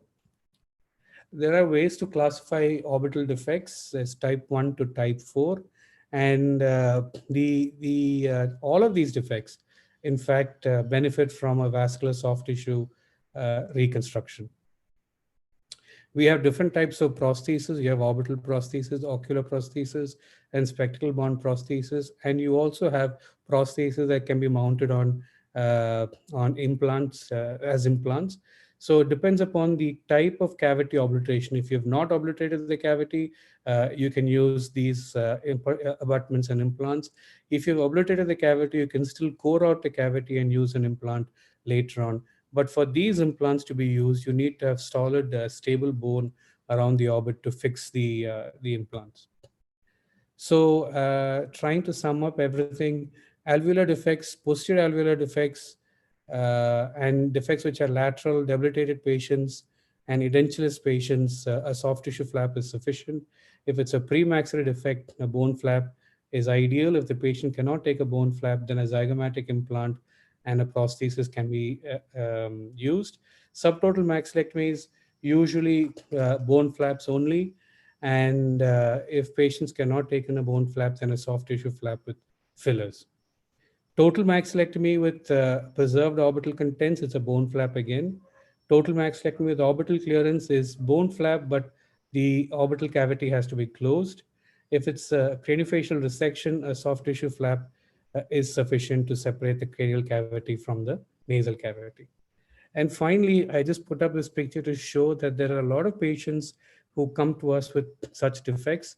This patient had 3 free flaps prior to this. All of them had failed.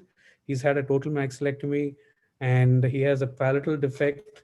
He has got external skin defect, lateral nasal wall defect, no orbital floor, and exposed necrotic bone. So this is a problem because there is paucity of flaps as well as paucity of donor vessels in the neck. And it is very difficult to reconstruct all of these defects with a single flap. So you've got to understand that patients who come back to us for salvage reconstruction, the ALT flap is probably the most versatile. You can take ALT with fastest. You can take multiple segments of skin and then try to close. The primary aim here would be to close off the palate, to provide orbital support with a mesh, and to cover all the debrided bone with vascular muscle. So the ALT flap is probably the best flap in such cases. So in conclusion, our most important criteria in maxillary reconstruction is to distinguish between whether we're going to do a bony reconstruction or a soft tissue reconstruction. And always try to use 3D planning if it is available. And the planning is an inverse planning because you have to start with the dentition, which should be the cornerstone of planning, and then moving forwards, trying to decide the flap and the position of the flap. Use 3D planning and models if possible. And always remember that the occlusal plane has to be maintained. Thank you for your time, and I will probably have questions at the end of all the presentations.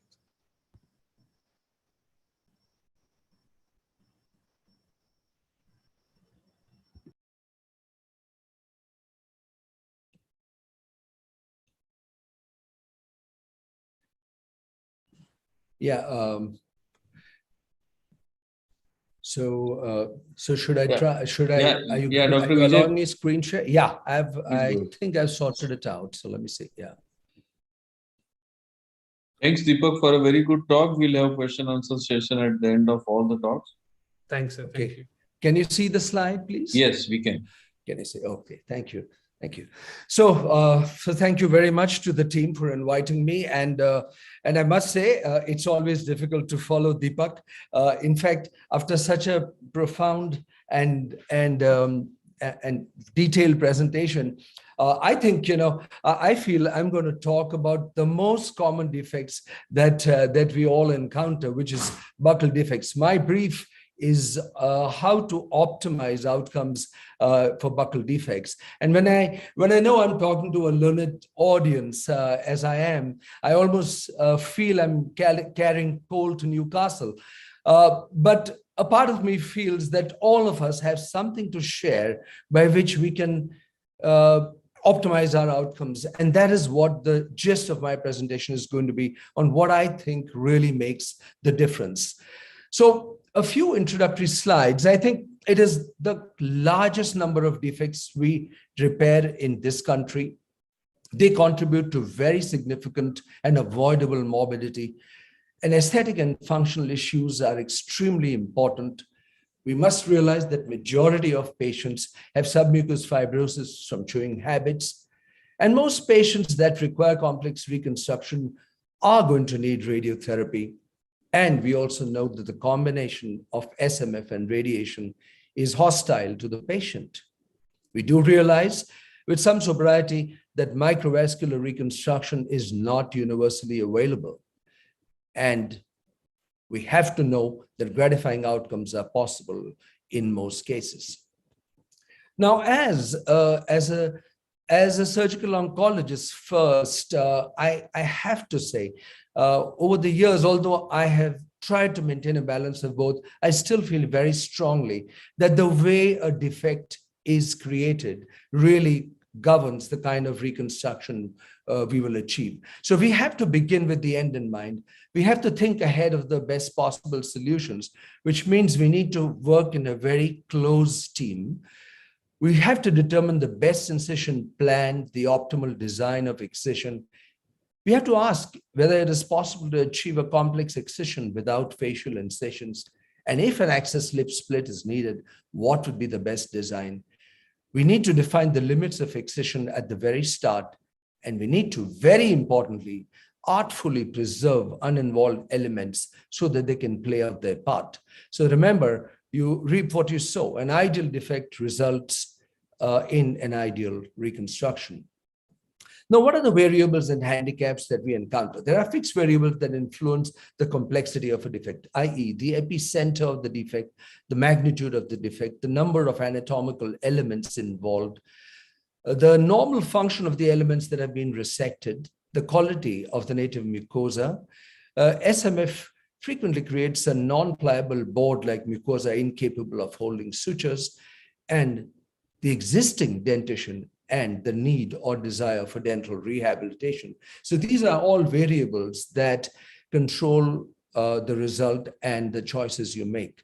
And the other handicaps also are the experience of the surgeon, the flap selected and its fundamental qualities, and the availability of advanced microvascular training.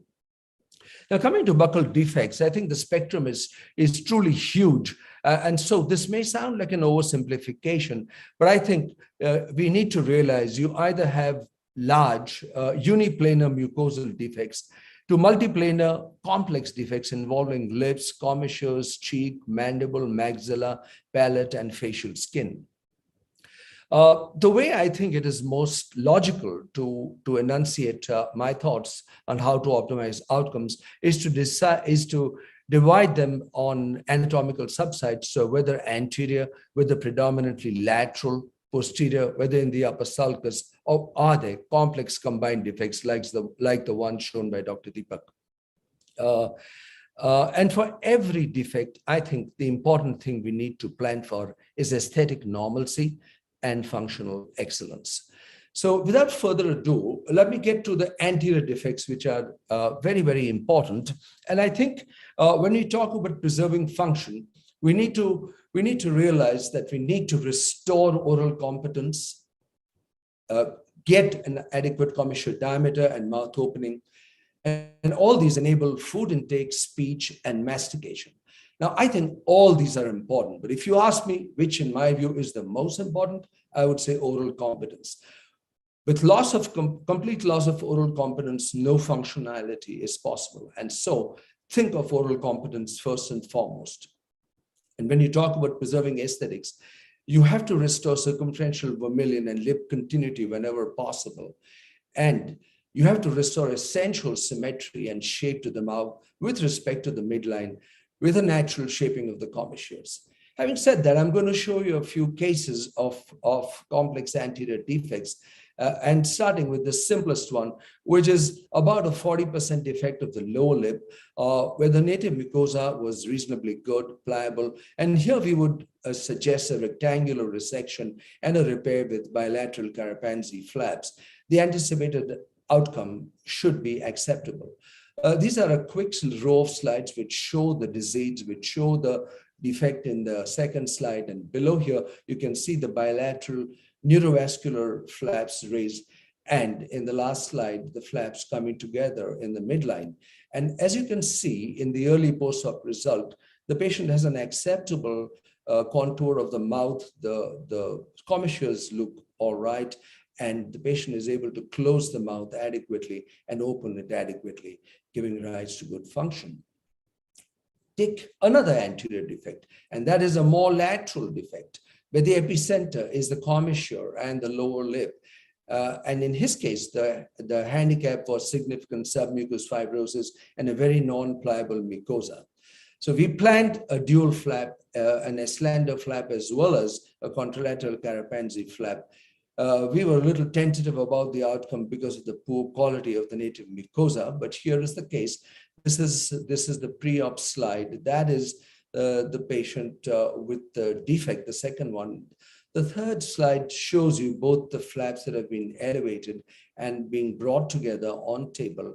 And here is the final outcome. In terms of aesthetics and function, you can see that the patient is able to open the mouth adequately and has a fairly symmetrical looking mouth with adequately angled commissures. Come to a more complex defect now. And here you find that there is a full thickness defect with fungation, which is involving mucosa of more than 50% of the lower lip, extending to the lower alveolus and requiring a large marginal mandibulectomy. The handicaps, again here, excessive mucosal involvement compared to the external skin involvement, alveolar extension, and early submucous fibrosis. So here we in addition to local flaps, which were just not adequate, we realized there was a need to supplement it with free tissue transfer, and we used the free radial forearm flap in addition to the more modified Carapanzi and Eslander flaps. So here is the patient preoperatively, and as I told you, you need to start with the end in mind. So mark the perimeter of the tumor and mark your design so that the flaps can fit in adequately later. So here are the defect photographs, which show how large the mucosal defect is. You cannot see in the central slide that it goes all the way back to the last molar area on the left side, and that is the specimen. Now, these are the fourth day post-op pictures of this patient, which show you that the lip is reasonably well formatted. He has good mouth opening. There is no obvious asymmetry with respect to the midline. And you can look inside and see that there is a well-settled radial forearm flap inside. This patient could be discharged on the fifth post-operative day, and he's still to come for a follow-up. This was a very recent case done only last week. Come to a somewhat more complex defect than even that. And here you find a large endophytic T4 lesion of the lower lip demanding a full thickness resection, a marginal mandibulectomy with a floor mouth resection. The native tissues had severe SMF with poor pliability, needing external skin. And here it was a very thin, lean man. And so we used the ALT flap with facial ladder. So here you see the top two slides show the large endophytic disease and the fairly extensive defect that resulted post-excision. That is the planning of the ALT flap. And this is how the facial ladder sling is carried circumorally and brought out in the philtrum. And here is this patient. To the left is an early post-op picture, and to the right is post-radiotherapy, where you can see that competence is completely maintained.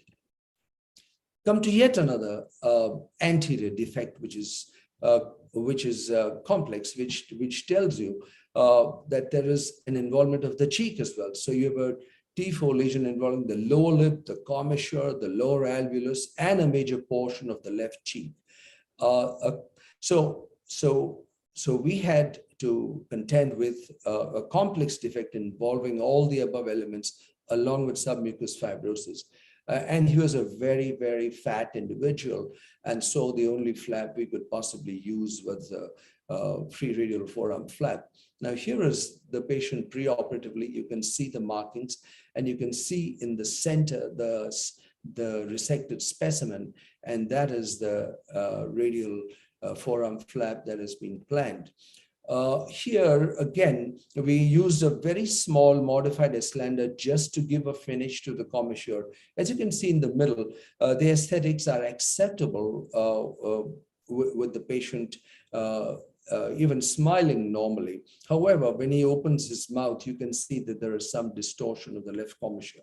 However, this man was a foodie and he could get back to eating normally. He had normal competence, good occlusion, and he could be restored to completely normal function in every possible way, even after completion of radiation.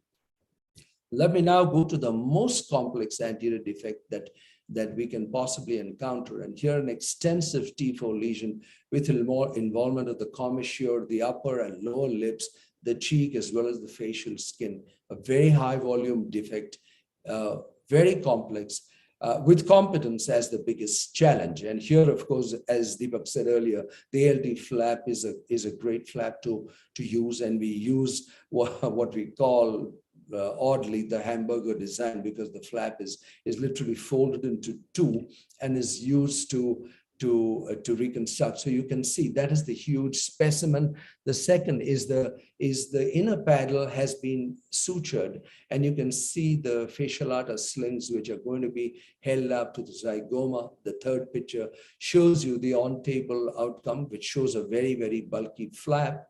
But as you see, after completion of all radiotherapy, this patient looks reasonable and is able to achieve mouth closure. He continued to remain well, but unfortunately died of a second cancer elsewhere in the body 2 years later. Coming back now from the anterior defects, let's think of the next group of defects, which is the lateral defects. And here we realize that the major strategies would be as follows. For preserving aesthetics, we want to restore bony outlines and contours by accurate mandibular reconstruction, restore soft tissue bulk by suitable de-epithelialization wherever necessary, and applying facial and neck skin for resurfacing small defects, as you will see in a few examples. For preserving function, we need to avoid trismus by adequate tissue replacement, especially posteriorly, preserve mastication by restoring occlusal relationships, creating a good sulcus, and preserving and restoring important teeth like the first mandibular molar tooth. Again, I'm going from the relatively simpler to the more complex defects, and case 1 and 2 I'm taking together. These are unique planar cheek defects, whole cheek defects. The first case was a smaller one, which could be done with a radial flap. The second case was a much larger one involving the alveolar rims, and we therefore used the ALT. And you can quickly see, here is the first patient where this is a post-op, late post-op photograph, which shows excellent function with good mouth opening. And in this case, since it was a small flap, we could get a primary closure at the radial donor site by an ulnar transposition flap. Take the other patient with a very large defect in the left cheek and involving both alveolar rims. And here you can see post-completion of all therapy, post-radiotherapy, you can see a complete restoration of all function and with reasonable aesthetics. Come now to somewhat more complex defects. This I'm presenting because we need to realize that there are still certain centers in our country where microvascular surgery may not be performed with extreme regularity. And so I want to present this patient who was operated over 25 years ago when I was still a resident at the Tata Memorial Hospital. He had a full thickness lateral cheek defect with a segmental mandibulectomy. It was a low volume defect in a thin individual where it was possible to harvest a large peg flap with 2 paddles. And here we see the intraoperative photographs and the insetting photographs, and that is the final post-op photographs. We do show a complete indrawing of the left cheek, but with acceptable aesthesis and very good mouth opening and adequate function. Take, for example, the next case, again, a case which I had done at the Jaslow Hospital nearly 20 years ago, a very massive full thickness defect at that time, we were not doing very large fibula grafts. We were not so confident about the skin of the fibula. And therefore, we had used another method. This was this individual. And you can see the extensive defect that he had. And we used the extended rectus abdominis flap. And here was he. This is the flap elevated. This is the flap sutured. And that is the donor side. Again, very acceptable at that point of time. However, today our preference would still, if possible, include bony reconstruction. As you will see in the next few cases, the next patient is a large complex lateral defect which is a very frequently encountered defect in our experience, where we see a very large T4 carcinoma with mandibular and maxillary infrastructure involvement, but sparing the facial skin. This patient was resected completely without a lower lip split, as the tumor was very close to the right commissure, and I had concerns about vascularity of the residual lip. This resulted in a very large volume defect from commissure all the way back to the palate, including a segmental mandibulectomy and a partial maxillectomy. So for this, always the workhorse is the fibula-ossicutaneous free flap, where postoperative radiation is going to be necessary. This is just to show a few intraoperative photographs which show you the kind of large volume defect that he had. This is to show the fibula has been plated into place. And this is the final result about 7 months postoperatively after completion of chemoradiation. And here you can see that the aesthetics, the front face, the view, the mouth opening, the flap inset inside the mouth involving even the maxilla and the profile view, all being acceptable in aesthetics and function. I take now the really more extensive, very complex lateral buccal defects where you have an external skin loss as well as a cheek loss along with mandible and upper alveolus. So here we use the extended free fibula-ossicutaneous flap with chimeric paddles. Nowadays, our plastic surgery team have become extremely comfortable using chimeric flaps because that is the way to go with these massive defects.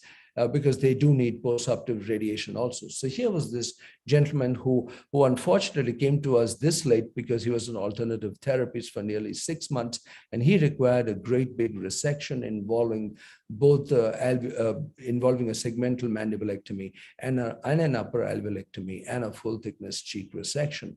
However, with the reconstruction, this is the 3-week post-op picture, which shows adequate mouth opening and which shows a large flap in place. This patient went on to receive complete radiotherapy and is currently doing well. That brings me next to the upper sulcus and posterior and combined defects, where a very major issue becomes trismus and also achieving good oronasal separation. So here, for preserving aesthetics, we need carefully planned bone and soft tissue replacement to achieve adequate contour. And to preserve function, we need adequate filling of maxillary defects with whatever technique we are using. And we avoid trismus in all cases by doing a coronoidectomy as a routine. And in all these patients, postoperative rehabilitation is crucial. All of them get into a package in the rehab unit along with radiation to make sure that their mouths don't close down. So here is a case in point, a patient who came all the way from Kolkata with a T4 squamous carcinoma involving the left upper sulcus with alveolar erosion and early external fungation. So we had to perform a full thickness excision, which involved the skin over the face, the entire buccal mucosa and the upper alveolus with the maxilla open. He was a thin, lean man, and so we used the folded ALT flap, the outer paddle being used for bulk and contour. So here you can see this was the patient. To the left is the pre-op planning, and you can see a bilobe flap has been planned around the primary incision, and taking these incisions allows you access for the complete resection, which was carried out through that external approach without any lip splits. And to your extreme right, you see the operation in progress where the ALT flap is being inset. And this is the final outcome of this patient. He had very good mouth opening, and you can see aesthetically, he was absolutely delighted with his appearance, because he was a very conscious gentleman, and he was very pleased with what we could do for him. He continued to be well for almost 3 years, and then went on to develop further primaries in the lower lip, etc. And even those have been reconstructed. So he's alive and well almost 7 years after this operation. Now let me come to the really complex three-dimensional defects, where you lose not only mandible, but you lose maxilla, and you're losing even the central third of the mandible. So here was a 58-year-old lady. Vijay, can I interrupt? Yeah, I'm just about to finish in just 2 slides. Yeah. Okay. So she presented with her extensive lesion, which required near total mandibulectomy and a maxillectomy. And this was her final outcome. You can see the whole excision was achieved without any facial incisions, and that is the fibular flap in place. And that brings me to my last slide, which tells us that complex buccal defects will continue to challenge us. We need to individualize carefully. We need to have great teamwork. And despite the commonness, no two defects are identical. We must realize that although there is a plethora of flaps available, if we master only three, the radial forearm flap, the ALT flap, and the fibular flap, that will answer most of our requirements. And of course, rehab is the key. I would like to thank very gratefully my colleagues, Dr. Prabha Yadav, Dr. Tushar Thorat, and Dr. Salam Sheikh. Thank you very much for your attention. Thank you, Vijay. That was a great talk given by you as usual. And let us go to the next speaker. We are running short of time.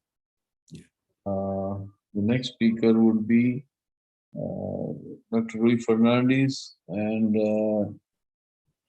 he's a professor at the University of Florida, Jacksonville, and he's, I'm told, lover of running and fishing. So Rui, please go ahead. Good morning. Trying to share my screen, if it's possible. There we are. So once again, I would like to thank the organizers for giving me the opportunity to present and share. Certainly a task made a lot harder by the previous two speakers. I also want to point out a special thanks to Vikram.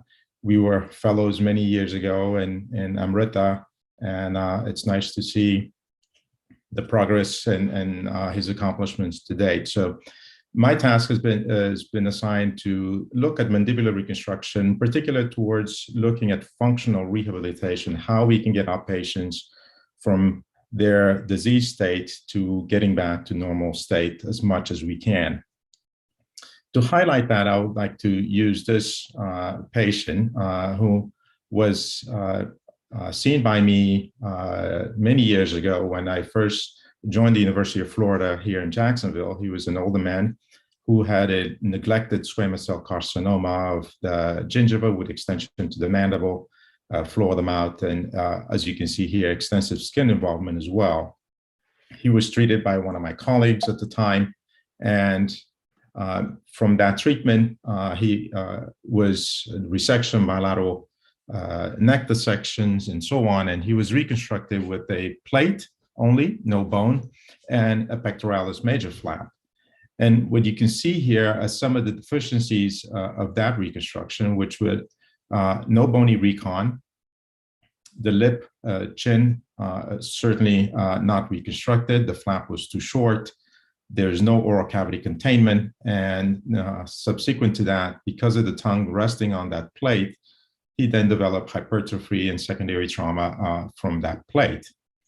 So clearly from a oncologic standpoint, he was disease-free, but from a reconstructive standpoint, he maintained a social cripple who was not too pleased with his status and life overall.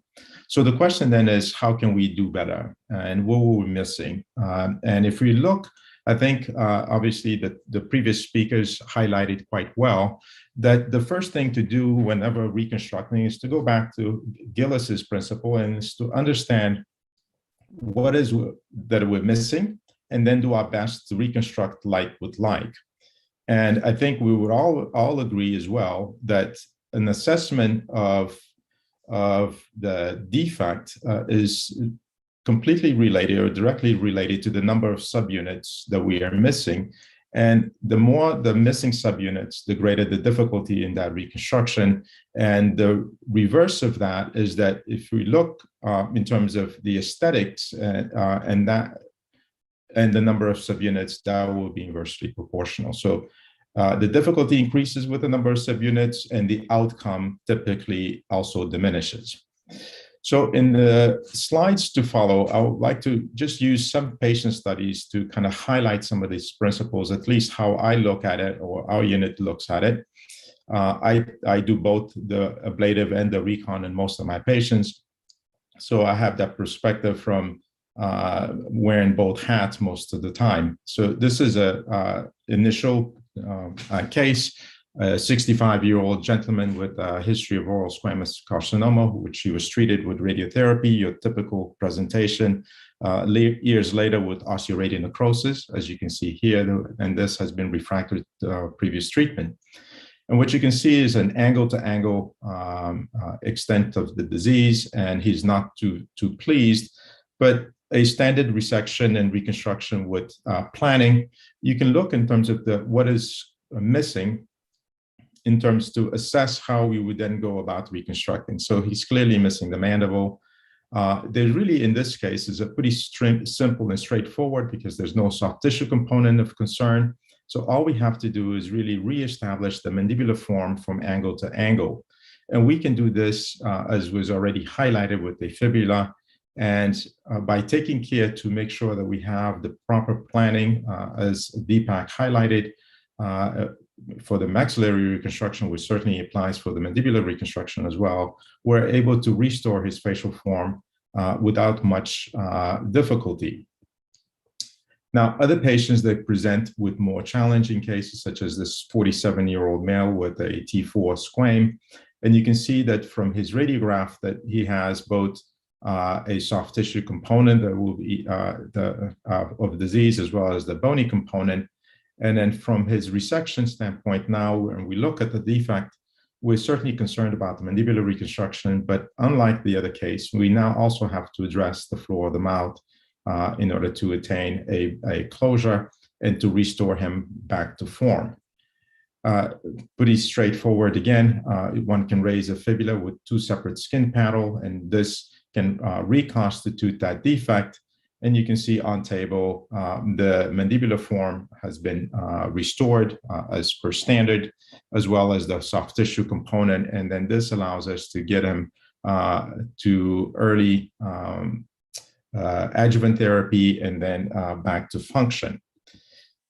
Now, sometimes things go well and sometimes things develop over time. This is a patient that came to see me from Venezuela many years back, approximately 10 years ago. This is his post-operative post-radiotherapy pictures. You can see he had a resection of his mandible, reconstruction with a fibula flap, and went on back to Venezuela where he underwent dental implant placement post-radiotherapy.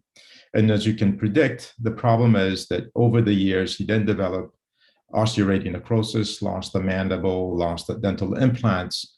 And this was 8 years in the making. He had multiple surgeries back in Venezuela and as well as in Colombia, and eventually presented to me again with this external fixator and significant contraction of the tissues in the neck, again, loss of the mandible. So if we were to now try to remake this defect, we certainly have to think about that soft tissue component that he's missing externally, as well as the internal deficit.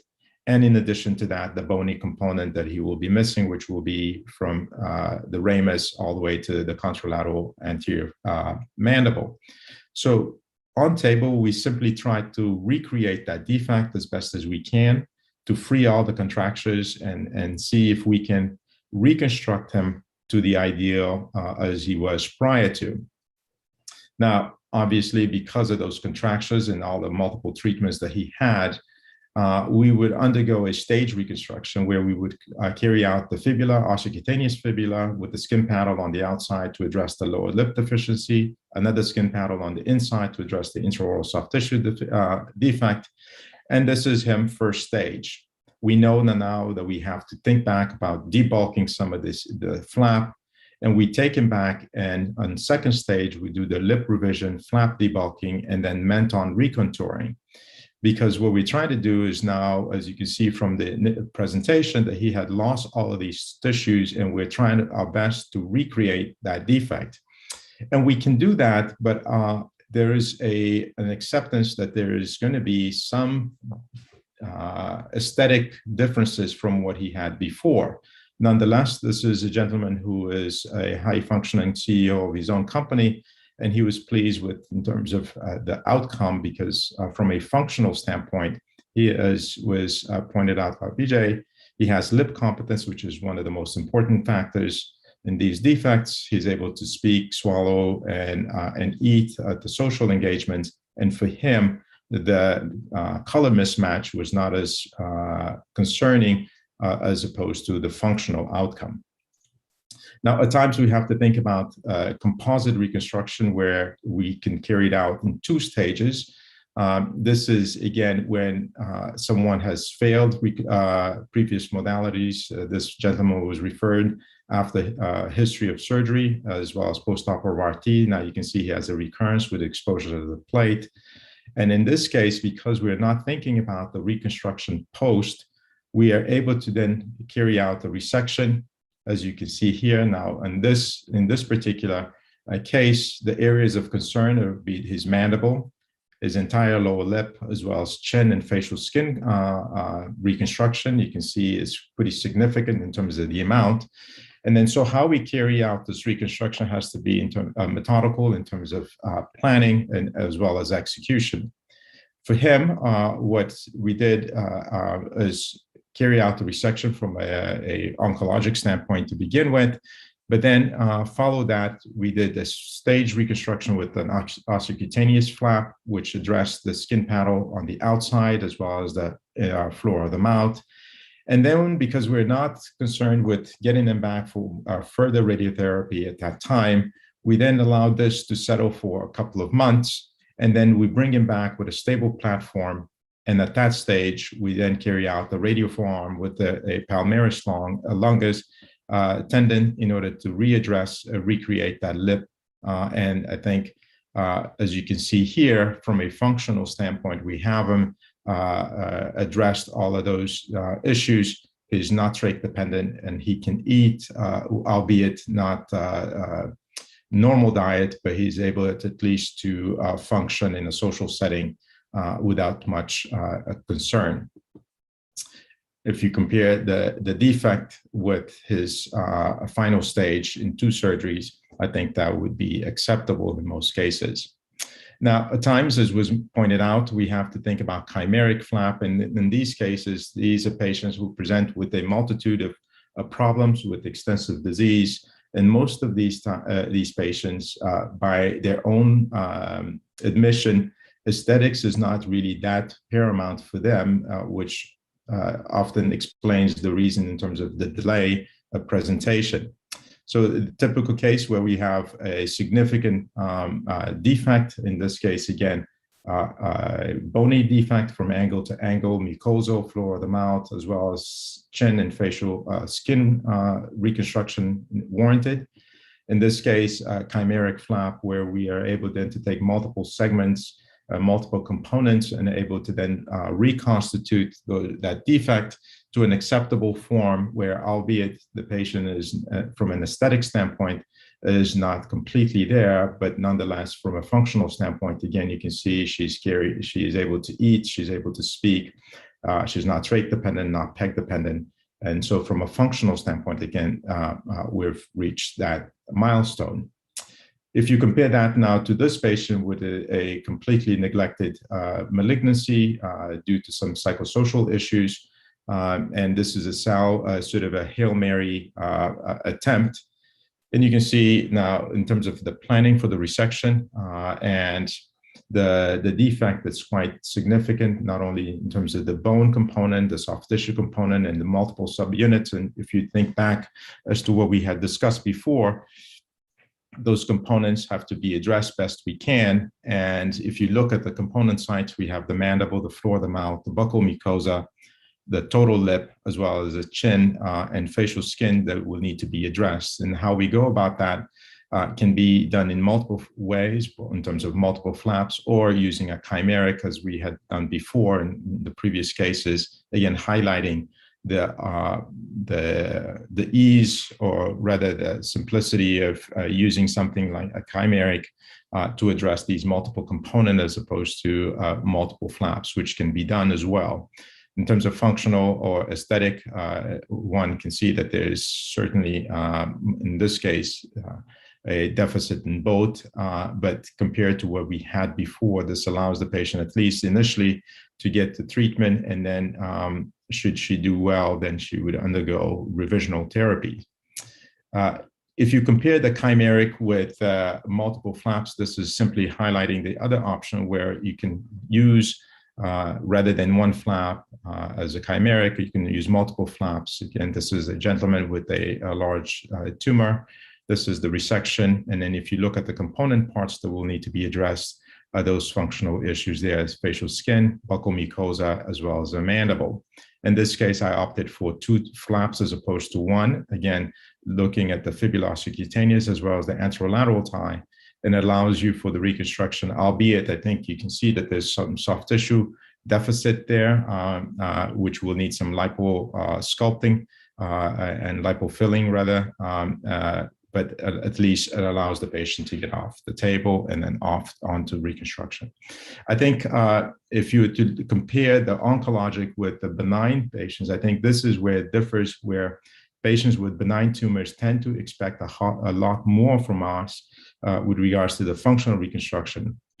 And I think this is where we really ought to do our best to deliver the ideal.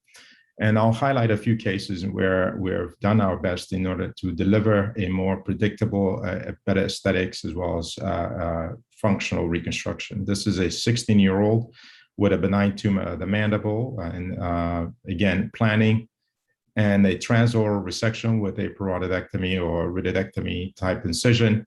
And you can see that we reconstructed her mandible with a small incision by the ear in order to access the vessel. And we're able to reconstruct her mandible, albeit in terms of the bone quantity, she will need to have that addressed for dental implants. If you compare that in terms of this patient, again, with a benign tumor, a transoral resection, in her case, and a DCIA, to allow us to get the same in terms of minimal access, DCIA, functional reconstruction, and dental implants. And for her, the next stage will be for placement of dental implants, but in the United States, that is not covered by health insurance and it has out-of-pocket expenses, and that typically tend to be a bit of a challenge. I think where, in terms of planning, where for these benign disease, the transoral resection and reconstruction with microsurgery, if we think about placement, as was mentioned by the previous speakers, of our incision, it's critical. This is a nurse who had presented here to me from the Bahamas, and she was quite concerned about skin incisions and possibility of hypertrophic scar or keloid formation. So we carried out the resection, then a reconstruction, again, with a minimal access for vessel assessment, and then a fibula flap. And you can see from a contour standpoint, she has a normal contour of her face, a very small incision, which is well hidden, From a segmental view, you can see that there's no incision in her neck or face that can be appreciated, and her hair covers the location of the incision. So from that standpoint, I think we can carry out these reconstruction, and we published that. The advent, I think the push now has been for complete reconstruction, which was what's been deemed a jaw in a day. And that was published by Hirsch's team from New York. And we carry out these types of reconstructions, particularly for patients who present with benign disease, such as this young patient who came to me from Alaska. And we use, again, preoperative planning with occlusal teeth-borne guides for us to do the planning. We do the planning for dental placement of the implants at the same time, custom patient-specific implants, which allows us to then go onto the fibula, raise our fibula, and place the implants as well as the prosthesis at the same time. And then we carry out this construct to the oral cavity, reconstruct the mandible on table, as you see here. In her case, I did an incision in the neck in order to resect the tumor. But you can see here from a facial perspective, this is acceptable. And more important, she has the full reconstruction without any gap in terms of waiting months to years for her to have her dental prosthesis. You can certainly, this is the last case highlighting that you can now combine the previous cases that approaches that I'm highlighted. This is a gentleman who was an intern at the hospital, a priest, and using the same method in terms of planning as well as patient-specific implant. We can do everything with the end in mind, as was highlighted by Deepak. Again, patient-specific, and this specific waiver here gives us the occlusal height for placement of the final prosthesis, and this is the prosthesis in place, which gets delivered to us. And at the time of surgery, we do a small incision for access to the vessel, transoral resection, and then go on to the fibula, again, using those guides. We can now harvest the fibula, we can put the prosthesis in place, and then we can assess in terms of the height, positioning, and everything is pretty precise. And then now we take this construct and bring it to the oral cavity and then do our transplant and inset. And then this is the patient post. And important, oral hygiene is not that great, but you can see the prosthesis a few weeks post-operative. But more important in terms of the functional appearance, is very acceptable, normal appearance as to pre-injury state or pre-illness, and all he has to show is a small incision that is not readily perceived. So I think in terms of looking at functional reconstruction, we can deliver that, and it does take a team. Dr. Salman is one of my colleagues that does the dental implants for me, and then Dr. Walensky does the prosthetic. So as a team, we're able to plan these patients and have an approach that we can deliver a functional reconstruction and more predictable reconstruction to get these patients back to normal form. With that, I appreciate again the opportunity to present, and I'll be happy to take any questions. Thank you, Rui. We'll go to the next speaker. Vinay Kumar will talk on image-guided planning and implant-based rehabilitation.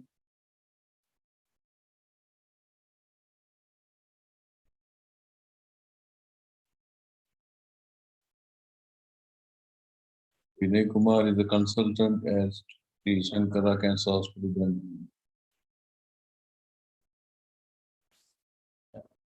Thank you to the scientific committee. Thank you, Mr. Chairman. And thank you to Dr. Vikram K. Katpure for this invitation to present on image-guided planning and implant-based reconstruction. The outline of the talk would be that I introduce the rationale for implant-based reconstruction. Most of it has been well elucidated by the speakers before. And then planning, how do we plan for implant-based reconstruction? I talk of analog techniques and then digital techniques, zygomatic implants and maxillary rehabilitation, and take-home messages. So the philosophy of treatment has evolved over the years, And it has now been no more about just disease control. That's the most important part, but additional treatment goals have come in terms of restoration of form and restoration of function and quality of life. And now we add in more additional goals, such as minimizing morbidity and decreasing the number of interventions for patients. Now, do dental implants restore function and quality of life? There was a prospective randomized controlled trial where we assessed 129 patients and randomized 52 into patients with 2 implants supported over dentures and a group 2 with 4 implants supported over dentures. At the baseline, they had dentures without implants, and it was clearly seen that over a period of time, almost all parts of their domains, all functional domains, improved significantly when they did have teeth with a nice support from implants. That's subjective. And what about objective functional outcomes? We did a split mouth observational study where all patients who had half their mandible or at least 3 masticatory units, which were reconstructed and rehabilitated with implant supported dentures, subjected them to a 2-colored chewing gum test. And we found that there were no difference in patients who had a reconstruction and rehabilitation as compared to the native mandible. So even we could provide reasonable masticatory function even in reconstructed sites. This is a very interesting paper that came in from the Netherlands, and they say that if dental rehabilitation by means of dental implants is not anticipated in the fibula, then a plate reconstruction with adequate soft tissue remains a reasonable alternative for segmental defects of the lateral mandible. And with this background, I would like to introduce the topic saying that occlusion-driven reconstruction is quite important in patients with jaw tumors. And this is not a new concept. This concept has been in practice since 1998 with prefabricated fibula flaps, where they had placed implants in the fibula and occlusion as a driving factor for reconstruction. Now, conventionally, if we do a resection and then reconstruct and then place implants secondarily, and then we need to go ahead and uncover and do a soft tissue management followed by prosthetics, it takes more than 15 months and multiple surgical interventions for the patients to be functionally rehabilitated.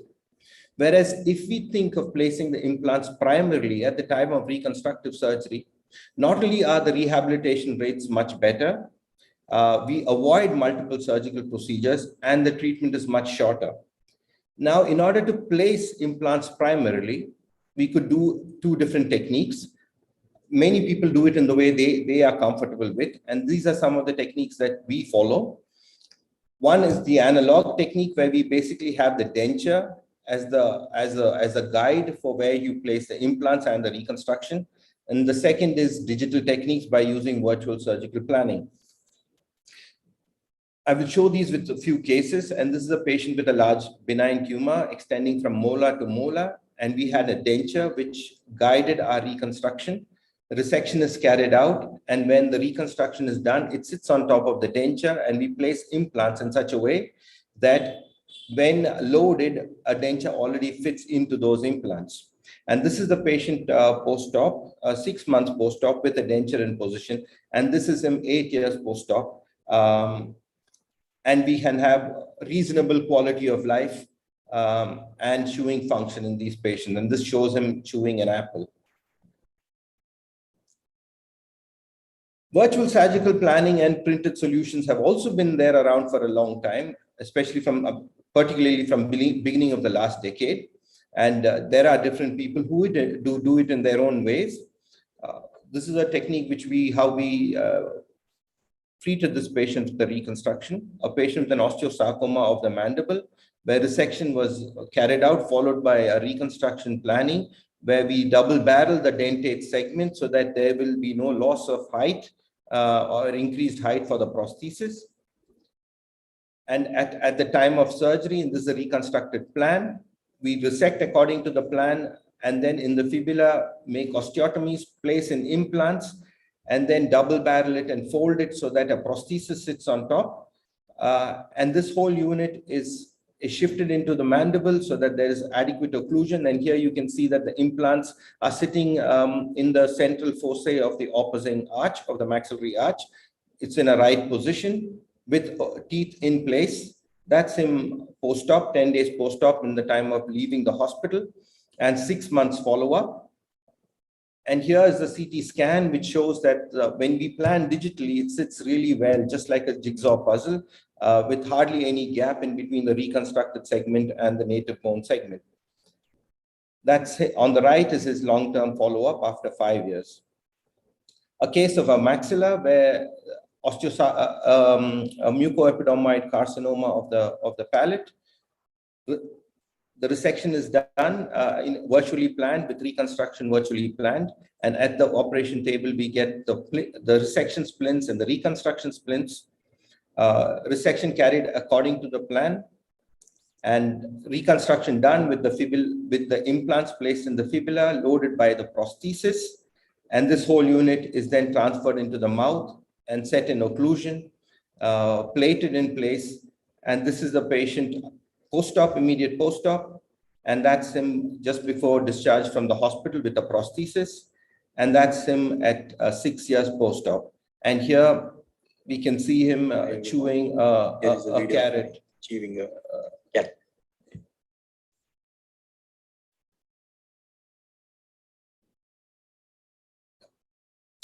When we virtually plan, we can also use a Dolder bar, which supports a denture. So you can have a 2-layer of like an external fixator, so 2-layer of support for the reconstruction, where we can immediately load the implant. And here is a bar that supports the denture. And after the osteotomy, we place in the bar, which was planned virtually and printed out, and the denture sits on top. And then that can be placed into the mouth so that he can have immediate function on chewing, because he has got 2 levels of support. The last part of my talk would be talking of zygomatic implants, which are generally considered as a second option in case of flap failures. Of recent, I think there are many units who are trying to make this as the first option of reconstruction. And in this patient here, where the flap underwent a failure because of a coagulation disorder, placed in quad zygomas, which can be then splinted together, and an impression taken and a metal framework fabricated on which we can place an implant, and she can chew satisfactorily. Another case of a flap failure where 2 zygomas were placed and then a denture loaded immediately because they were splinted together, and a denture clipped on top of it for him to have adequate chewing function. A recent systematic review says that zygomatic-based implant rehabilitation for patients with maxillary and mid-facial oncologic defects, they were quite successful even in patients with radiotherapy, and primary placement of zygomatic implants in the section defects made the rehabilitation much faster. So the take-home points from this lecture would be that the functional reconstruction is an important additional end goal of treatment. Patients improve functional jaw reconstruction. Implants improve functional jaw reconstruction outcomes. Planning for implants can be done using both analog as well as digital methods. And primary placement of zygomatic implants accelerates rehabilitation in patients undergoing maxillectomy. Once again, I thank a lot of great clinicians that I work with. I thank the International Team for Implantology for providing me research grants on improving functional outcomes in patients with large jaw reconstructions. And I once again thank the Fhno and the scientific committee for inviting me and giving me this opportunity to present in front of you.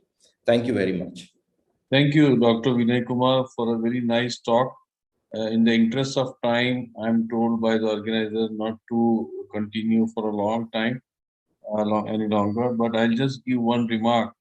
That reconstruction has made a lot of advances in the last 2 decades, and it is so important for the reconstructive team to preoperatively discuss with the excision or the resection team and have a good imagination about the possible defect and possible options for reconstruction depending on the patient habitus, the disease biology, and the patient's expectation, the family's expectation, and what are the options available uh, as far as the reconstructive team is trained, what is the training part is concerned, and then you give an option to the patient and then do the appropriate reconstruction.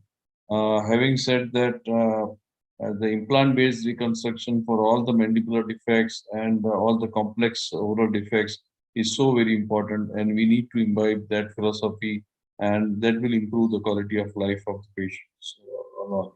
My one only question to all the panelists, I can give you 30 seconds for your response. What if your flap fails? What if your free flap fails? Would you salvage with another similar free flap, or would you do anything else? You can start with Vijay and Rui. Yeah, there is no one answer.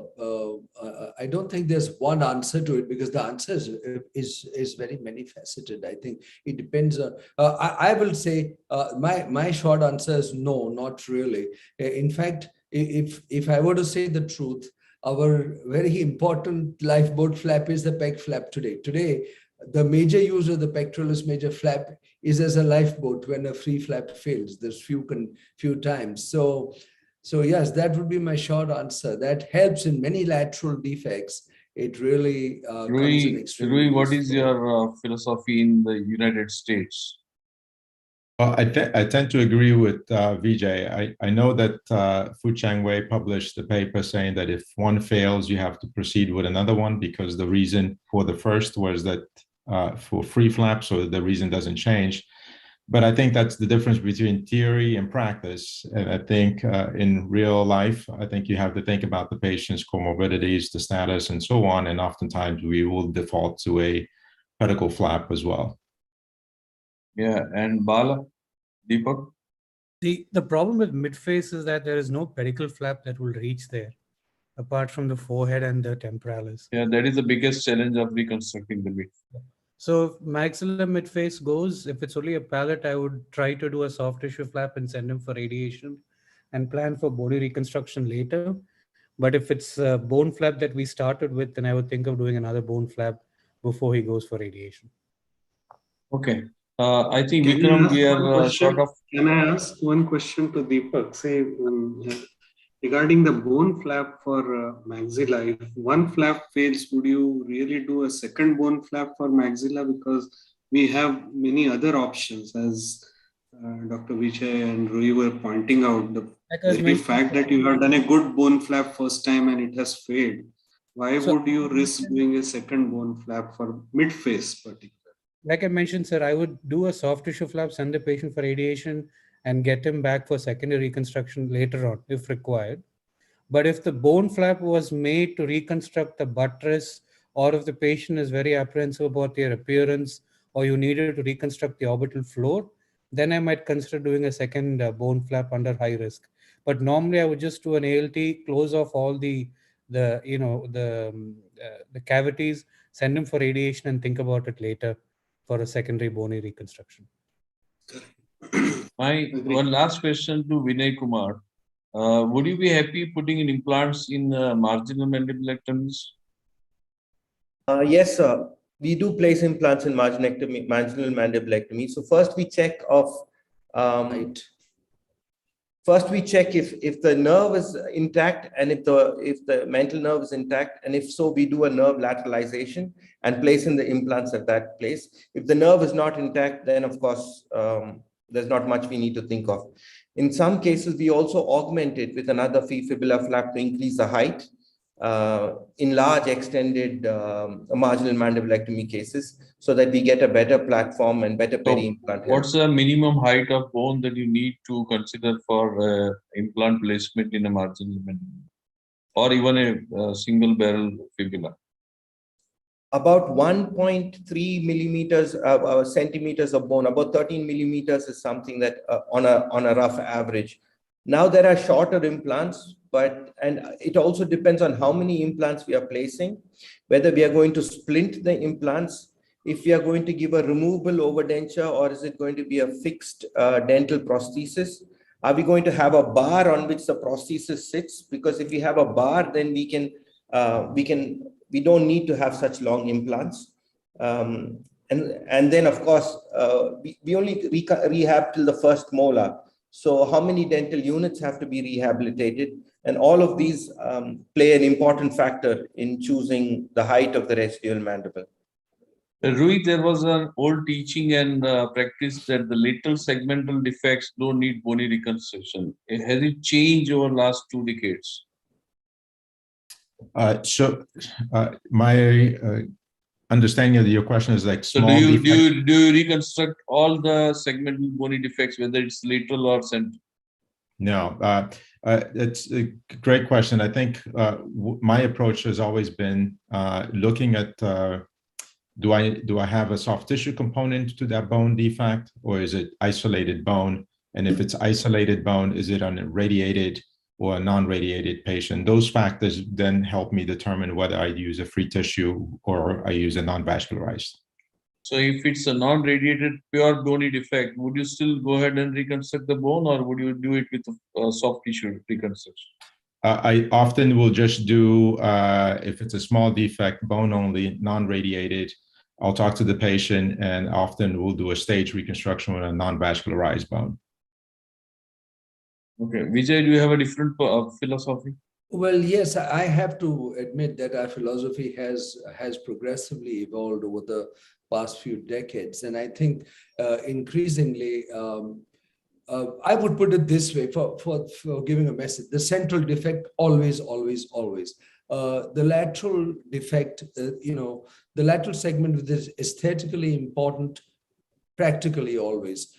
Small defects of the ascending ramus only, I would agree with Rui and probably get by with the soft tissue flap. But again, there should be a very careful replacement of soft tissue so as to achieve occlusal relationships, which often are not easy. So I think, I mean, the generic answer is veering towards bony reconstruction in all cases possible, where it is possible and practicable. I don't find any question in the chat box or any question from the audience. So Vikram, I think we should close this session with your permission. I really thank my all the speakers who had given an excellent talk, and because of that I could not control their timing. My apologies to the organizers, and it was a great session. Thanks to Vijay, Rui, Bala and Vinay Kumar. Over to you, Vikram. Thank you, sir. Indeed, a great session. Thanks, Dr. Vijay, Rui, for joining so early from America. Deepak and Vinay, great. Thank you so much. Thank you. Thank you, everyone. It was great to be there. It was Thank great. you. Bye, everybody. Yeah. Bye-bye. Okay. Thank you.